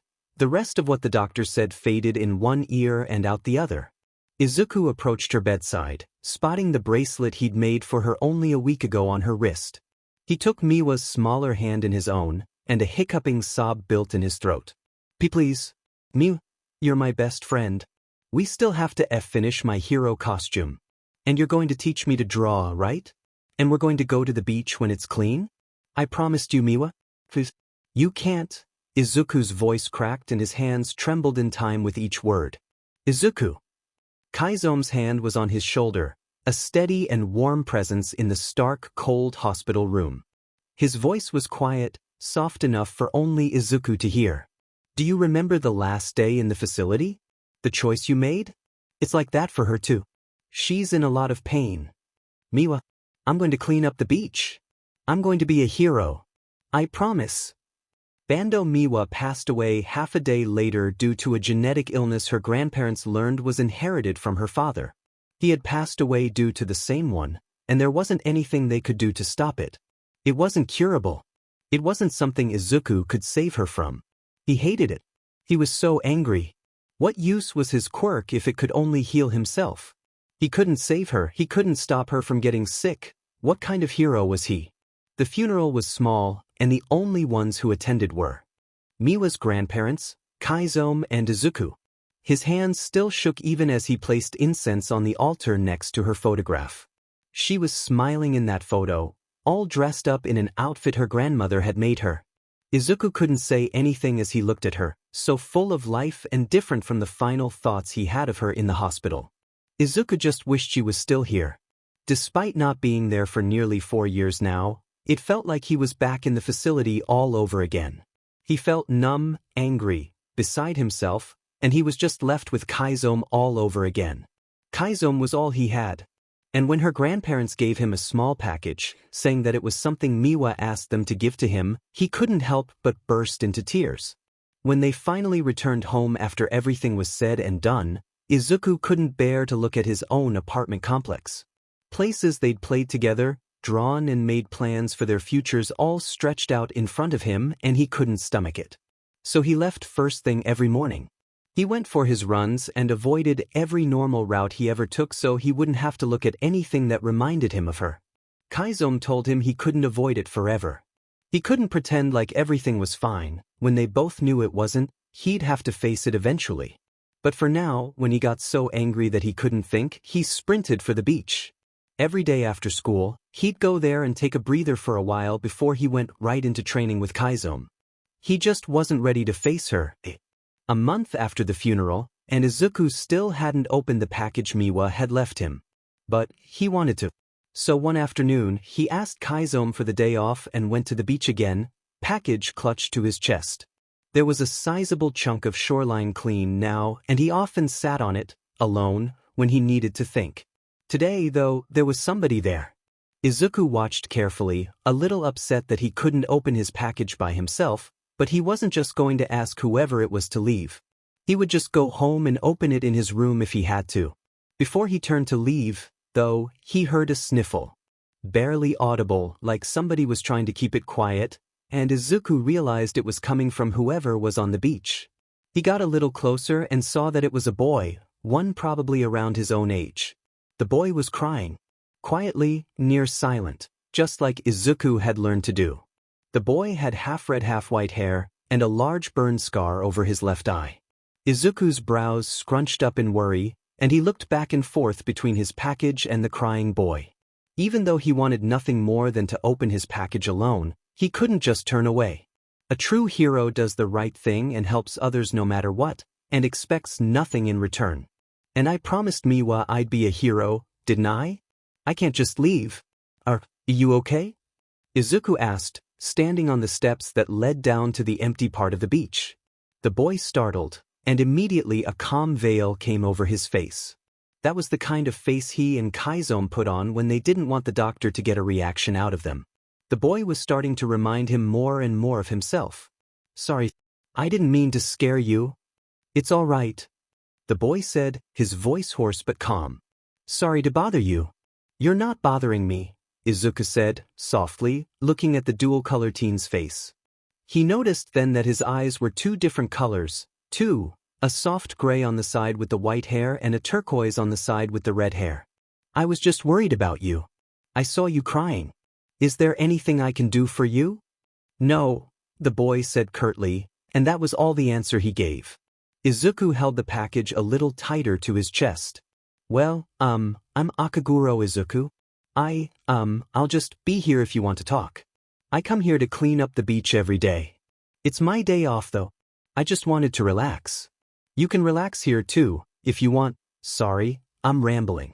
I'm normally better at this sort of thing, Izuku mumbled, sitting down on the steps of the beach wall with a huff. His face fell as he stared down at the package he held, setting it in his lap. It was a simple box wrapped in brown paper, nothing special, but the top of it had, Izuku, written with glitter pen in Miwa's handwriting. Better at what sort of thing? The boy asked curiously, his calm mask still firmly in place. Izuku said nothing for a while, just staring at the package. Comforting people. Making friends, I guess. Even if I don't actually have any anymore, he trailed off, forcing the tears away. He wasn't going to break down in front of a stranger, not when he was trying to be the one helping him. The thought is appreciated anyways. The boy approached him and quietly took a seat beside him on the steps of the beach wall. He stared down at the package in Izuku's lap, wondering what it was and why he held onto it so tightly. Todoroki Shudo. I came here to clear my thoughts. I never come this way and I thought it would be a decent change. I'm sorry to have bothered you like this. I wasn't aware people even still came to this beach.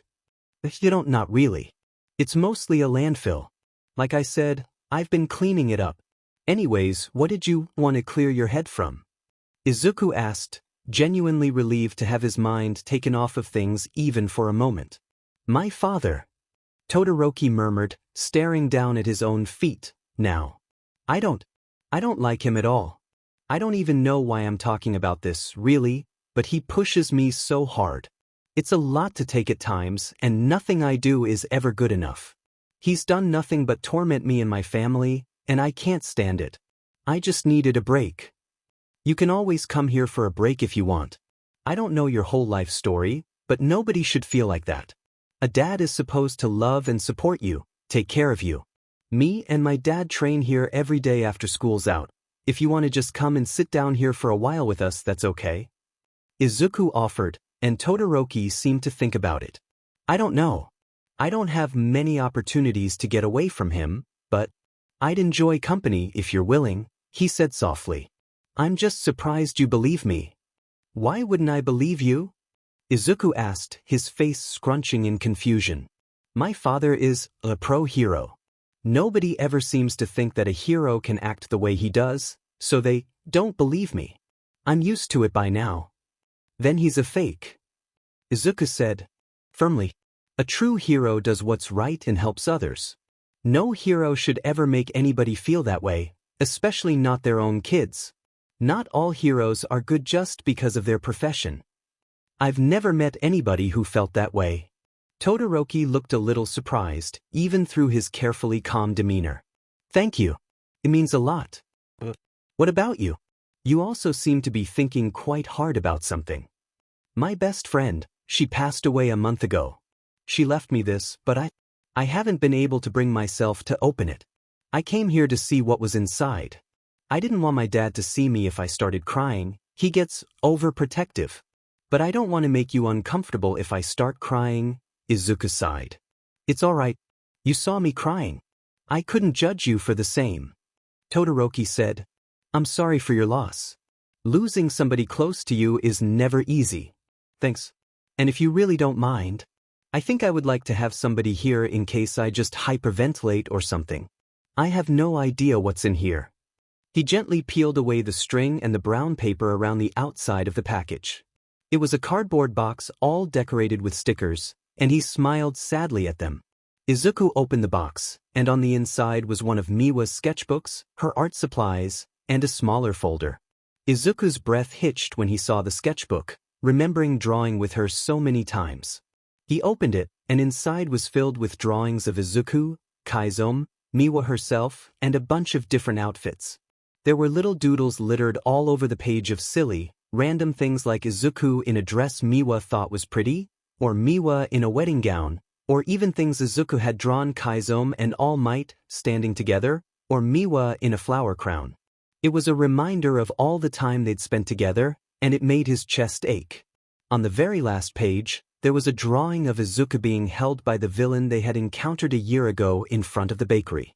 Underneath it, there was a small note written that said, Izuku saved me from a villain today. He's my hero twice now. That set Izuku's hands to shaking again, skiing in a shaky breath as he closed the book. The art supplies were in a small, flowery pencil bag that had a bracelet tied around it. The bracelet was made of neon-colored plastic beads, tacky and gaudy, but it had Izuku written in letter beads. She made him a bracelet back, even while she was sick. He let out a sob, leaning forward as he held the pencil bag and bracelet to his chest. Miwa was really gone. These few things were all he had left of her. Finally, the folder. Inside of it was a single laminated piece of artwork. It was a professional outfit design layout, with neatly written notes along the margins and careful arrows pointing out parts of the design. At the top of it, Izuku's hero costume, final design, was printed. This was the last draft of the costume he and Miwa had come up with together, pressed and preserved for him to keep. He looked over it, tears spilling onto the laminated paper. On the back, there was a small note written in Miwa's handwriting, flowers and hearts bordering it. I know you'll be a great hero, Izuku. I hope you can make everyone feel safe like you make me feel. Thank you for being my friend. I'm never lonely when we're together. Your best friend, Miwa. Izuku sobbed and shook. Miwa was gone, but her dream wasn't. He could do this for her, at the very least. He could make sure her clothes were recognized the world over. He'd tell everyone who designed his costume when he was a pro, and he'd make sure nobody ever felt lonely again. He would be a true hero for everybody like Miwa, Kaiso, even himself, people who couldn't feel safe in the world of heroes they had now. Even Todoroki, this boy he just met, who couldn't feel safe in his own household. I'll be the best hero, Miwa. Wherever you are, please watch me. Another month went by, and Izuku's empty, numb feelings faded to tired understanding. Miwa got sick. It wasn't something he could help. But he missed her every day regardless, and the world turned anyways. It hurt, knowing that her death didn't truly change much, even if it felt like his whole world had shifted. Her life should have meant more to everyone around her, but instead, he and Kaiso were the only two people besides her grandparents that seemed to care about her because she'd been born quirkless, just like he was. It was this hurt and injustice he felt burning in him when he trained. Kaiso said he picked things up like a natural, that he held weapons like he'd done so for years and not months. It was all because he pushed himself to do the impossible, because he wanted Miwa to watch him from wherever she was and be proud. He didn't know if there was an afterlife. When he died, he only remembered that terrifying void and the searing pain of his quirk returning him to life. But if there was an afterlife, he hoped she could see him, that she was watching and cheering him on. So he trained as hard as his body would let him, and became downright terrifying. It was around this time he got another visit from Todoroki, the boy he'd met on the beach and opened Miwa's package with. He was in one of these training sessions with Chizome when Todoroki showed up, nearly stumbling down the stairs. Izuku had immediately dropped the knife he was training with and ran to his side, and Chizome watched the interaction with curiosity and mild concern. "Todoroki, is that you? Are you all right?" Izuku asked frantically, helping the other boy sit down on the steps. Todoroki had a bruise on his face and burns down his arms, and Izuku grit his teeth in anger. "Somebody hurt him." "Who did this, Todoroki?" I was training. "My father," he got out, resting his head on Izuku's shoulder. He seemed to be in a lot of pain, and Izuku looked to Chizome. "Dad, can you get the first aid kit?" he asked, and Chizome nodded. He pulled a giant first aid kit from their bag and brought it over to them. Izuku never really needed it, but they always kept it on hand just in case. A holdover from their days in the facility. You never know when you might need one, after all, just like right now. He brought it over and Izuku got to work. It felt a lot like that time with Eraserhead's kid, Chizome thought, and he wondered if helping out injured kids was going to be a frequent thing for him. "Did your dad hurt you like this, Todoroki?" he asked softly, and the other boy gave him a worried look. "I promise it's okay. Remember what I said last time? I believe you. No matter what." "But it was my father," Todoroki said softly. "He was training me. I wasn't doing good enough, evidently." "So he burned you and gave you a black eye? Those aren't normal training injuries, Todoroki. I train with my dad all the time. If he's actually teaching you, you shouldn't." Izuku pursed his lips and took a deep breath before he got too angry. "It wouldn't help. Sorry. It's just, you're my friend now, right? So I don't want to see somebody hurting my friend." "Friends?" Todoroki asked curiously, wincing as burn cream was applied to his arms and then wrapped in bandages. Izuku nodded fervently. "Of course. We're friends now. You were nice enough to sit with me while I cried a lot, so that makes us friends," he said, and Todoroki seemed a little skeptical. "Father doesn't allow me friends. I'm homeschooled and he says they're a waste of time," he admitted. Izuku's eyes narrowed and he thought about something for a second. "Who's your father, Todoroki? Can I ask?" "Endeavor." "Oh, that guy? No wonder. He has a terrible record, especially as the No. I don't know how anybody could even stand him long enough for him to remain in the industry. My dad talks about him all the time." Izuku gestured to Chizome, who was still standing patiently a ways down the beach. "Tell you what. You can come here to the beach after school anytime you need, and I'll make sure you stay safe. No questions asked. In return, can I maybe tell my dad? He might be able to help somehow." "Don't like Endeavor?" Todoroki's calm veil broke for just a moment, genuine shock showing through. "Everybody likes Endeavor. Not us. My dad's taught me all about the fakes. Like I said, a true hero does the right things and helps others, no matter what, and doesn't expect anything in return. Fame, money, power, all of it is no reason to be a hero. You should do good purely because it's good. Doing good should be its own reward, if you really have to have one. The knowledge that you did the right thing is all you need, really," Izuku said proudly, remembering his dad's talks about heroes. He was allowed to have a different opinion, of course, but Izuku honestly agreed with him. "I don't know what you two could do, but I won't stop you. If I could, I'd love to see my mother again, but I'm not allowed to see her," he sighed, and Izuku's eyes fell to the ground. He remembered the desire to see his own mother for so long. "Where is she?"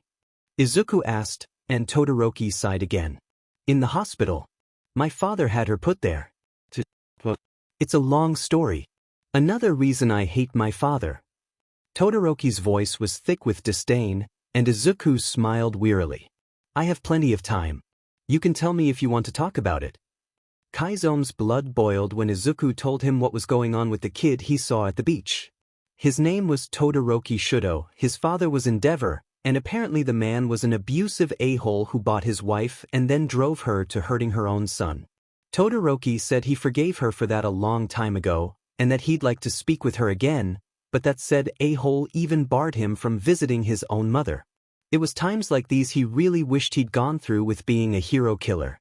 He still had all his old gear, and he could theoretically go out and take care of business, but he had no idea where that would leave the boy Izuku now called a friend. It had only been a few months since Miwa's passing, but the Todoroki boy had gotten Izuku to open up more than he could afterwards, and he wasn't going to jeopardize his son's mental health. But something needed to be done about the flaming dumpster fire that was Endeavor. His son, despite only being 12, was freakishly smart and still a remarkable analyst. So he decided that now he was old enough to talk about his past, to finally explain what he was going to do before he got to the facility. It was a conversation that needed to happen eventually. Izuku deserved to know exactly what kind of a man his dad was, now that he was old enough to understand and process it. He would need his son's help to take down Endeavor somehow. Izuku, Chizome said over dinner one night, plain food he was still just a bit terrible at making. Even after taking care of Izuku for 4 years, he still wasn't the best cook. Izuku looked up from his meal with a curious sort of expression. "What's up, Dad?" he asked, taking a bite of his food. "I wanted to talk to you." That Todoroki boy. His circumstances made me think of the time I had before the facility. What I was going to do before I met you. I think it's time I told you about who I was before I met you. I told you when we first met that I was a bad person, but that's not the full extent of it. I just think you should know. Chizome said softly, and Izuku set down his chopsticks to give his dad a look. Then you can tell me. Just so you know, I don't think you're a bad person anymore, Dad. I told you you're my hero, and that will always be true. No matter what you did in your past, you've changed. And I think that's enough for me. Izuku smiled at him, and Kaiso managed a small smile back. He almost never smiled, but just this once, he could. He wondered how he got so lucky to have a kid like Izuku. So, you know, I was a vigilante for a while when we first left so I could earn money without Sensei finding us. Chizome began. They'd eaten their dinner, deciding the talk was better saved for after their stomachs were full. Izuku nodded, helping his dad do the dishes as they spoke. Yeah. And you told me you called yourself Stain at the time, which is why the detective called you that. Exactly. When I did work as Stain, I was careful and clean and never dealt any more damage than necessary. But before the facility, I was still a vigilante. I went by the name Stendhal. I killed people. Criminals, those that the police couldn't catch. Chizome admitted, and Izuku's blinked owlishly, frozen in surprise. You killed people? Is that why you're so good with weapons? Izuku asked softly, setting a soapy dish in the sink. Chizome nodded with an amused smile on his face. Yes. I can't believe that's what you take away from that, though. Anyways, before that, I was just a dumb teenager who tried to tell people about true heroes. Nobody listened, though, so I took up vigilantism to fill in the cracks I thought the world had. It just grew until I became Stendhal, but I didn't really have a purpose. Then one day I met another vigilante who didn't agree with me. He told me I had no resolve, no purpose, and he shattered my nose. Chizome admitted, and Izuku's breath hitched. He'd never heard about what happened to his nose before. He shattered it? But then, why is it all gone? Izuku asked, finishing up the last of the dishes before turning to face his dad. Chizome touched the place where the stub of his nose tapered off, scowling as the memory of what he did came back to him. I cut it off. To prove my resolve to myself. That I was willing to do anything to get rid of the fakes in the world. I had resigned myself to the fact that nobody was going to listen, so I had to make them listen. I was going to kill the fakes myself, so I met with Sensei to try and get myself a decent setup. But I set off that brat and got myself sent to the facility instead. I was there for a few months before I met you. You were going to kill them? Izuku's face scrunched up in worry and a bit of confusion. I don't think that would have solved anything. The media would just turn them into a martyr and then vilify you. If you want to get rid of the fakes, you should go for their careers instead. Chizome blinked much the same way Izuku had just a moment ago, before bursting into genuine raucous laughter. Izuku had never heard him laugh like that before, but it was pleasant enough to hear, despite their conversation topic. You're something else, kid. I knew you were smart as hell, but that's something else. What made you come to that conclusion? Just think about how the media already treats villains and heroes, even quirkless people. They're very black and white. But if you were to show them proof about how terrible the heroes are, wouldn't they be forced to deal with it? With how they present themselves, they'd basically have to disown the hero to keep their own image, and so would the rest of society. Put their flaws in the limelight and they become the villains, so to speak. Izuku explained. Kaiso scoffed, smiled, and then ruffled his kid's hair. Yeah, that boy really was too smart for his own good, and he'd be a DMN good hero one day. Well, then, let me ask you, kiddo, how do you feel about ruining Endeavor's career? What, are you a hero fan or something? A disgruntled voice came from the man sitting next to him. Kaiso looked up from his notebook with a scoff. He was in a doctor's office, standing outside an exam room with his coworker by his side. God hell no. I hate heroes. Kaiso rolled his eyes, then muttered to his coworker. Anyways, what kind of rich a-hole hires bodyguards to go to a doctor's appointment? Who cares? We get paid the same amount for less work, what's to complain about? The man said. Kaiso looked at him now. He made it a point not to socialize, but this guy seemed to start a conversation every time they worked together. Which was, quite frequently. He worked for a company that rented the employees out as bodyguards to the highest bidder, and the two of them were often the most requested. The man in question was young, early 20s if Kaiso had to guess. He went by the name Dabi, fake if Kaiso ever heard it, but he wasn't going to question it, and he was covered in gnarled, purplish scar tissue. It was held together by medical-grade staples, which couldn't be any kind of comfortable. He had spiky, black hair and bright turquoise eyes, and he always had a sheet-eating smirk or grin on his face. He was intimidating and a bit of an a-hole, just like Kaiso, and he supposed that was why they often got paired together. I guess so. Just feels excessive. Why'd you ask about me being a hero fan? Kaiso asked back, and Dabi glared at the information written on the page. You're writing about Endeavor. Just curious. The day I like Endeavor is the day I die. Kaiso muttered. No, my son is friends with his kid, I think. Guy's a total a-hole, so we're trying to gather all the information on him we can. Hopefully we can do something to help. Your kid? Isn't he young? The one you're borrowing my truck for? Dabi asked, eyebrows raised. Kaiso nodded, and Dabi's face fell. He muttered something to himself that sounded suspiciously like, it must be Shudo, before sighing. Kaiso's eyes narrowed. Did he know Endeavor's kid too? Well, good luck with that. I'm not a fan of the guy either. Let me know how it goes, I guess. Was all he said before shoving his hands in his pockets. Dabi was normally more outgoing than this, even if he was sarcastic about it, so he wondered what about the conversation had set him off. Clearly he didn't like Endeavor one bit, which he wouldn't complain about, but most of the public turned a blind eye, at the very least. Maybe it'd be a help for his investigation to get to know him better, to know just why the guy didn't like Endeavor. At the very least, another perspective would be useful. Hey! Kaiso sighed. Izuku was going to have a cow when he found out what he was doing, and he'd probably be pestered for weeks to come, but it would be worth it if it helped them take down Endeavor. My kid keeps wanting to meet the guy who lends me his truck every day. I know I'm not the friendliest guy or anything, but, would you like to come over for dinner or something sometime? Inviting a coworker over for dinner? Didn't know you had it in you, Akaguro. Dabi snorted. Everybody says you're a heartless bastard. Guess not when it comes to your kid, huh? Shut the hell up, Dabi. Kaiso rolled his eyes again. My kid's the only decent thing I got going for me. Don't know what I did to deserve him, that's for sure. Like you said, everybody says I'm a heartless bastard. My kid says I'm his hero. Sure as shit don't know how I earned that title, but he says it every chance he gets. Anyways, it was a yes or no question. Would you be willing to have dinner so my kid stops bugging me about it? Guess so. Certainly won't argue a free meal.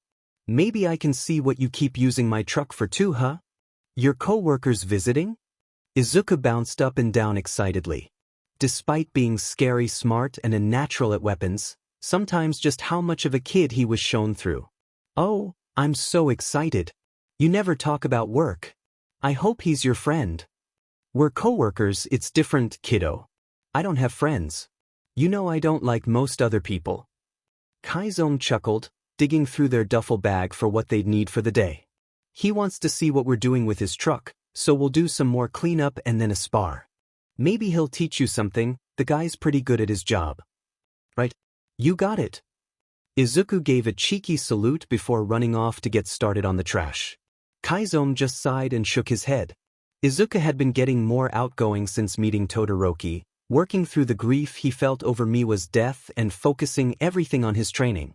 He said he had to become a hero, so that he could make sure everyone felt safe and never lonely. He wore the bracelet Miwa made for him every day, and carried around all of his supplies in the pencil bag she left him. She was always on his mind, but he seemed to be processing his grief at least somewhat well, even if he didn't actively talk about it with anybody. Instead of talking about feelings, he pushed himself to smile more, be more friendly, and often joked around and made light of things with humor. He did seem to talk with Todoroki somewhat in the handful of times the boy showed up at the beach, a little somber and hushed, and Kaiso thought it was better than nothing. He only hoped Izuku opened up at least somewhat. His nightmares weren't frequent anymore, but he still had them, and he had a particularly hard time with people he didn't trust touching him unless he okayed it first. Not to mention his absolute hatred of doctors and anything resembling a hospital. Still, Kaiso was so proud of him for making it this far. He'd gone through so much, came so far, and he still stood strong against everything the world seemed to throw at him. He thought about returning to his vigilante life every day, about possibly going down his hero-killer route, but every time, Izuku kept him grounded. Izuku was going to be one of the true ones, and he needed guidance. He needed to be the one to show the world the truth about the fakes, and he couldn't do that if he had nobody to teach him the ropes of the world. Kaiso was determined to be the one to show him, and he couldn't do that if he went out killing. So he trained Izuku, went to work every day and did his best for his kid. Alright, maybe, just maybe, he'd admit he'd gone a little soft in the years taking care of Izuku. He'd never live it down if Knuckle Duster or Crawler ever saw him like this, or anybody who knew his old vigilante persona, really. But he couldn't help it, the kid had an infectious personality. He just made people like him, in a way. He had yet to meet a single person who met Izuku that didn't at least tolerate him. He'd even managed to befriend the kids of Endeavor and Eraserhead, somehow. Dad, think we can get some of the bigger pieces today? There's all these tires and machinery in the way. Izuku called from further down the beach, waving his arms to get Kaizo's attention. The man snapped out of his thoughts and eyed the stuff Izuku was talking about. There was a giant stack of tires, an old washing machine or two, a refrigerator, and oddly enough, an old set of coin lockers. Kaiso didn't even want to know how the hell coin lockers got to the beach. If you think you can pull 'em, sure, kiddo. He yelled back. Let's save those lockers for last, though, that'll be some heavy lifting. Kaiso heard a truck rumble up, and figured that was their guest. He'd returned the truck the last time the two worked together, so Dabi offered to bring it back himself when they met up for whatever it is they were doing. Kaiso just considered it an extra step in his mission to gather information on Endeavor, but Izuku was determined to turn his co-worker into his friend, apparently. Kaiso didn't do friends, though.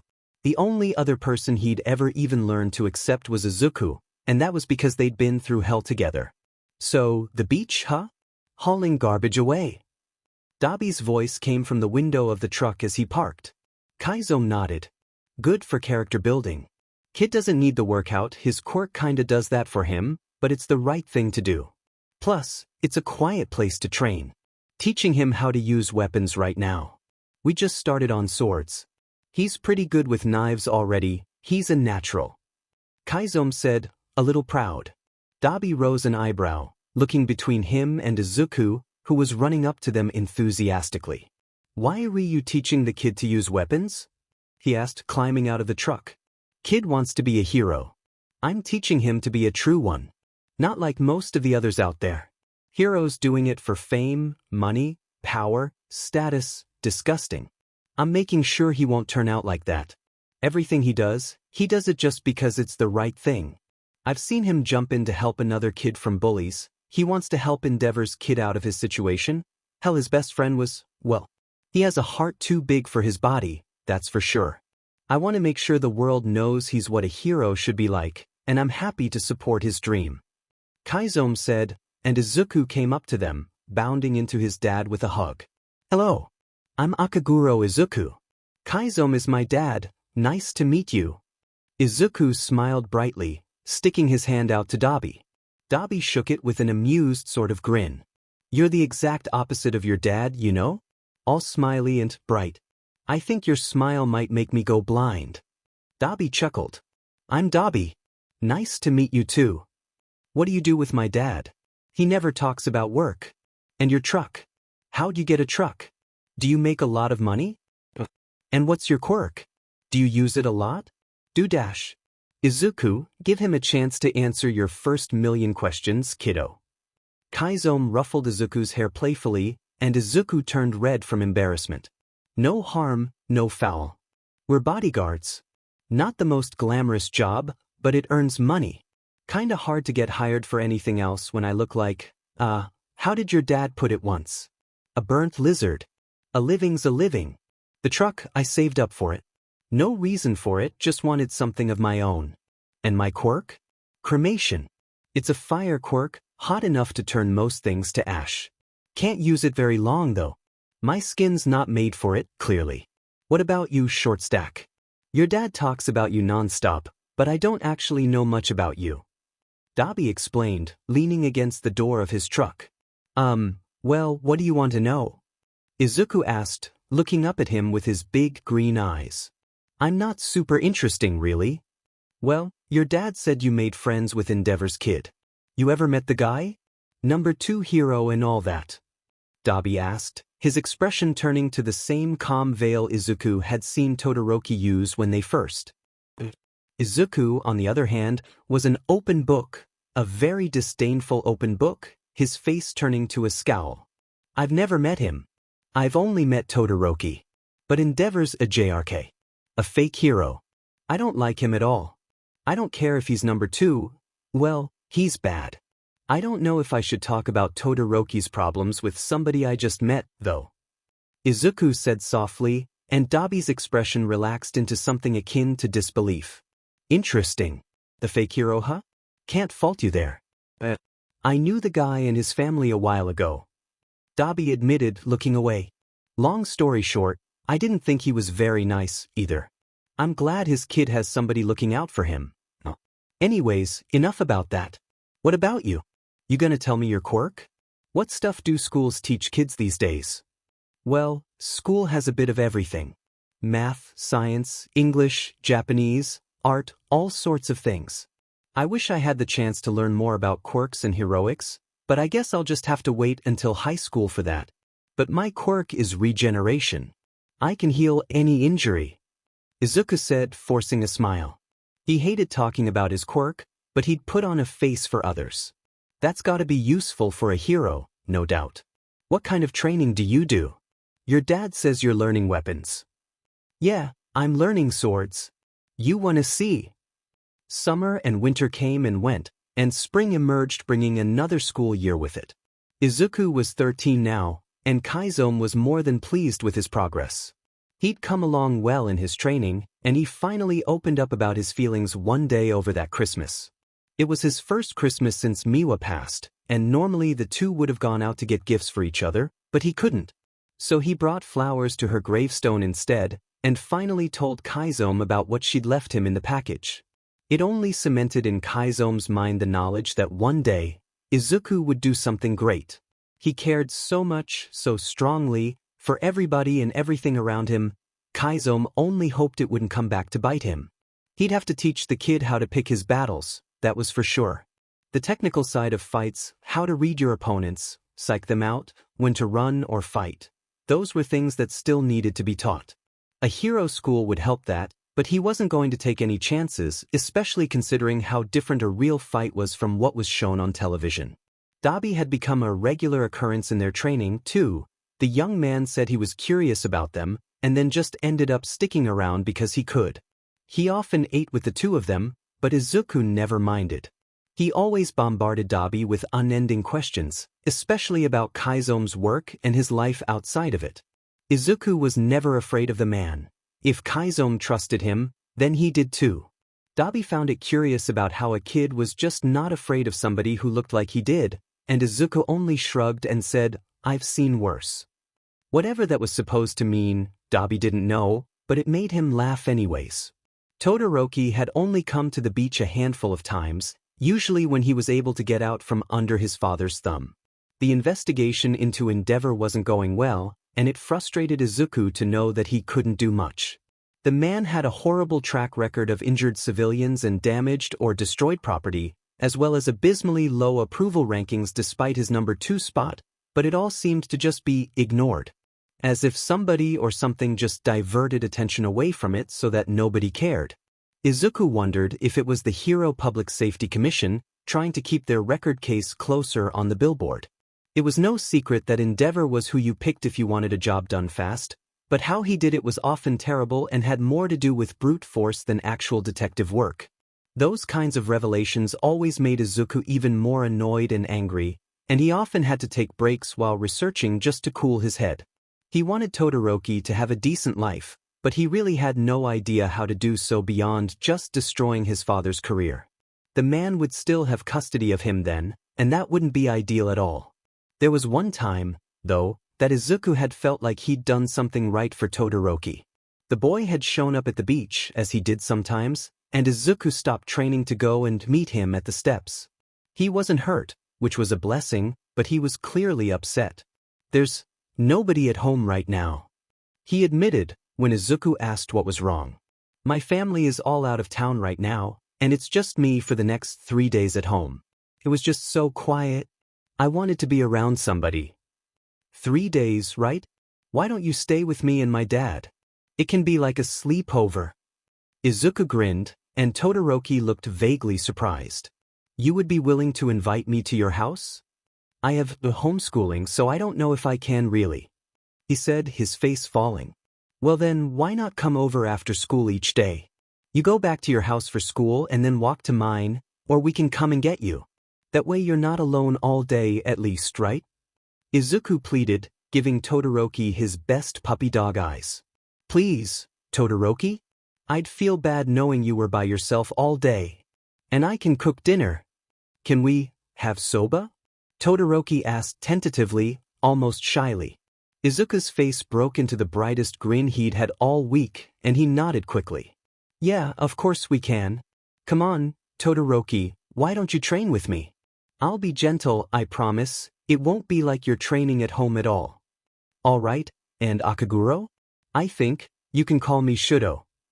Izuku was quite pleased with himself.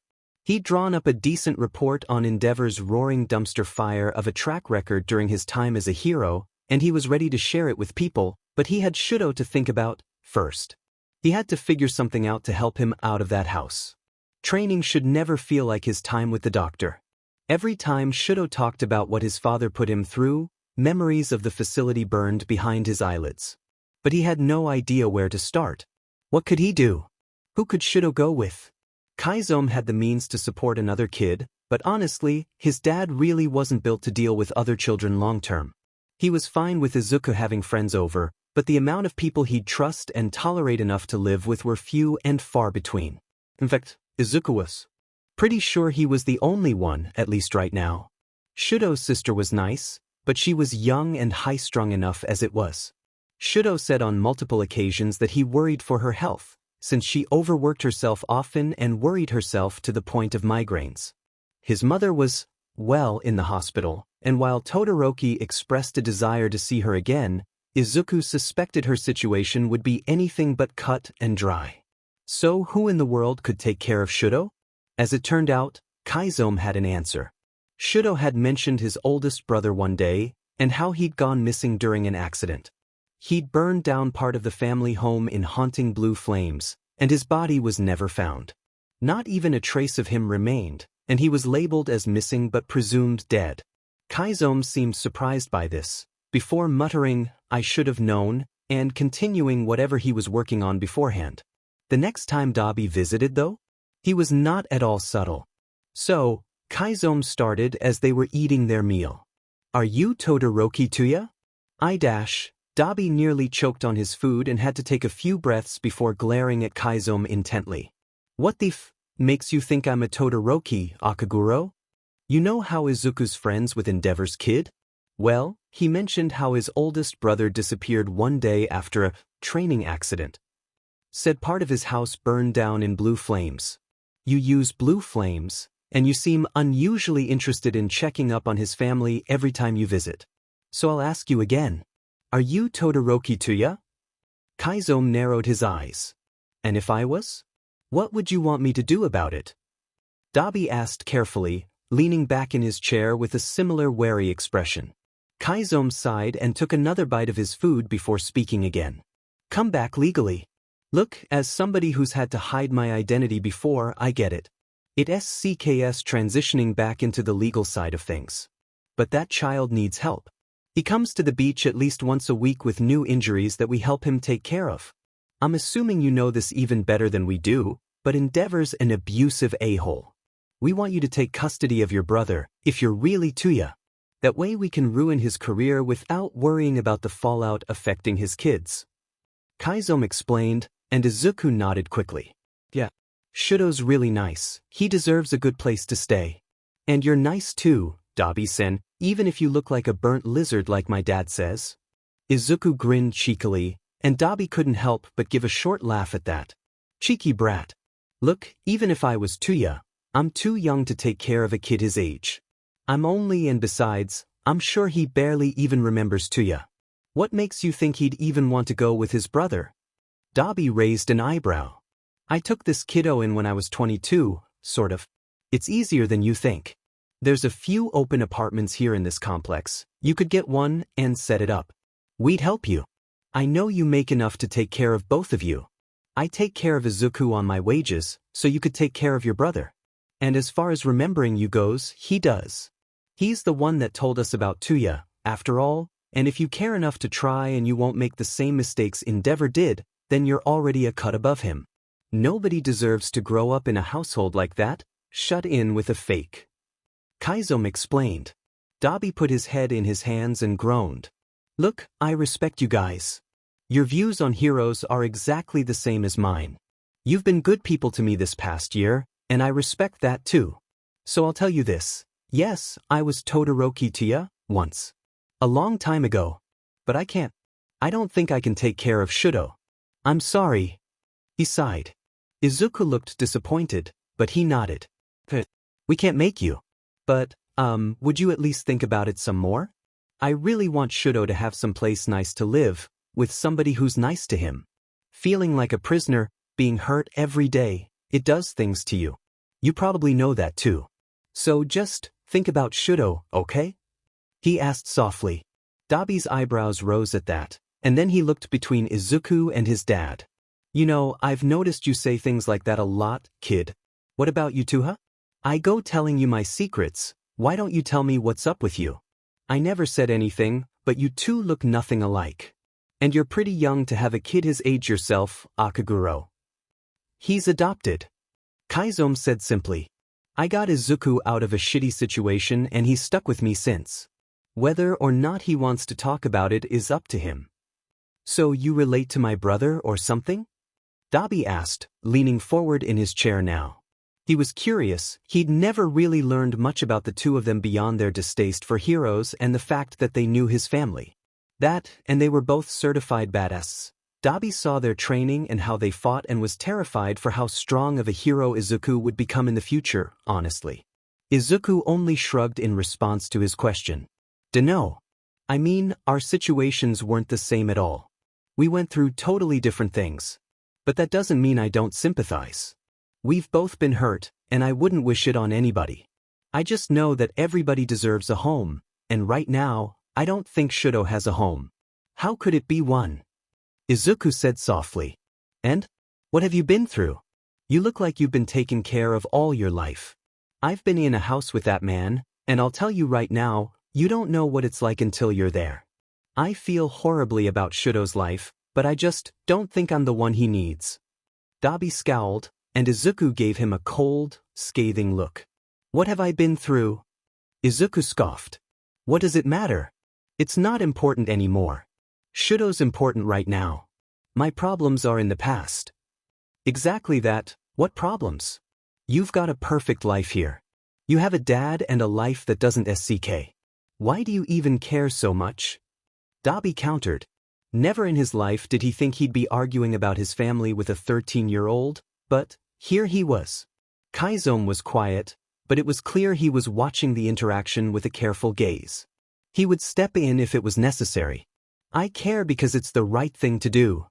Izuku said, almost in disbelief at the question. Why wouldn't I care when I see my friend getting hurt? Don't you care about your own brother? He's your family. I only have a family because Kaiso took me in. If he didn't, I'd be. I don't want anybody else I care about to be hurt. You'd be what? Dabi asked, quiet now. I'd be dead. Izuku said, just as quiet. I was kidnapped. Kaiso saved me. If it weren't for him, I'd be dead. So I can't stand the thought of somebody I care about being trapped somewhere that's hurting them. The only other friend I had is dead and I couldn't do anything to save her, and I'd do anything to stop that from happening again, Dabi-san. Jesus. You're kidding me. Kidnapped and this guy rescued you? Seriously? Dabi looked over to Kaiso, who gave him a look that said he really wasn't messing around. Look, I'll think about it, alright? Just, don't ask me about my family again until I'm ready. Understand? Okay, that's fine. Like I said, Shudo's important right now. Just think about it for his sake, alright? Shudo, look. Izuku was at the beach with Kaiso again for training, and his dad had just given him a gift. He was holding it out to his friend for him to look at. Shudo had shown up again, this time not injured and just looking to be around somebody else. The half-and-half teen examined the present carefully, then gave Izuku a curious, confused look. What is it? A knife. A special kind of Bowie knife. My dad got it for me as a gift. It can cut through metal like nobody's business, and it'll make cleaning up the beach easier. Izuku grinned, admiring the shiny knife. It was a massive thing, curved at the tip, with a golden handle wrapped in black leather. The blade was sharpened to a deadly edge, a cool silver color to contrast the black and gold. Only you could get so excited about getting a knife as a gift, Izuku. Shudo laughed a little. Just that small laugh made Izuku grin. He was so happy Shudo was becoming more and more open with him, especially while they were still figuring out his family situation. Shudo wasn't letting Endeavor break him, just like Izuku never let the doctor break him. But it's so cool, isn't it? It's sharp enough to take my fingers off if I'm not careful. Not that that would matter much to me. Izuku laughed, and Shudo looked a little confused. Why would your fingers getting cut off not matter, Izuku? What do you mean? My quirk would just grow them back. Now it was Izuku's turn to be confused. Shudo gave him a look. Your quirk? He asked, and then he seemed to realize something. I've been coming here for nearly a year now, off and on, yes? I don't think we've ever told each other our quirks in that time. What is your quirk, Izuku? Regeneration. I can heal any injury. I was caught in a villain attack once and had my arm cut off, but I regrew the whole thing. He said, a bit sheepish he'd never talked about his quirk before with Shudo. What about you? What's your quirk? Half cold, half hot. I create fire with my left side and ice with my right, but I don't want to use my left. I don't want to use my old man's quirk, ever. Only my mother's. Shudo said softly. Izuku huffed and rolled his eyes. Shudo, what have I told you? You're not a tool for your dad. It's your quirk, not his, you know? Use it to be your own kind of hero, and that's only if you want to be a hero. Nothing says that's what you have to do. You could be anything you want. Izuku said firmly. Shudo gave him an unconvinced sort of look, but nodded anyways. Yes. I do think I want to be a hero, at least for my mother if nothing else. Shudo said softly. I just don't think I can use my fire. I don't want to be like him at all. You're not like him. It's yours and you choose how to use it. Izuku insisted, and pulled a smaller knife from one of the boots he was wearing. He handed it to Shudo and grinned. Why don't you train with me? No quirks. Well, I can't turn mine off, actually, so. Do you train your quirk, Izuku? Most of the training my old man does is quirk training, but you seem to be doing physical and combat training. Is it a quirk that can be trained? He asked curiously, turning the knife in his hand. Izuku nodded. Theoretically, yeah. The more I injure myself, the more experienced my body gets at healing, and it gets faster. I still feel pain, so I'm not eager to train it. I guess it would be useful, though. I don't know. What do you think? Izuku asked, eyeing his Bowie knife. Shudo seemed to consider this for a moment. It is important. Think about it this way. Even if you can heal debilitating injuries, it won't matter if you can't heal it in time to protect a civilian or stop a villain. If you get hurt and can't keep going in time to make a difference, then your healing abilities wouldn't matter. So it's up to you really. Pain to train a quirk that could be used for the good of others, or no pain when you could have helped somebody in the future. Shudo said, and Izuku's eyes seemed to light up. You're right. A true hero does the right thing and helps others no matter what. I have to train my quirk if I want to help others in the future. Izuku said, renewed confidence in his system. He immediately turned to call to Kaiso, who was further down the beach and working on clearing some of the trash. Hey Dad. Come here. What is it? Kaiso called back, setting down his garbage bag. He came up to the two, pulling off his gloves. I thought you were training with your new knife up here. I am. Well, sort of. We got to talking about our quirks. I want to train mine. Can I stab myself? Or something? I need to be able to heal really fast. Shudo made a good point. If I get really hurt in a battle in the future and I can't heal fast enough to be helpful, then I'm just a liability. You saw how long it took me to regrow my arm, Dad, like an entire day. Izuku said, sounding just a little too excited to train his quirk. What? Stab yourself? Izuku, that's a little extreme. It's good to want to train your quirk, but seeing you hurt isn't exactly good for my heart, kiddo. Kaiso grumbled, running a hand through his hair. Besides, I know you can still feel pain. You really want to hurt yourself? I mean, I don't want to. I don't enjoy it or anything. But you taught me about a true hero, and this is just a step forward. I have to be the best hero I can be. And that includes my quirk, even if I didn't ask for it. Izuku said, giving Kaiso a pointed look. Kaiso sighed and shook his head, knowing he wasn't going to win this argument. Fine. But we're going to do this the safe way, and I'm teaching you ways to manage your pain and work through it. I'm not letting you just start stabbing yourself randomly. We approach it just like the rest of your training, got it? He said sternly. Izuku nodded. Of course, Dad. Well, for now, let's just have a spar or something, Shudo. Come on. Dabi wasn't one to consider himself dumb. He knew what kind of life he'd left behind when he ran away. He wasn't even planning on running, but the accident ended up being the perfect opportunity. He also knew just who he'd left behind. His siblings, his mother, and his a-hole father. He left them all with him. And he wanted nothing more than to tear down his father and prove that heroes weren't all everybody made them out to be. Chizome and, strangely enough, his 13-year-old kid seemed to be the answer to that. But they wanted him to take care of a brother he barely knew, who barely knew him. Ever since the conversation at dinner with his co-worker? Friend? He wasn't sure how to classify whatever the hell was going on. He ate dinner there nearly twice a week, worked jobs with Kaiso constantly, and lent them his truck all the time. Whatever the case was with all of that, Kaiso had still asked him to take care of a teenager in exchange for what he'd been looking to do for years. Dabi did care for his family. But in the end, he wasn't sure if his family would care for him. He wasn't anything like what they remembered. His father pushed him until half of his body was covered in scar tissue that had to be stapled back together. He acted nothing like what his family remembered, good little Tuya, perfect child who their father wanted to succeed his title. Well, he couldn't handle it, so their father had 3 more until he found one that could. He worried they'd blame him for what their father did. Would they hate him? Would Shudo even be able to stomach looking at him? He wanted to get to know his brother. He barely spent any time with him before he left. But he was just so far from them now. Chizome didn't understand what he was asking for when he suggested it. And yet, Dabi was considering it.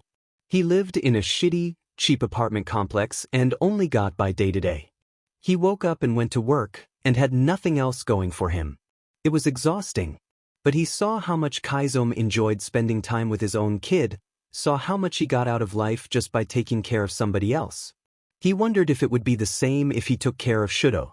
If Shudo would let him take care of him, that was. Dabi finally made his decision when he saw firsthand what was going on in his absence. He'd shown up to the beach one day when Shudo was there already, and saw the burns down his arms that Izuku was treating. It was sickeningly reminiscent of the many times his mother had to treat his own burns. His skin could only take so much, though. He had her complexion after all. His hair had even turned white from the stress of everything. He couldn't let his own brother go through another day longer of the awful life he remembered. Shudo didn't deserve it. Hell, nobody deserved it. Dabi knew what he had to do. He called Chizome that night, and as soon as he picked up, he asked one single question. So, you still want to take down Endeavor? On the other end of the line, he heard Chizome laugh. I always want to take down fakes, Dabi. Have you thought about what we talked about? The man asked, and Dabi just sighed. Yeah, I have. I'll take care of him. I'm gonna need some help though. I have no idea what I'm doing, and I'm definitely not legal. Well, Tuya's technically legally dead. Sheet, there's so much wrong, Akaguro. You gonna help me iron it out? And you'll get Endeavor's butt kicked? He asked, pinching the bridge of his nose. He couldn't believe he was doing this. Sure as hell will. You should see Izuku's spreadsheets and writing. He's, not gentle at all. If this doesn't do him in, I dunno what else would. Besides, we've gotten more than enough evidence and photos of his abuse to put him in prison, at the very least. He'll go down. You sure you're willing to take care of your brother? I'll kick your butt too if you say you are and then don't take care of him properly. Chizome said, and he definitely wasn't kidding. Shut the hell up, Akaguro. I ain't gonna be another Endeavor. I'll take care of him. I might just need a few pointers. And you better get used to seeing a lot more of me. I'm taking that offer of moving into the same apartment complex as you. God knows I can't have Shudo living in the hellhole I call an apartment right now. Dabi grumbled. Chizome just laughed on the other end. I'll help you out, Dabi. Just give me some time. I still have contacts who can get you reinstated into the world of the legally living quietly, but if you'd rather make it public, it could make an interesting first step towards his eventual certain downfall. You know, you make a good point there, Akaguro. I might just have to take you up on that. First though, I want to meet with Shudo and my other siblings. I want to see how they feel about all of this. If Shudo even wants me to take care of him. I didn't just leave on good terms or anything, you know. You got it. I'll have Izuku talk to him. Just give us a week or two, since he doesn't always show up at the same times. And don't worry. I think you two will get along just fine. Everything will work out one way or another. I sure hope so. I don't want him spending any more time in that man's house if I can help it, and making sure the world knows just what kind of a man Endeavor truly is. That'll be the icing on the Demon proverbial cake. Todoroki Shudo was quiet and calm. That was how his father liked him. Not emotional, not too much like he always said. Emotions were always a nuisance, his father said. Shudo had to listen to him even if he didn't want to. If he didn't, then he'd make training 10 times worse and make life more difficult for his siblings. He didn't want to be a bother to them. Fuyumi already had enough on her plate, and Natsuo was focusing hard on his studies for university. Yes, he thought being a bother would be very bad of him.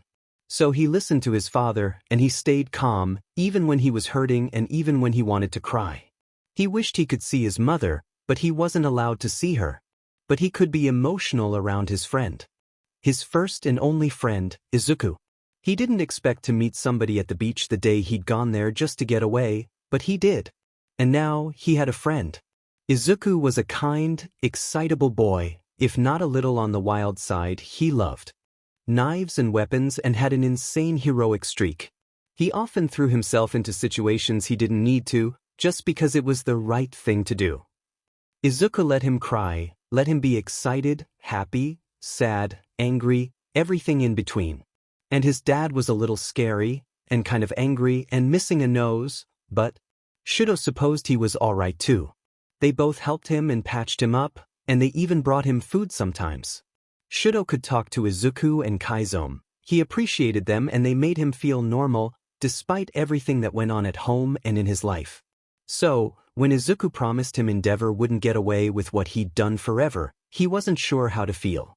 He would have loved a normal life like he had when he stayed with Izuku those 3 days a while back, but he didn't see how they could ever get Endeavor to give him that. He wasn't sure anybody could make him stop. Todoroki Enji was a powerful, frightening and influential man who got whatever he wanted with a snap of his fingers. And what he wanted was a perfect, strong son to succeed him and take the #1 spot from All Might. That was the last thing Shudo wanted. He just wanted to live normally and have a chance to be a hero on his own terms. And he told Izuku that once, and the boy never forgot. Izuku never forgot anything Shudo told him, it seemed. So when Izuku said he had a way for him to live a normal life at their most recent meeting, Shudo was a little skeptical to say the least. But he came to the meeting they'd planned with his 2 siblings in tow anyways, and 13-year-old Todoroki Shudo heard something he never thought he'd hear in his life. "Hey, there you are, Shudo. I'm glad you made it. We have a lot to talk about if we want to take down Endeavor." Izuku grinned. Shudo just blinked, shocked into silence. Take down Endeavor? That made him sound like a villain. Shudo supposed he wasn't the kindest father and he pushed everybody too far and made their lives miserable and hurt him and, okay, maybe not a villain, but he was definitely terrible. Yeah, Shudo didn't like his dad at all. "Shudo, this is your friend? What's he talking about?" Natsuo asked, his eyes narrowing as he looked at the sparkly-eyed teen in front of him. Shudo sighed. "Just give him a minute. What are you talking about, Izuku?" Shudo finally responded, not quite sure how he should react. Is it even possible to take him down? He has enough money and power to throw at any problem. And if you took him down, where would I go? I couldn't put that on Fuyumi or Natsuo. "Shudo, are you implying what I think you're implying?" Fuyumi asked, her brows creasing in worry. Izuku, however, continued without worry. "The money and power won't be a problem. We'll be ruining his career as soon as you give the okay." Izuku grinned. Shudo was very, very glad Izuku was his friend and not his enemy. The way he said that was entirely serious, like he knew for a fact that he, a 13-year-old boy, could take down Endeavor's career. And honestly, from what he's seen of Izuku, he probably could. Now, the whole "where would you go" thing was definitely an issue, but Kaiso and I have a plan. "Shudo, what's going on? You told us we were coming here to meet your friend. Why are we talking about father like this?" Fuyumi asked again. Shudo took a deep breath and turned to his sister, hand intertwining with Izuku's. The presence of his friend helped keep him calm. "Fuyumi, I want to have a normal life," Shudo said, not meeting his siblings' gazes. Their looks softened, and they waited for him to continue. "Izuku and I have been friends for almost a year now. He and his dad have helped me patch myself up after training and they said they don't want to see me hurt anymore. They want to get me out of the house. Shudo, we can't take care of you. We want you out of that house too, but we all know that he would just force the issue and get away with it like he has before." Natsuo said, his expression one of frustration and anger. Izuku spoke up. "I know, Shudo told me. That's why I said we have a plan for both problems. We can ruin his career and give Shudo a home in one fell swoop. You just have to listen to me," he insisted, and Fuyumi looked at Natsuo for a moment. The white-haired boy shrugged, and Fuyumi sighed. "Okay, we're listening," Fuyumi said. At the very least, they could hear him out. It couldn't hurt. Izuku grabbed Shudo's hands and held them in his. "I want you to know I'm not lying before I tell you any of this, okay? You trust me, right?" Izuku asked, and Shudo nodded. If there was one thing he could say about Izuku, it was that he trusted the strange, knife-wielding green-haired boy. It probably went against all common sense, but he really did trust him. "Alright, so, you remember how you told me about your older brother, Tuya? And how he disappeared after a training accident?" "I'm surprised you remember that, though. I only mentioned it once." Shudo mumbled, looking at Izuku with a surprised expression. He really did remember everything. "I only remember the important stuff. Anyways, listen. My dad is a bodyguard. And he has a coworker who's his friend who is also a bodyguard. Following me so far? A small nod from Shudo. Okay, so this coworker of my dad's became his friend and he eats dinner with us a lot. He found out I was friends with you and he asked about your family a lot, which we thought was weird at first, but then we found out that his quirk is called cremation. He has a fire quirk that's so hot his flames are blue. Wait, you don't think? Natsuo's eyes were wide. Was Izuku implying his brother was alive and here in Yuzudafu? Oh, we don't think. We know. We asked him. He told us he was Tuya. He wants to meet you. Izuku said softly. You don't have to if you don't want to, but dash. I want to. Shudo cried suddenly. I don't remember much about Tuya, but I want to remember him. If he's alive. If this is some kind of sick joke, Natsuo clenched a fist. That's our brother. I don't appreciate you messing with my little brother like this, kid. I'm not messing with you guys. I'm serious. Izuku said quickly. Look, he was worried you wouldn't like him. He said he doesn't look the same as you remember him. He has a lot of scars and he dyed his hair black. But he's nice. He's here today at the beach if you want to meet him now. Where? Shudo and the others looked around quickly, but didn't see anybody. He's further down, kinda in the trash. He's really nervous, even if he doesn't say so. Please, just let me bring him here to meet with you? Izuku said, and Shudo nodded a little shyly. I know it might be awkward for you, but would you stay with me when we met? Just in case it's, not really him? Shudo asked softly. I know he's your dad's friend, but he could be lying. I just worry. Of course I'll stay if you want. Come on, let me go get him. Izuku said, turning to leave. But he felt his friend tug on his sleeve and he stopped. He turned to see Shudo with a conflicted expression on his face. Izuku. Shudo said, stopping suddenly. If he really is Tuya, what if he doesn't like me? What if he hates me? What? Shudo, why would he hate you? Fuyumi asked, putting a hand on her brother's shoulder with a concerned expression on her face.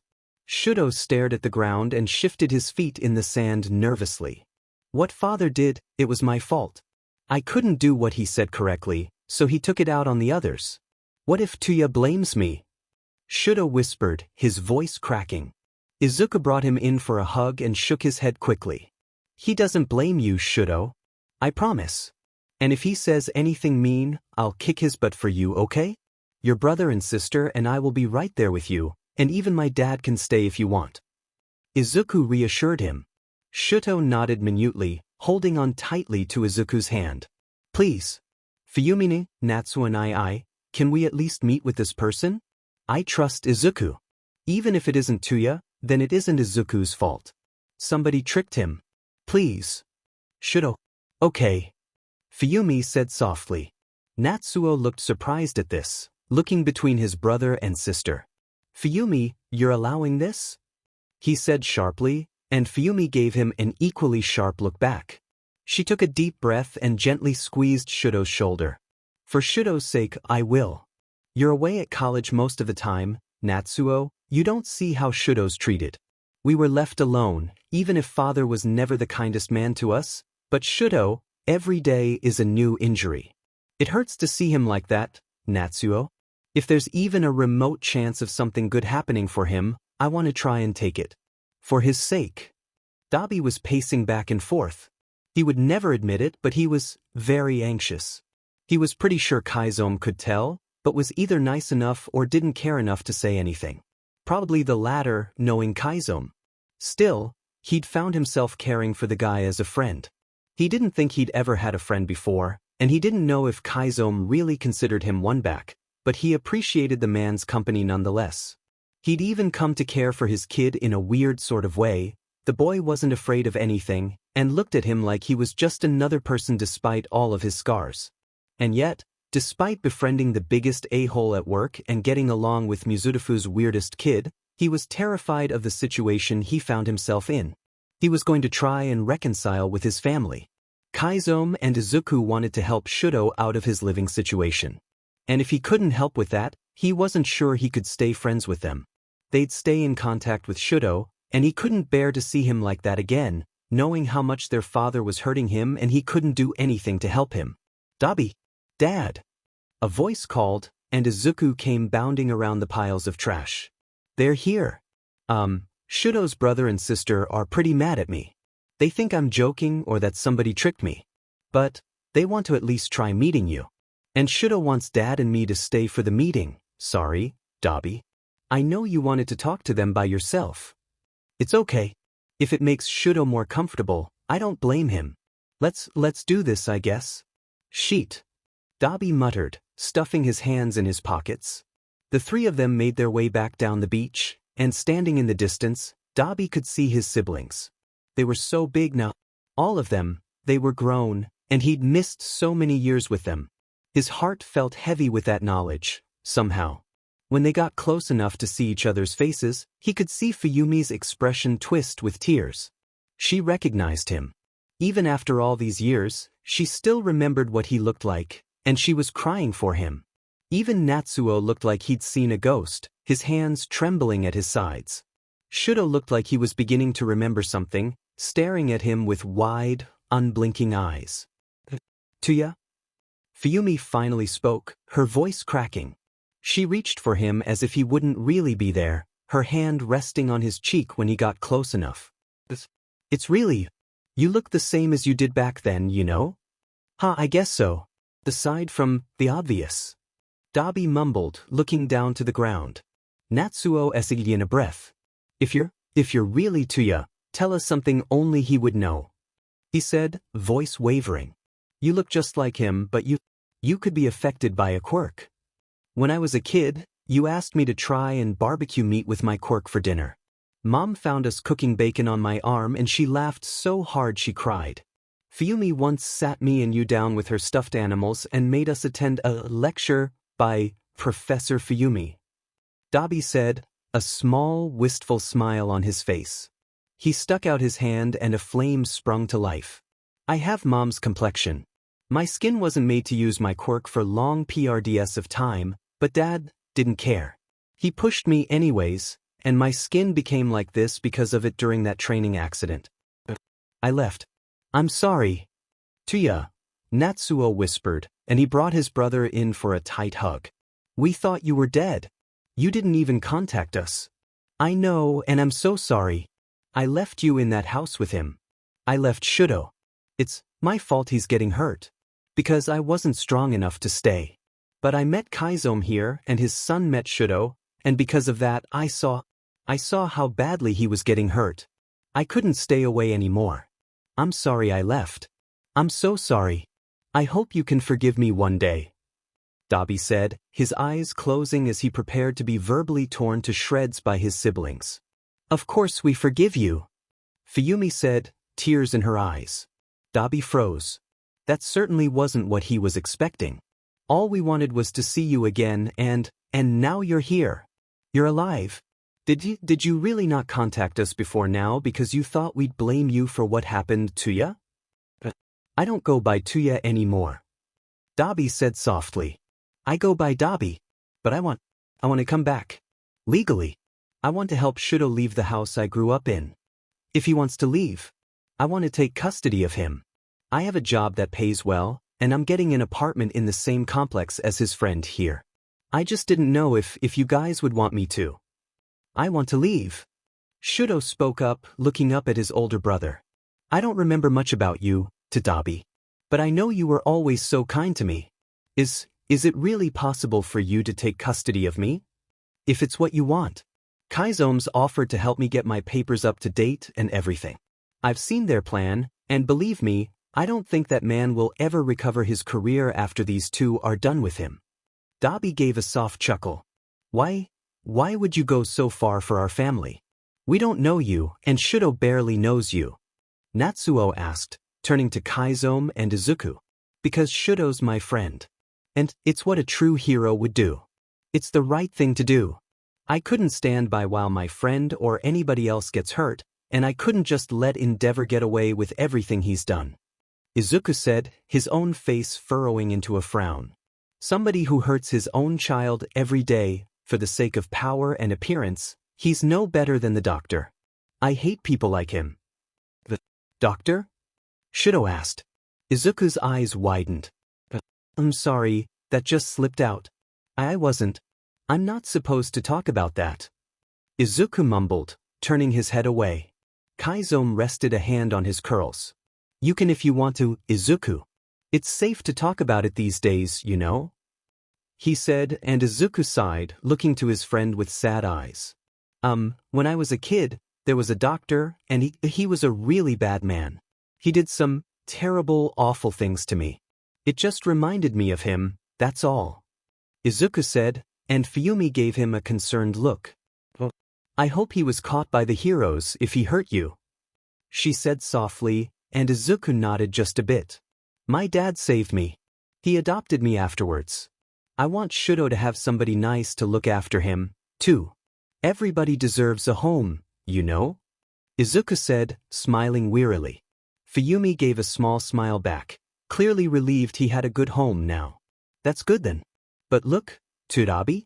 I'm sorry, the name change will take me a bit to get used to. Either way, if you can legally get Shudo out of that house and away from father, then I'll support you 100%. What about you, Shudo? Would you want to live with him? We can't force you into a home you don't want. Fuyumi asked. I want to try. I want to get to know you better, and if you're willing to take care of me. But Fuyumi-ne, where will you go? You live with father too. Shudo said.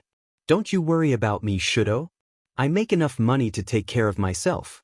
I don't think I'd be able to take care of you, but if he can, then that's fine with me. We'll worry about ourselves. Like your friend said, everybody deserves a home, Shudo, and if I'm being honest, I don't think you've had one since Mom went away. Sorry to bother you, miss. Kaiso sighed, leaning on the reception desk of the Mizudafu Police Department's main branch. Is Detective Tsukachi busy? I need to speak with him if it's possible, please. If he asks, tell him it's Stain. Oh. The receptionist smiled. What an interesting name. No, I don't think he's busy at the moment. Give me just a minute, I'll ask for him. Detective? She asked as she pressed a button on the intercom. Yes? What can I do for you, Hanamura-san? You have a visitor here to see you. A Mr. Stain? And another guest with him as well. She said, and there was incoherent cursing on the other end of the line for a moment. I'll be right there, thank you. A couple of slammed doors and some shuffling later, Tsukachi was at the front desk, looking a little frazzled. He looked at them and was surprised to see not Izuku with him, but somebody he'd never met before. He gave them a look, and the stranger seemed visibly uncomfortable being in a police station, much less in front of a detective. Are you sure we have to do it this way? The stranger mumbled. I know the detective, Dabi. You can trust him. Kaiso reassured him. What can I do for you, Stain? Did something happen with your kid? He asked, giving Kaiso a worried look. Not mine.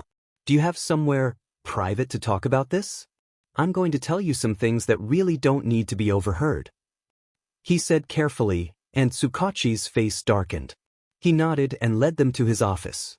The two of them took a seat, and Kaiso sighed and leaned his head back. First of all, look, I trust you by now, Tsukachi. I'm going to tell you my name. You'll probably learn my kid's name at some point since he's going to UA and you know where we live, so it's not like you couldn't figure it out. I appreciate you not digging into it, though. Kaiso said, I'm Akaguro Chizome. Akaguro Izuku is my kid. Nice to formally meet you, Detective Tsukachi. Nice to meet you as well. You already know my name, but so I'm not being rude, Detective Tsukachi Naomesa, at your service. And you are? Tsukachi asked the stranger. Dabi, was his short answer. I don't go by my legal name anymore. Apparently, Akaguro here says you should be able to help with that. It's a long story, right? So, what seems to be the problem, Akaguro-san? Tsukachi said softly, and he looked a little confused when Kaiso passed him a manila folder stuffed full of photographs and other haphazard papers. I'd like to open a case against the number 2 hero, Endeavor, for child abuse. Kaiso said seriously. Tsukachi's eyebrows rose incredulously, but when he opened the folder and saw the contents, his expression turned to a dark scowl. Izuku is friends with his youngest son.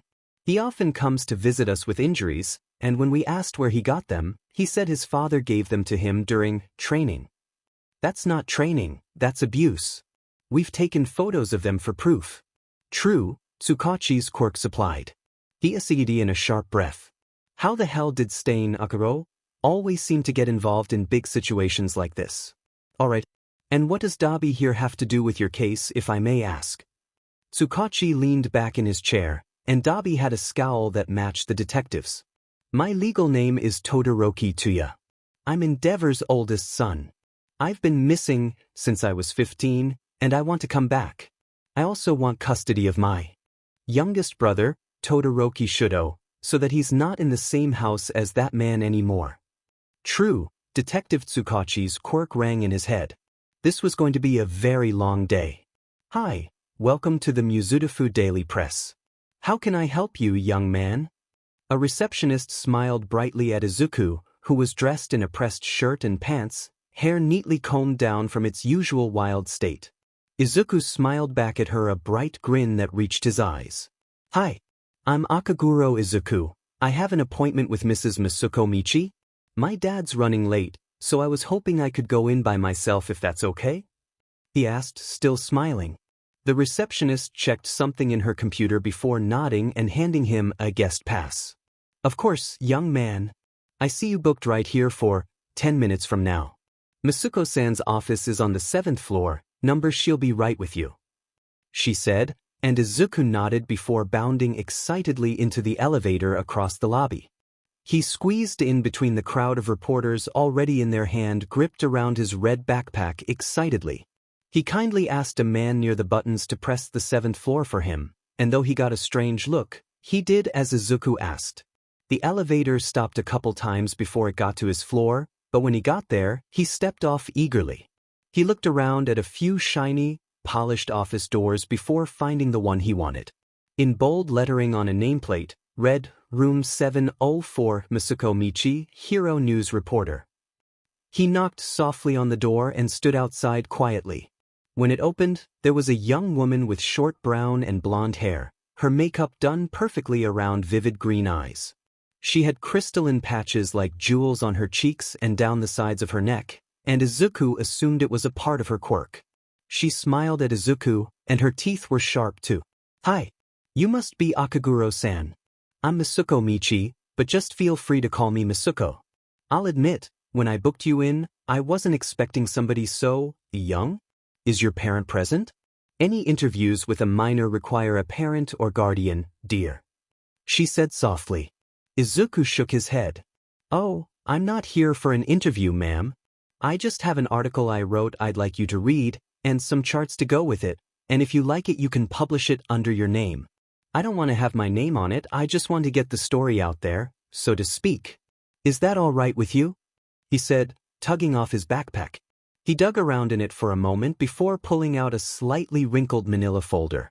Oh, sorry, I think my textbooks crushed it a little. All right? If you've come to all this trouble just to show me, I suppose it can't hurt to look. How old are you, dear? Are you an aspiring reporter? She smiled and invited the boy into her office. Izuku shook his head. No, I'm 13, and I want to be a hero, he said with a smile back. She chuckled as he took a seat, and she sat behind her desk. It was a rather minimalist office, with a few plants and framed articles on the wall. He passed the manila folder across the desk to Masuko, who took it, but didn't open it. Instead she looked carefully at Izuku, who was simply waiting patiently. A hero, HM? And what does a young hero hopeful want with me? I'm the biggest voice in Mizudafu who's critical to heroes, she said, raising an eyebrow. Izuku laughed and nodded. Oh, that's exactly why I came to you, Masuko-san.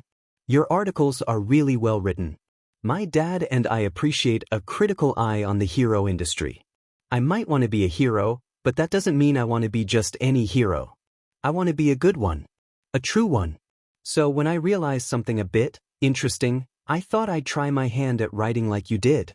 Of course, you can feel free to change things a little, but I thought you'd like my original copy. I also included all of my sources, verified by the HPSC and JP Hero Billboard, as well as various eyewitness accounts, etc. It's all there, ready for you to look at. And what exactly are you reporting on, Akaguro-san? The fact that the number 2 hero, Endeavor, is a terrible person, horrible at his job, and does more harm than good, especially befitting somebody of his ranking. Also, the fact that most of this has been quietly swept under the rug by the HSPC, while the public is none the wiser. Izuku said with a smile. This time, though, it didn't reach his eyes, and it felt a little sharper. I think you and I are going to get along just fine, Akaguro-san. When the Todoroki siblings read the headlines break the next morning, they were suddenly very glad that Chizome and Izuku were on their side. The published article, which Izuku had ecstatically said only deviated a few sentences from the original he'd written, was one of the harshest pieces of criticism Endeavor had ever received in his career. And not only that, it also had sources, facts, and carefully plotted data points to back it up. It ended up being published by Masuko but credited anonymously, as she couldn't legally take credit for it, but that was fine by Izuku. Whatever got Endeavor knocked down, a few pegs worked for him. Chizome told them, much to the siblings' terror, that the entire smear campaign was all Izuku's handiwork. The kid was frighteningly intelligent, and had little remorse for those that hurt his friends. By sundown the day the article had come out, all of Japan was riding the Endeavor hate train. Dabi felt like he'd achieved nirvana when he hit the comment sections of the articles, and promised Izuku he'd teach him all the fun swears and how to properly wield sarcasm like a weapon in return for all the laughs he'd gotten out of the media shitstorm.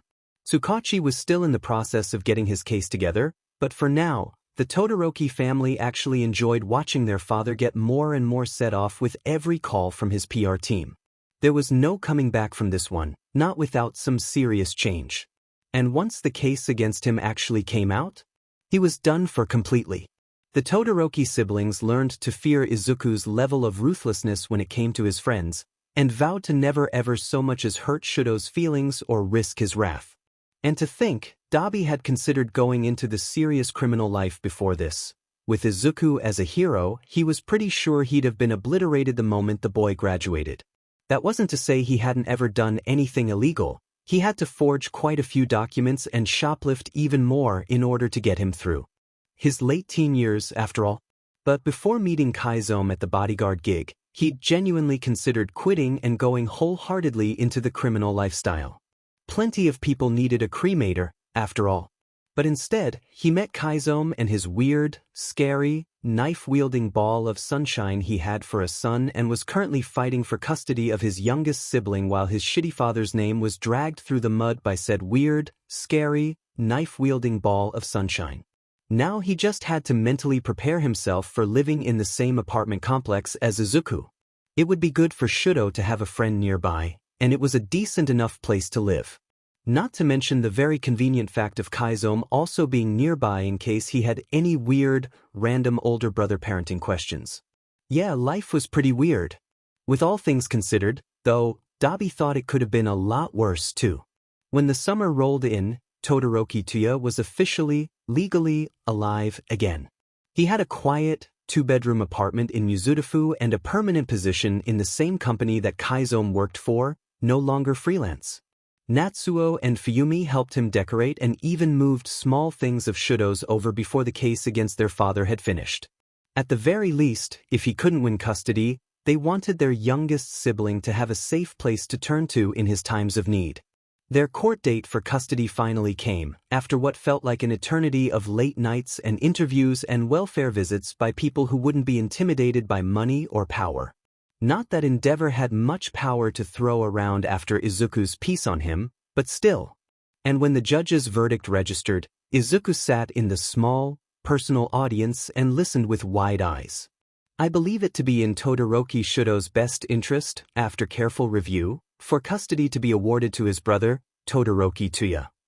Izuku, when he and Shudo were alone afterwards, cheered for his friend. And Shudo, for the first time since they become friends, broke into the most brilliant, genuine smile he'd ever seen, and Izuku thought it was the only reward he'd ever want in his whole life. He wanted everyone to smile like that, but coming from Shudo, It felt special. And for the first time since Miwa passed, Izuku felt like he had a true friend. He wondered for just a moment if it was okay to call Shudo his best friend, since that title belonged to her, once. But when he found himself staring at the small bead bracelet she left him, he thought that maybe she wouldn't mind so much. She would have liked Shudo, Izuku thinks. Izuku goes home that night, and though he's only ever drawn things for his hero notebooks, he decides to add a small drawing in the sketchbook Miwa left of the smile Shudo gave him. Just below it, he leaves a note for her, just in case she's watching from somewhere. I made sure he wasn't lonely. Watch over him too, okay? Izuku's eyes are misty as he goes to bed that night, happy for Shudo and feeling the hole in his chest left by Miwa's death close ever so slightly. Izuku places flowers on Miwa's grave the day after Shudo's custody verdict is announced, and shows a clip somebody caught of Endeavor's reaction to being served a restraining order until the abuse verdict is announced to her headstone. She wanted him to be a hero, and he's just making sure she knows he's doing his job after all. All 4 Todoroki siblings show up at her grave, too, flowers in tow. Your dad said we'd find you here. She must have been somebody really special to you, huh? Why don't you tell us about her? Fuyumi says with a small, sad sort of smile. She was the most special person in the whole world, right next to my dad. Izuku says. He means it to. Miwa got him through the first year of public school after he'd gotten out of the facility, even if he never got to tell her what really happened to him. Izuku tells them all about Bando Miwa, his very first friend. He still misses her, but when he's around the Todoroki family, the ache in his heart is just a little bit less. It's a lot smaller than the other house, Shudo said carefully, looking around the apartment, bags in hand, but it already feels a lot more like home. I'm glad, kid. Dabi ruffled his hair, and Shudo seemed surprised for just a moment. Even casual touches like this were still new, something inexperienced, and Dabi winced internally at that thought. He may not go by Tuya even if it was his legal name, but he still was Tuya, and remembered what it was like to be in his position once. Tell you what. Once we get those bags of yours unpacked, we'll go over to your friend's apartment and have dinner with them. Sound good? Akaguro might be a chic cook, but his son knows a recipe or two. That would be. I know Natsuo and I and Fuyumine are probably busy, but do you think we could at least invite them too? Shudo trailed off, clearly uncomfortable with discussing his wants. I want to eat dinner as a family. Kaiso-san and Izu are part of the family now, right? After all they did for us? I'd say so, yeah. Dabi smiled and took one of Shudo's bags. Here, let's take care of these. We'll give him a call afterwards. Is it alright if I call you Dabi and I know you prefer that name, Shudo asked, his cheeks a bit red from embarrassment. Dabi just laughed a little and nodded. Yeah, Shudo, you can if you want. You don't have to be shy about that kind of stuff. I'm taking care of you now. We'll get to know each other even better, yeah? You don't have to worry about being perfect around me. You can do just about anything you want and I won't be mad. You want to eat cheap takeout? You want to leave the house at random hours? You want to have your friend over? Just ask. Worst I'll say is no. He said gently, setting his bags down in the bare room. This is my room, Shudo mumbled, looking slightly starstruck at the prospect of having his own room to decorate. He set his bags down on the bed, and from one of them he pulled out a small, framed photograph. It was of him as a baby, being held by his mother, who was smiling happily, even in a hospital gown. Actually, I have something I'd really like to do. Oh, what's up? Dabi asked, leaning in the doorway after he'd set down Shudo's other bag. Shudo pointed to the photograph. I want to go see Mom. What happened? I never blamed her for it. I want to try and see her again. Not right now, but at some point. Is that okay? Asked, and Dabi's expression softened. He ruffled Shudo's hair again. Of course you can go see her. I should probably visit her too. I left after she was admitted, but I never got the chance to visit her, for, obvious reasons. I'd like to see her again myself. We'll go for sure. Now, let's focus on unpacking. He said, and Shudo nodded back. The two of them hung his meager amount of clothes in his closet, and Dabi decided he'd have to take him shopping. Maybe Chizome and Izuku could tag along for that. He was sure the other man had experience buying clothes for a kid after having Izuku for so long. Besides his clothes and other necessities, he didn't have much. He had a large conch shell he and Izuku found on the beach together, a few worn photos of Fuyumi and Natsuo, and a carefully folded poster of All Might that Dabi was sure he'd had to keep hidden. Okay, that was it. Shudo needed more belongings. He was 13, he deserved his own stuff and the chance to express himself. They were definitely going to have to go shopping. A week after Shudo moved in and found himself settled, Dabi finally decided to take him shopping. Chizome couldn't go, being called into work unexpectedly, but Izuku was plenty happy to help them shop. They went to a small local mall, and Shudo was in awe at the massive building. He'd never been to one before, and Izuku was excited to show him everything. Dabi felt more like a chaperone, watching the two boys run from store to store taking everything the mall had to offer. It was honestly calming though, and even if people stared and whispered about his appearance, for once he didn't care. He was happy enough watching his little brother be happy, knowing he wouldn't grow up entirely awfully now. Izuku somehow had a fat wad of cash to spend. Chizome had handed it to the boy with a huff of, "Go have fun with your friend kiddo, you know what to do if somebody tries to mug you," and Izuku only nodded, stuffing it into a tiny, worn All Might wallet. Dabi feared whatever the hell he'd taught Izuku to do to muggers, in all honesty. He had seen their training firsthand, and the kid was a tougher, scrappier fighter than most adults already, and he always, somehow had a knife on him somewhere. Dabi didn't want to know why or how. Izuku didn't really spend his money, though. At least, not on himself. He'd buy a snack if Shudo was interested, or he bought some notebooks after Shudo said he thought his notes were cool, but he never actively purchased things for himself just because he wanted to. Shudo was kind of the same way. He was afraid to ask for things, but it was clear in his eyes when he wanted something. Dabi just smiled and swiped his card when that happened. The best reaction he'd gotten so far was when he saw Shudo staring forlornly at an All Might hoodie. He figured their father hadn't so much as allowed Shudo to mention All Might, let alone own his merch, and Dabi had pulled it off the shelf with an overdramatic sigh and bought it. Shudo's eyes were wide as saucers, but he hugged the thing to his chest and immediately ran to tell Izuku about it. He was reminded, then, that Shudo was just a kid who never had a childhood or a single friend. He was glad Shudo had met Izuku. Near the end of their trip, when their arms were loaded with bags and Shudo looked like he was about ready to burst with excitement to decorate his own room, they decided to get lunch. They stopped at the greasiest, trashiest fast food stall there was, just because it was something Shudo had never been allowed to try before. Dabi had to admit, it felt pretty nice watching his little brother's eyes light up at the thought of trying something new. Shudo also seemed to enjoy doing and getting things just because their father would have hated it, which Dabi found hilarious. Shudo had a weird, dry sense of humor for a kid his age, but Dabi found himself relating to it. Of course, nothing in the life of the Todoroki family was ever easy or normal. Their father may have been the number 2 hero, but he was the number 1 a-hole in the eyes of his kids. And accordingly, restraining orders didn't seem to mean much to the man. Dabi had taken his eyes off the two boys for 10 seconds to set down the bags while they bought food. 10 seconds was all that was needed for things to go to shit, apparently.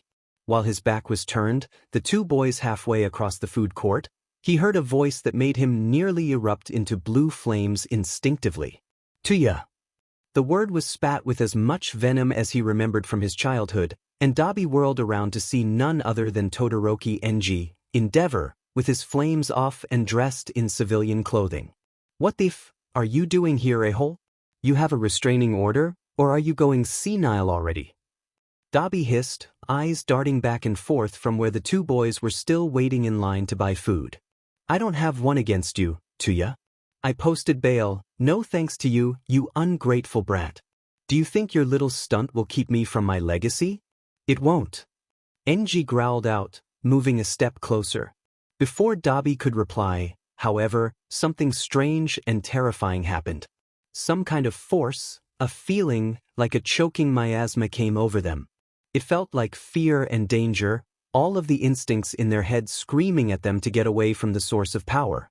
Even Enji felt it, eyes wide and his body locked in place at the oppressive aura snaking its way around him. Whatever this was, it felt like it would kill them if they so much as breathed wrong. And what legacy would that be, Mr. Endeavor, sir? A low, dangerous voice asked. Dabi just managed to get his eyes to move under the crushing feeling to see Izuku approaching, hands stuffed in his pockets like nothing in the world was bothering him.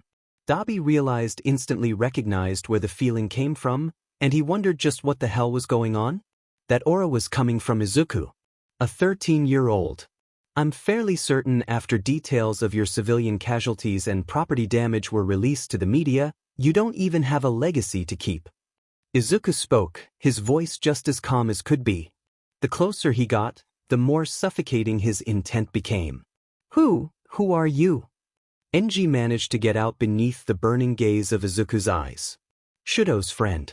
I suggest you leave now and don't show your face around any of your children again. Izuku said gently, and the razor sharp or I'll make you was left unsaid but understood anyways. As soon as Enji looked like he might comply, the choking feeling was just gone.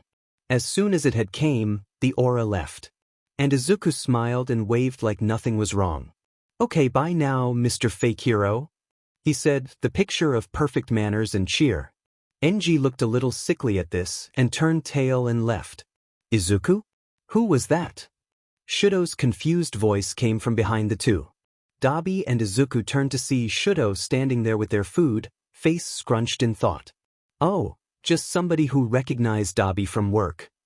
Izuku lied without a second thought, and Dabi appreciated his intervention. He wasn't sure he could even speak properly yet after that display Izuku had put on. Thanks for grabbing the food, Shudo. Dabi and I. Shudo asked next, setting down the food onto a creaky food court table. Why do you look like you just got in a fight or something? That's 'cause he wanted me to show him what my dad taught me to do to muggers. Izuku lied again, sitting down next to Shudo and digging into his food. This seemed to relax the dual-colored teen and he nodded understandingly. I see, that makes sense. That would wear anybody out. Dabi could only make out one thought as he sat down, numbly eating his food. What the hell did Kaiso teach him to do to muggers if that was his excuse? Yeah, Dabi was really glad Izuku was Shudo's friend. In the end, despite all the proof they'd given Tsukachi and with testimony from his entire family, Todoroki Enji didn't get the abuse charges to stick. He did have his custody permanently removed, but Izuku and Kaiso both believed the Hero Commission had a large hand in making sure one of the top 10 didn't get charged with a crime. Still, his license got revoked. Endeavor was no longer a pro-hero. The abuse allegations made their way into the press, too, though, but not at the hands of Masuko-san, of course. She promised she wouldn't cover their court case out of respect to the family. Still, Endeavor's career was officially dead and gone, and people hated him. Not only that, but people were angry. They called for all heroes to undergo regular evaluation, the Hero Commission to make restrictions and reform on casualty and damage laws. Kaiso was so proud of his kid, making waves and changing the hero system already at his age. He just knew Izuku was a special kid, and Kaiso could happily say Izuku had effected more change than he ever had in his years of vigilantism. Best of all, he could see that Izuku was happy to do it for nothing other than a smile from his friend. That was his whole reason for taking down Endeavor, seeing his friend smile. Izuku told himself that the only reward he'd ever want was making people smile and feel safe. And God, if that didn't warm Kaizo's cynical heart twice over. I promise you'll be okay, Sho. Izuku smiled brightly, standing outside of his classroom. It was only for 1 year until high school, but Dabi had enrolled Shudo in the same public school as Izuku to help him with interacting with others.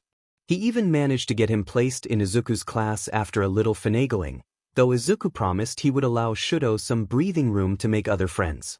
He wouldn't be too overprotective. Still, it was difficult not to be, since he knew how kids could be. Shudo's name was never publicized, but he just knew the shit other kids his age could come up with if they learned about his circumstances. He'd heard enough harsh words directed at Miwa plenty of times when she was still alive, and it made Izuku's jaw clench to think of them treating Shudo like that. You're sure? Shudo asked, fidgeting nervously with his middle school gakuren. Positive. I'm right here with you. Some kids can be mean, but not all of them. And besides, even if everybody else is awful to you, I'll be there. It's just 1 year, right? And then we'll be in high school. We'll get into U.A. Izuku smiled that sunshine smile at him, and Shudo's worries were eased. He was right, after all, it was just 1 year. He could do this. Right? I can do this. And Shudo could do it. He was quiet and reserved, but well-liked among the students anyways. The first couple of months of school went off without a hitch, and Shudo found he enjoyed being around people his age, even if his priorities didn't exactly lie in making friends. Izuku was enough for him, he thought. But still, school was a pleasant change from the cold, lonely house he'd had to learn in before. He and Izuku walked back to their apartment complex together every day, aside from the few times they split up when one of them had something come up. Izuku didn't like those days very much, but he was grown-ish, and he could handle himself, after all. Kaiso didn't teach him for nothing. He was perfectly able to defend himself. Unless the one attacking him was, say, made of sludge. Walking home from school on one of the rare days without Shudo, he found himself under such duress. Of course, with Izuku's luck, he was the one who gets attacked by somebody who catered to one of his few weaknesses, oxygen deprivation. Through all the Quirk training they'd done over the last year, it was one of the things they'd discovered. If somebody could cut off his oxygen, he could still pass out, even if his body would regenerate the damage done by the lack of oxygen. To a point, though, if he lost all oxygen for long enough, his body would stop being able to regenerate until he got more. His cells still needed oxygen to function, after all. But such was the conundrum he'd found himself in. Despite being able to hear the telltale signs of being snuck up on, the rattling grate, mumbling from the sewers, he couldn't hurt something he couldn't get a hold on. And then the man made of sludge and foul-smelling sewage was shoving himself down his throat, suffocating him, pouring into his body. A nice meat suit to hide in, he'd said. In his eyes, nose, mouth, everywhere, he could feel the sludge soaking into him, and it felt so wrong. Wait, eyes. The villain had eyes. And Izuku, well, Izuku always had a knife. Kaiso made sure he never left home without one, of course. He pulled a switchblade from his pocket and jammed the butt of it into the villain's eye. He wasn't going to just stab the guy. He wasn't unnecessarily violent unless he could help it, after all. The man recoiled, and it gave Izuku a few seconds of precious air before he was drowning again. God, did this villain ever give up? He couldn't find purchase on the villain's liquid body to try and get away, and so he prepared himself to take the more violent solution and stab the slime villain in the eye. He gripped onto his switchblade a little tighter and took a deep breath, readied it to stab, and then looked for where the villain's eyes had gone in his disgusting mess of a body. As it turned out, however, he wouldn't need to. A figure appeared at the end of the tunnel. Fear not, for I am here. Holy shit, Izuku knew that voice. Was that? No way. Even while drowning in somebody's rotten DIY slime project, he couldn't help but fanboy over the #1 hero. One of the only true heroes. Kaiso talked about him all the time. He was going to have his life saved by All Might. Detroit. Smash. All Might's intimidating figure punched forward with enough force to create a wind tunnel in the small underpass, sending the villain splattering against the walls, unconscious. As Izuku was freed from the viscous, slimy nightmare, he gasped for more breaths and simultaneously tried to get out his notebook. He held it out, hands trembling and breaths still incoming. Please. Izuku panted, moving the empty page and a marker forward. Thank you so much for saving me. Would you please sign my notebook? Of course, young man. I must say, you're remarkably resilient for holding your own even against a villain like that, and I must apologize for not getting there sooner. The man grinned, quickly swiping a signature across the page offered to him. Izuku looked at the page like the man had just told him he'd won the lottery, and he grinned. Thank you. It's not a big deal, All Might, sir. I'm just glad you were there. Actually, can I ask you a question? Izuku asked, seemingly uncaring that he was still covered in some of the disgusting residue left behind by the villain painting the underpass around them. All Might used 2 soda bottles from his own groceries to contain the villain before nodding. Sure thing. I have a minute or two to spare for a fan. He grinned and gave a thumbs up. Izuku's smile faded into something more weary, worn down. This sort of face he'd only ever showed Chizome, never anybody else. This was the resigned, tired sort of smile he'd had in the facility, when Chizome would tell him nice things he knew couldn't come true. But Kaiso made everything come true, and he hoped, desperately, that All Might could make things come true too. I want to be a hero, Izuku said softly. I think saving people, making them feel safe, that's the best thing a person can do. I'm so scared. I smile and joke around a lot, but I know there are so many bad things out there. Things that frighten me to the point I can't move. Can I still be a hero even though I'm so scared all the time? And he was. Even now, after years away from the facility, he still had nightmares. He still woke up to the heart-pounding numbness of the thought that maybe none of this was real. He was afraid of losing his loved ones to things he couldn't control. He was terrified of strangers, the thought that somebody could just take him, like the doctor had. And Izuku always worried about the fears holding him back, despite the brave face he put on around others. Let me tell you a secret, All Might said, his own tone becoming gentle. He put a hand on Izuku's shoulder, and the boy's eyes sparkled with awe. Everybody is afraid sometimes. Even me. I smile to push through fear, to show it that it's not the boss of me, so to speak. Courage and bravery are not the absence of fear, but rather the ability to push through it. I think if you can do that, to keep smiling through your fear and do your best, then you absolutely can be a hero. Why really, think so? Izuku smiled again, wobbly but so genuine. Tears pricked the corners of his eyes and he bowed. Thank you so much, All Might. That means so much to me. Thank you, thank you.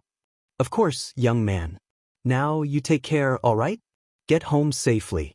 I'll be taking this evildoer to the police now. Goodbye, All Might said with a smile, and Izuku nodded. He clutched the sketchbook to his chest and felt a fire burn in his chest. It's okay to be afraid. Everybody is afraid. I just have to push through it.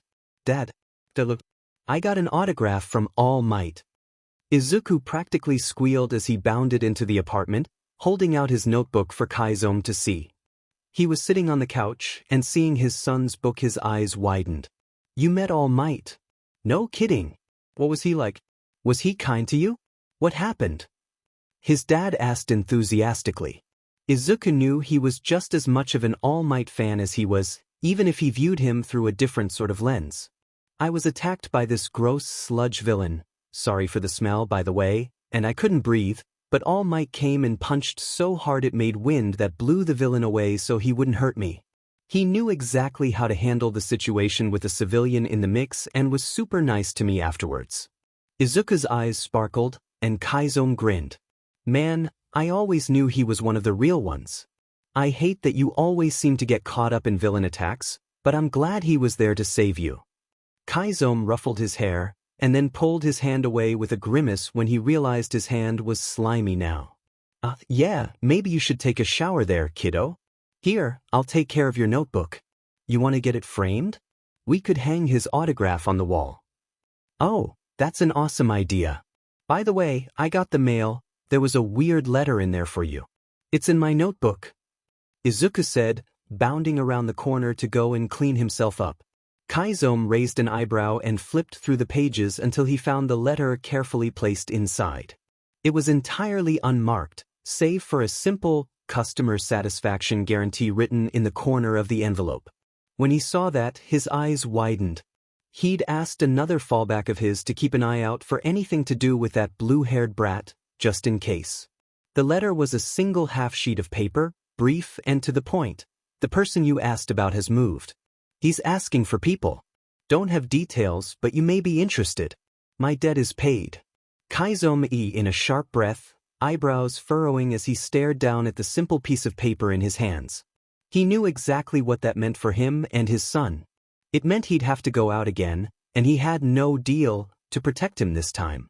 In an all-for-one and his stupid successor. "You're doing great, Shudo," Dabi called, watching his brother. "Haul off garbage." Shudo had decided to join in on their training and daily workouts ever since they'd started public school together, even though Dabi was worried at first. Shudo reassured him that it was nothing like their father's training, and he even enjoyed it somewhat. It focused on combat and one's own ability rather than the raw power of his quirk. If that was one thing he'd learned from being Izuku's friend, it was that quirks did not make the person. Izuku was vicious to people who valued quirks over skill, or God forbid quirks over the person themselves. Shudo remembered the last time a student in their school made fun of somebody for their quirks, and he watched as Izuku verbally ripped them a new one. Needless to say, he unlearned what his father put in his head really quick. It was difficult at first, but when Izuku turned his own argument back on him, train a quirk that could be used to help others in the future, he even began to use his fire. Not extensively, but in small amounts here and there. Dabi helped him to not be afraid of fire and use it to his advantage. The beach, with the efforts of Shudo and Izuku combined, was nearly clean. They still had a while until their entrance exams, probably around 10 months, but it was satisfying to see the results of their hard work paying off. Kaiso said he'd think of something else for them to do until the entrance exams when they eventually did finish cleaning, though. They still needed training on situational awareness and how to read a fight properly. Kaiso was always able to sneak up on them way too easily when they were distracted. "Oh my, I'd heard this beach was getting cleaned lately, but I didn't quite believe it." A hearty laugh got Kaiso and Dabi, who were both watching from a distance, to turn their heads. A blond man stood next to them, looking out over the horizon. He had bright blue eyes, despite them being sunken in, and his hair was wild and messy. His clothes looked about 2 sizes too big, with his body being so thin and gaunt.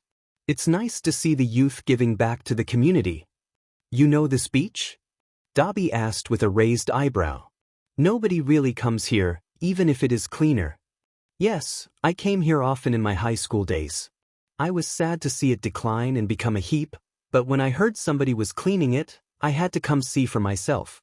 I never expected it to be 2 kids cleaning up, though." "Do you know them?" the man asked, looking curiously at the 2 boys enthusiastically pulling along garbage. "Kid with the red and white hair is my younger brother and the other's his kid. They're friends, and they're training for the U.A exam.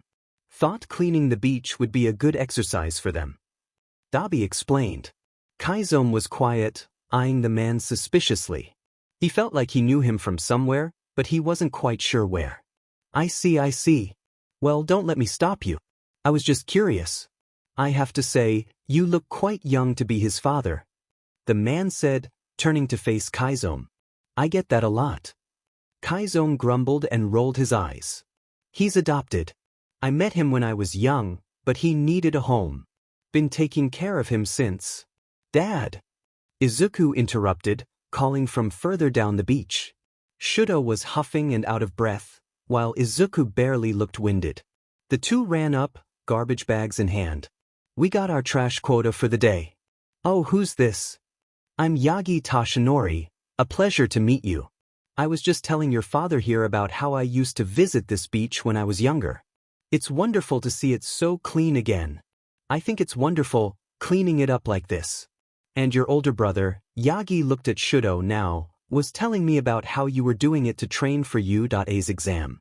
It's a heroic thing to do. It doesn't garner much recognition these days, but much of early heroic work resided in community service. It's good to strive to help others in any way possible. See, boys? What did I tell you?" Kaiso seemed to perk up, hearing the man's words. "That's the attitude of a true hero. Make sure you both keep it in mind as you get older.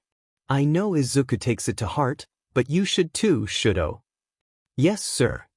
Shudo smiled softly. He'd been opening up a lot more since he moved in with Dabi, and it was definitely clear just how much he was enjoying life now that he was out from under his father's thumb.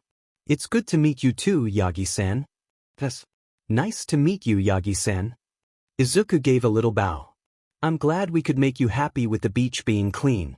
Sorry to interrupt your conversation, but Dad, we filled our quota, And I know you said you wanted to do my other training today too. Oh yeah, I did say that, didn't I? Chizome ran his hand through his hair and sighed. Completely forgot it was Sunday. Alright kiddo, go get your bag out of the truck. We'll brush up on your basics and hopefully you pay attention to your surroundings this time. Oh, come on, Dad, I only messed up once. Izuku huffed. Or, twice. Well, maybe 3 times, okay, yeah, I guess I need more work on situational awareness. Well, it was nice to meet you all. I'd love to stay and watch future heroes train, but unfortunately, I must get going. It was nice to see the beach being restored to its former glory, though, and I wish you boys the best of luck on your exams. Yagi waved. I hope to see you boys become heroes in the future. Thank you, Yagi-san. Have a wonderful day. A month after the meeting with the stranger on Dagoba Beach, Chizome found himself in a position he didn't think he'd be in again, the familiar weight of his gear on his body underneath the stars. He wondered what Izuku would think if he knew he'd gone out as Stain again, even if it wasn't actually to attack people. This was purely information gathering. Even so, he figured his boy probably wouldn't have appreciated it, if only for the fact that it put him in danger. Izuku wasn't one to follow the law by the letter, but he did have a very strong interpretation of right and wrong. This wouldn't fall under wrong, it would just fall under stupid, probably. He always did worry about the safety of others more than his own, and while normally he'd consider that a good trait to carry, he didn't think it should extend to him. Chizome was capable of defending himself, and he was doing this for Izuku's benefit. Still, they'd probably argue about it if Izuku knew what he was doing. Stain, I was under the impression you'd stopped your vigilante activity. Chizome froze and turned to see none, other than Eraserhead standing behind him, scarf in hand. They were both on a rooftop in the middle of the night. Chizome was carefully peering over the edge, and Eraserhead was slinking out of the shadows from the other side. I have stopped. Chizome replied curtly. He was dressed in the outfit he'd met Eraserhead in those years ago, knives and all. I'm not doing any vigilante activity. I got a message from one of my old contacts saying that Shigaraki Tomura was making a move. I just wanted to see if it was anything I needed to concern myself with. If it doesn't involve my son, I was planning on leaving it to the pros and going home. And if it does concern your son? Eraserhead raised an eyebrow. Then I get involved. Just how involved depends on what information I can gather. My son is happy, comfortable. He deserves to be. I don't want to uproot him if I can help it. Chizome said, turning back to the edge. So what are you going after, then? You have a lead. Eraserhead asked, crouching next to him on the edge of the building. I don't know yet. I have to find him first. My contact didn't say where Shigaraki was, just that he was gathering a group for something. That's what I was in the middle of doing when you showed up. Chizome explained, and Eraserhead sighed. I don't suppose I could convince you to share that information with the pros or allow me to join you on your hunt until you know exactly what his plans are? Eraserhead asked, voice deadpan. Chizome grumbled something under his breath before giving him a similar expression. No. You couldn't convince me. I told you before, my son is the only thing important to me. I won't compromise his safety. I do trust you, believe it or not. If I need help, I think I know how to find you. I'll contact you if I need anything, Eraserhead. Very well. I suppose that's the best I can ask for. But just remember, if you do anything else as a vigilante, I'm authorized to come after you, Stain. I hope you keep your son's future in mind when you do whatever it is you plan on doing. I'd hate for him to lose another parent. Eraserhead gave him a firm look, and Chizome's eyes narrowed at him. I don't plan on leaving anytime soon. Shoo, Izuku whined, help me study. But you already know all of the material. I think I should be the one asking you for help. Besides, the entrance exams aren't for another 3 months, Izuku. The two of them were currently in Dabi and Shudo's apartment, sitting at their coffee table with textbooks and papers spread around them. Izuku was practically draped over the side of the couch, sighing dramatically. Shudo was just studying the material normally, highlighting and marking things as he needed. Dabi was sitting in the armchair next to them, reading his own book, trying not to laugh at Izuku's theatrics. Because I'm just worried. Like, what if they don't think Regan is flashy enough? I have to make up for it somehow. My knowledge and fighting skills have to pull me through, so I have to study super hard. Izuku said, and Shuto snorted with amusement. If you call your near-photographic memory and weirdly obsessive note-taking studying, sure. You don't need to study more, you need to relax. It does you no good to be so stressed. Besides, your worries are completely unfounded. You picked UDA because it has good policies, right? It's the only hero school that allows quirkless students and doesn't have discriminatory entrance requirements. You support them because of that, so why would it change just for you? Shuto explained coolly, continuing his own calm, slow-paced studying. Well, I wouldn't say the entrance exam isn't completely free of discrimination. Dabi spoke up from his chair, and Izuku's head perked up, curious. What do you mean? How do you know? He asked, and Dabi sighed. I took the entrance exam before I ran away. Now, keep in mind, I don't know when the quirk discrimination rules were changed, so it could have been before then, but when I took the physical portion of the exam, it was very much oriented towards flashy, physical quirks. I mean, on their pamphlet, it already says the exam is still conducted against robots for Pete's sakes. Dabi rolled his eyes. Izuku nodded understandingly. Oh yeah, that I knew. You can't help that in a school for heroics, though of course I'd like it to change. But from what I understand, if you read carefully, it hints at other ways to earn points besides the robots. It also says, incapacitate or destroy, which insinuates there's secondary ways to beat them besides brute strength. Izuku spoke up, and Dabi's eyebrows rose. Really? You know, I never actually got in. I couldn't use my flames long enough to destroy the robots, and I wasn't strong enough to beat them on my own. I never did training like yours. Listen, Shuto, I don't think I've told you this yet, but I'm real proud of you, you know? You're a good kid, and you're really talented. I think it's impressive you still want to be a hero even after, well, everything really. Dabi's expression softened into a small smile. Shuto turned bright red at the compliment, the blush even reaching the tips of his ears. He still wasn't used to accepting praise, considering where he'd come from. Thank you, Dabi and I really want to be a hero for myself, now. I remember Mom telling me when I was very little that I could be my own hero. And Izuku always tells me that my fire is my fire. It's not his. I want to be a hero to help people like me. Shuto said softly. And your name? Izuku asked, voice just as gentle. I never asked, but I was wondering, why did you both keep your names as Todoroki? I would have thought you'd want to get away from all of that. Izuku mumbled. Sorry if it's kind of an offensive question. It's all right, no harm, no foul. Dabi waved his hand. I kept it as Todoroki just because it was easier than going through more paperwork to change it. I can't speak for Shuto though. I offered but he turned it down. I want to bring good into the world with the name, Todoroki, to counter the bad he brought into it with his actions. I also kind of want to spite father just because I can really. I think if I craft a goody two-shoes image with his family name it would PSS him off. Shuto said bluntly, and Dabi and Izuku burst into hysterical laughter at that. Of course you would, oh my god. Dabi wheezed. I can't wait to see his face when he reads some kind of headline like, Pro Hero Todoroki Shuto Saves Kitten from a Tree. Might pass out from laughing too hard seeing how red he gets. What? I'm just being honest. You know he'd hate it.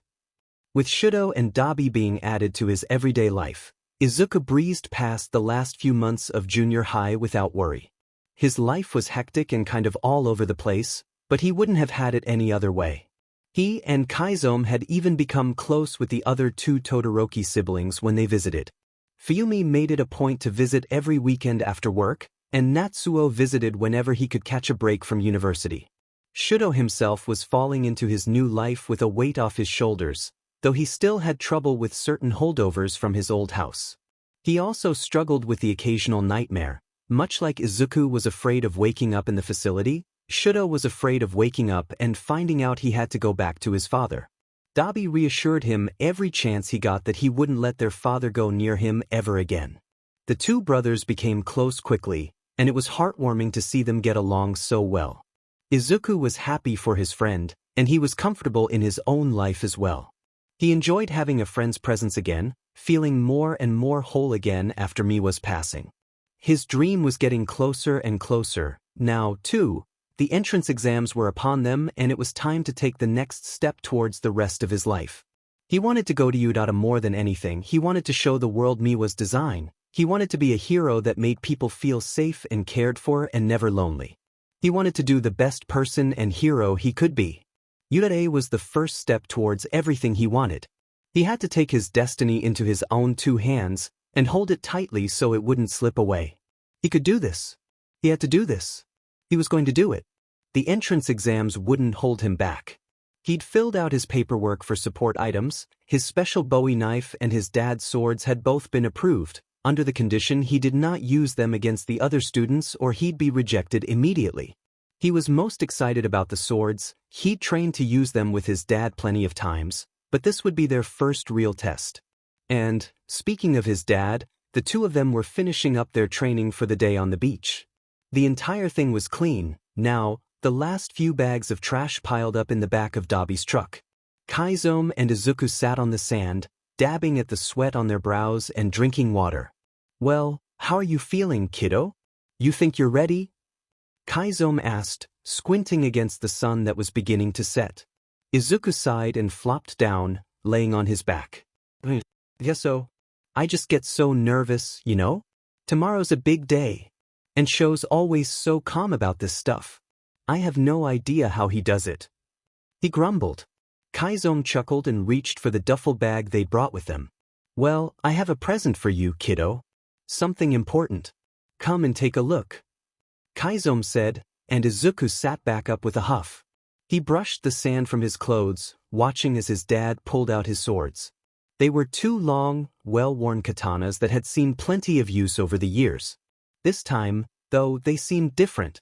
Izuku inspected them, and then it hit him. The hilts had been wrapped in a different color cloth. Instead of the usual deep red, the cloths were a deep forest green, matching the color he planned to use on the body of his hero outfit. "Dad?" Izuku trailed off, looking up in surprise at Kaizome's face. The man had a small, sad sort of smile, looking at the swords with something akin to wistfulness. "These swords of mine, I was going to use them to kill heroes. But now, they're going to be used by a hero. All those years ago, I never thought I'd end up taking care of a kid, much less one as incredible as you. But you found your way into my life, even if it was through horrible circumstances. I wouldn't trade you for the world, Izuku," he said softly, handing him the swords. Izuku took them, tears in his eyes as he smiled at his dad. "So I want you to have these forever. I had them refurbished and strengthened by a Quirk, and they're yours now. Be better than I was and show the world what a true hero looks like. I'm so proud to call myself your dad. And I'm proud to be your son." Izuku sniffled, lurching forward to practically tackle Chizome in a hug. "I love you, Dad. Thank you so much. I love you too, kiddo. You'll do wonderful, I know you will." "All right. I can do this." Izuku muttered furiously to himself on his morning jog. "I have an hour before I need to be back home to shower and eat. I can do this. I can do it." He was jogging near Dagoba Beach early in the morning, trying to amp himself up for the entrance exam early in the morning. He was almost done, and was on his way back, but he couldn't get his brain or his thoughts to just slow down. He took a deep breath and slowed down to look at the faint tinges of pink just coming over the shoreline. Then, he realized there was a person standing on the beach by himself. "Good morning," Izuku called with a wave, just to be friendly. The person on the beach startled, and Izuku realized when they turned that it was a boy that looked to be his own age. He had a bright, blonde head of hair with a black streak in it, and he was dressed in a plain middle school uniform with his backpack on. "Oh, good morning." He grinned sheepishly and waved back. Izuku decided to step down onto the beach with him. Maybe what he needed was a breather. Besides, this boy seemed nice, at least so far. "Having a good morning?" Izuku asked with a grin, smoothing out his wrinkled tracksuit. The blonde boy chuckled a little and simply shrugged. "I guess so. I'm just pretty nervous." I have my entrance exam this morning, and I woke up way too early. I didn't even realize the time, I just kinda rushed out the door and caught the train, so now I'm all the way out here until exam time. I thought the beach was a nice enough place to spend my morning. The boy explained, and Izuku nodded understandingly. Me too. I'm on my morning run.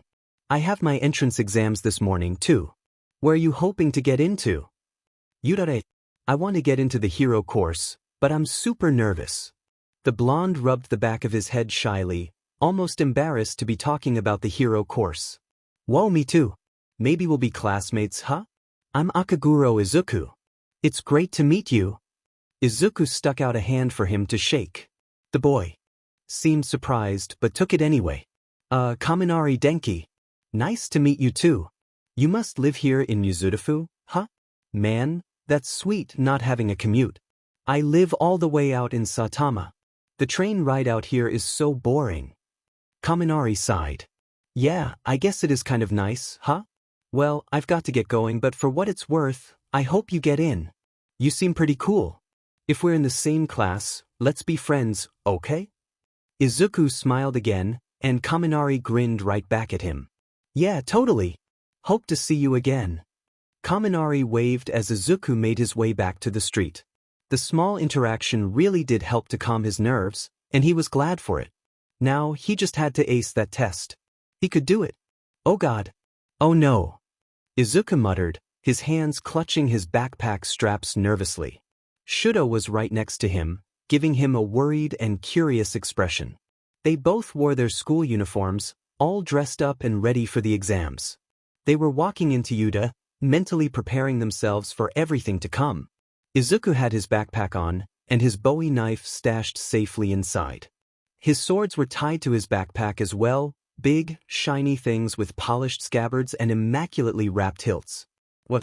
Are you all right, Izuku?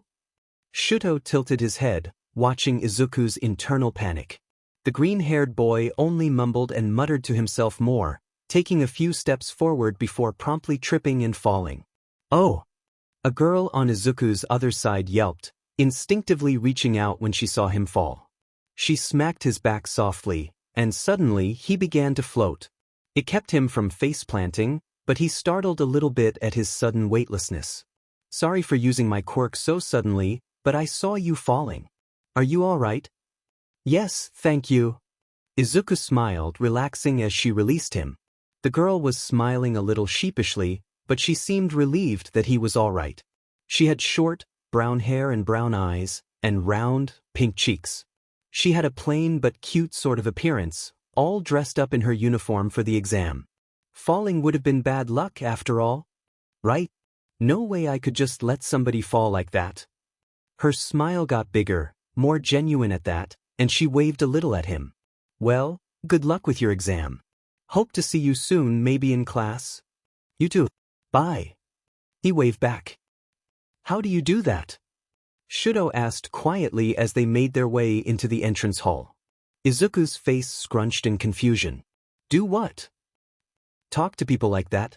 You're always so friendly. How do you do that? Shudo repeated the question, and Izuku shrugged.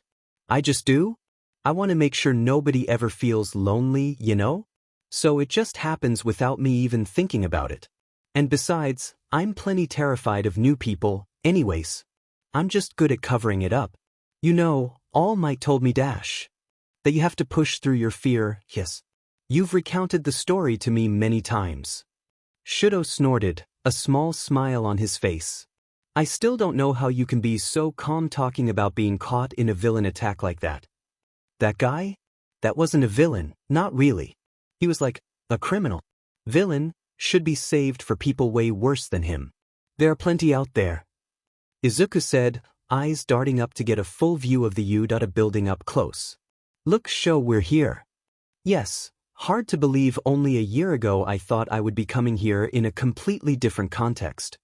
Shudo mumbled. I always thought I would take the recommendation exam. It's what my father trained me for. To be honest, I'm rather relieved. I'm sure some people from the recommendation exams know who I am. My father made me go to events with him all the time. I'd much rather be taking this exam with you. Well, now we get to kick robot butt together. Izuku cheered, pumping a fist in the air. Then his expression softened, and he gently nudged his friend. But for real, if somebody bothers you about that stuff, let me know. I'm happy to step in. I know, Izuku. Thank you. The written exams were about on par with what Izuku had expected. They were challenging but not impossible, and he felt like he got a decent score, if nothing else. There was one essay question that he was particularly eager to answer. List a few pros and cons of the heroics industry and their effects on society, that he spent an inordinate amount of time writing, and he was pretty sure he'd gone over the word limit, but at least he enjoyed himself. And then came the practical exam. The whole lot of them had been pushed into an auditorium-esque hall, where Izuku was happily seated near Shudo since they'd gone to the same school last year. As more students filed in, however, he saw a familiar face and head of spiky blonde hair. It took him a second, but as soon as he recognized him, Izuku went as white as a sheet. Bakugo Katsuki. Kaken. Of course, how could he forget? They were best friends. They knew each other. His parents were practically family, being best friends with his own mother. Before he was... Izuku couldn't think about it. His mother's scream rang between his ears at the sight of his childhood friend. A tie to his old life he didn't want to think about. He didn't know if anybody even remembered him. Nobody ever reported him missing. He was just a drop in the system, somebody nobody cared to remember until he got his quirk. Of course Kaken would be at UA. It was his childhood dream to be a hero, too, even if he was a little rough around the edges. Izuku couldn't remember much about his childhood before the facility perfectly, but he'd remember those red eyes and sparking palms anywhere. He didn't want to remember. He wasn't a Midoriya anymore. Luckily for him, their exam proctor walked out to spare him from his misery. When he saw who it was, he immediately perked up, any previous train of thoughts forgotten in favor of having another fanboy moment. Shudo only sighed, knowing exactly where this was going. Everybody say hi, their proctor called out. It was Present Mike, the voice hero. Izuku listened to his radio show every day. So did Shudo, but that was only because of his close proximity to Izuku. Izuku stuck his hands in the air. Hey! He yelled back, and Present Mike looked absolutely overjoyed to have even a single student respond to him. Izuku felt extremely happy afterwards, and beamed a smile right back. Yeah. What enthusiasm! Thank you listeners for showing up today. I'll be one of your proctors for today's exam. I hope you're all ready. Says in the application brochures, you'll be conducting 10-minute urban battles. You can bring pre-approved items with you and you'll change after heading to your specified battle center. Shudo and Izuku compared exam cards, but were disappointed to discover that their battle centers were different. Izuku pouted at the lost prospect of a team-up, but he supposed that policy was there to discourage teaming up specifically. It forced others to either rely wholly on their own skill or to team up with those they didn't know, since there were no actual rules against teaming up. Izuku figured a lot of the aspiring heroes would probably ignore that, though. Pride and a desire to show off always tended to go hand in hand with heroics, but Izuku knew better. If it were a real situation, the focus should have been on saving lives, not on how much screen time somebody could get. Still, it was a heroics course exam. Some things were just second nature, things he couldn't change just yet. 3 types of faux villains are stationed in each battle center. You earn points for them based on their level of difficulty. Your goal, listeners, is to use your quirks to earn points by immobilizing the faux villains. Attacking other examinees and other unheroic actions are prohibited. Mike said, gesturing grandly to a screen lighting up with information. Different robots were displayed on it, and point values were assigned to each one. Izuku thought of his Bowie knife and swords. They'd each been hand-treated by a specialist with a metal-enhancing quirk, so there were very few things they couldn't cut through. Still, he wondered just how easy it would actually be to get a clean slice through them. They were robots, and it was Yuda, and he'd only ever tested them out on old, rusty garbage before. Excuse me, I have a question. One of the other examinees stood sharply from his seat. On the printout, there are 4 types of villains. If this is a mistake, then Yude should be ashamed. He said loudly, gesturing with his hands. He had navy blue hair and glasses and looked really uptight? Yeah, that was the word for it, Izuku thought. Chizome would have obliterated him if he was ever that tense in their sparring sessions. And then the uptight, glasses-wearing boy turned to face him. Grit. And additionally, you, with the swords and unkempt hair. You've been muttering this entire time, not to mention your outburst during the proctor's presentation. If this is a pleasure trip for you, perhaps you should reconsider, he said sternly. Beside him, Shudo's eyes narrowed. Izuku just gently put his hand on his friend's arm and sighed. It wasn't worth it. Alright, calm down, listener #no reason to start a fight. The fourth and final type of faux villain is worth 0 points. That guy's only an obstacle, so to speak. There's one in every center, an obstacle that will go crazy in narrow spaces. It's not impossible to defeat, but it's unnecessary. I recommend that you listeners try to avoid it. Mike deflected the conversation away from Izuku skillfully. Quietly, this time, Izuku wondered how difficult it would be to beat and just what it did, given it was only designed to be an obstacle. Finally, I'll leave you listeners with a present, our school motto. The great hero Napoleon Bonaparte once said, "A true hero is somebody who overcomes life's misfortunes." Go beyond. Plus ultra. Izuku got changed into his sparring clothes and boarded the bus to his exam hall. He was wearing a pair of breezy, comfortable shorts and a tank top, with leggings and a long-sleeved undershirt to cover up his scars. He also wore one of his dad's scarves around his neck, the same ones they used to clean up the beach, to cover the scar on his throat. Attached to a belt on his waist was his Bowie knife, and strapped tightly to his back were his swords. He took a deep breath and steadied himself. The practical portion of the exam was held inside a giant faux city, massive and imposing on the U.A skyline. Out of the sea of participants waiting outside the giant doors, he noticed the girl who'd helped him not trip up. She looked a little nervous and was pacing back and forth, and he decided he'd try to distract her from her nervous thoughts so she could go in a little calmer. Hey! He smiled and waved to her. You look nervous. Are you doing okay? Oh. The girl startled and smiled sheepishly. Yeah, I guess I am. What about you? Aren't you pretty nervous? Yeah, I was kind of panicking when you saved me before. Thanks again for that, by the way. And if you're nervous, just remember, take a deep breath and don't let them break you. Izuku said, a gleam of determination in his eyes. The girl followed his advice, sking in a breath and repeating the words to herself. She looked much calmer now, and she grinned excitedly back. Thanks, that did help a lot, she said, and Izuku nodded. Good, I'm glad. Well, I'll leave you be to warm up in peace, but I hope you get in. He waved, and they went their separate ways again. He was ready now, he could do this. Rule 5, he thought to himself, don't let them break you. Keep your wits about you. All right, go. President Mike yelled. The doors to the cityscape opened, and Izuku took off like a shot. Chizome had practically shoved good reaction times down his throat during training, and he wasn't going to waste this opportunity. What? There are no countdowns in real life. That kid's got the right idea. Go, go, go. As soon as he was inside the arena, he saw the glasses-wearing boy zoom past him. A speed quirk, then Izuku figured, and he dipped off down an alleyway in search of some robots. He heard the telltale whir of machinery across the street, and he reached for one of the swords on his back. All of Chizome's training wasn't going to go to waste now. He saw a group of one-pointers round the corner, rolling around on their treads. One was using its shielded arm to lash out at a nearby student, and the other was equipped with a rubber bullet-shooting machine gun that was firing rapidly. Izuku leapt into action, sprinting into a roll to shield the student being attacked with his body. They stung like hell and nearly knocked him over, but he stood his ground against the bot. He drew his sword, then, executing a series of flawless strikes that went clean through the robot's torso and head.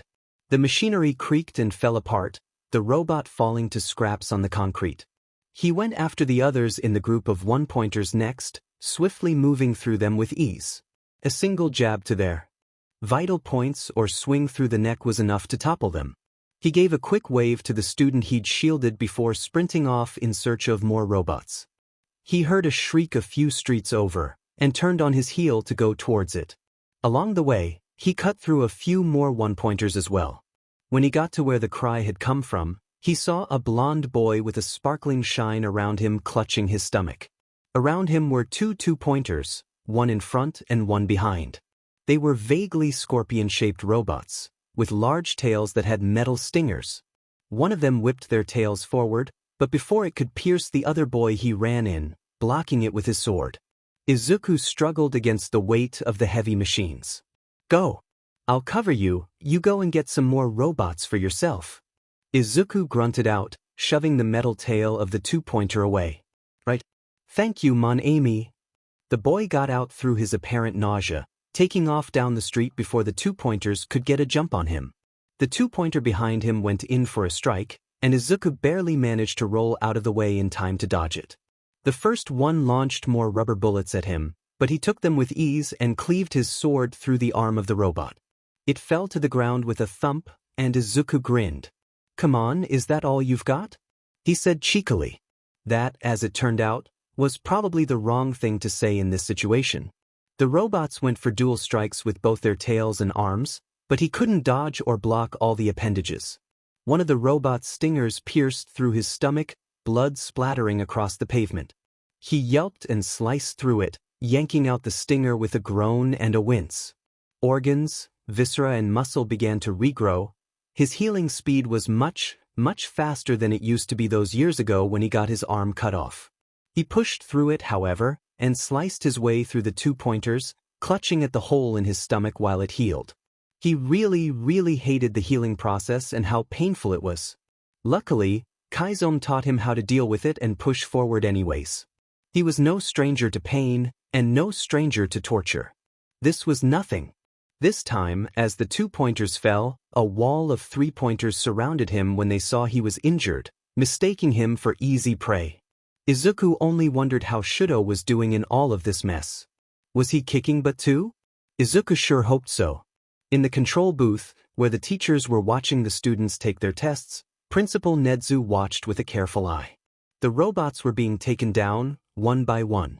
Students of all types showed their potential in many different arenas.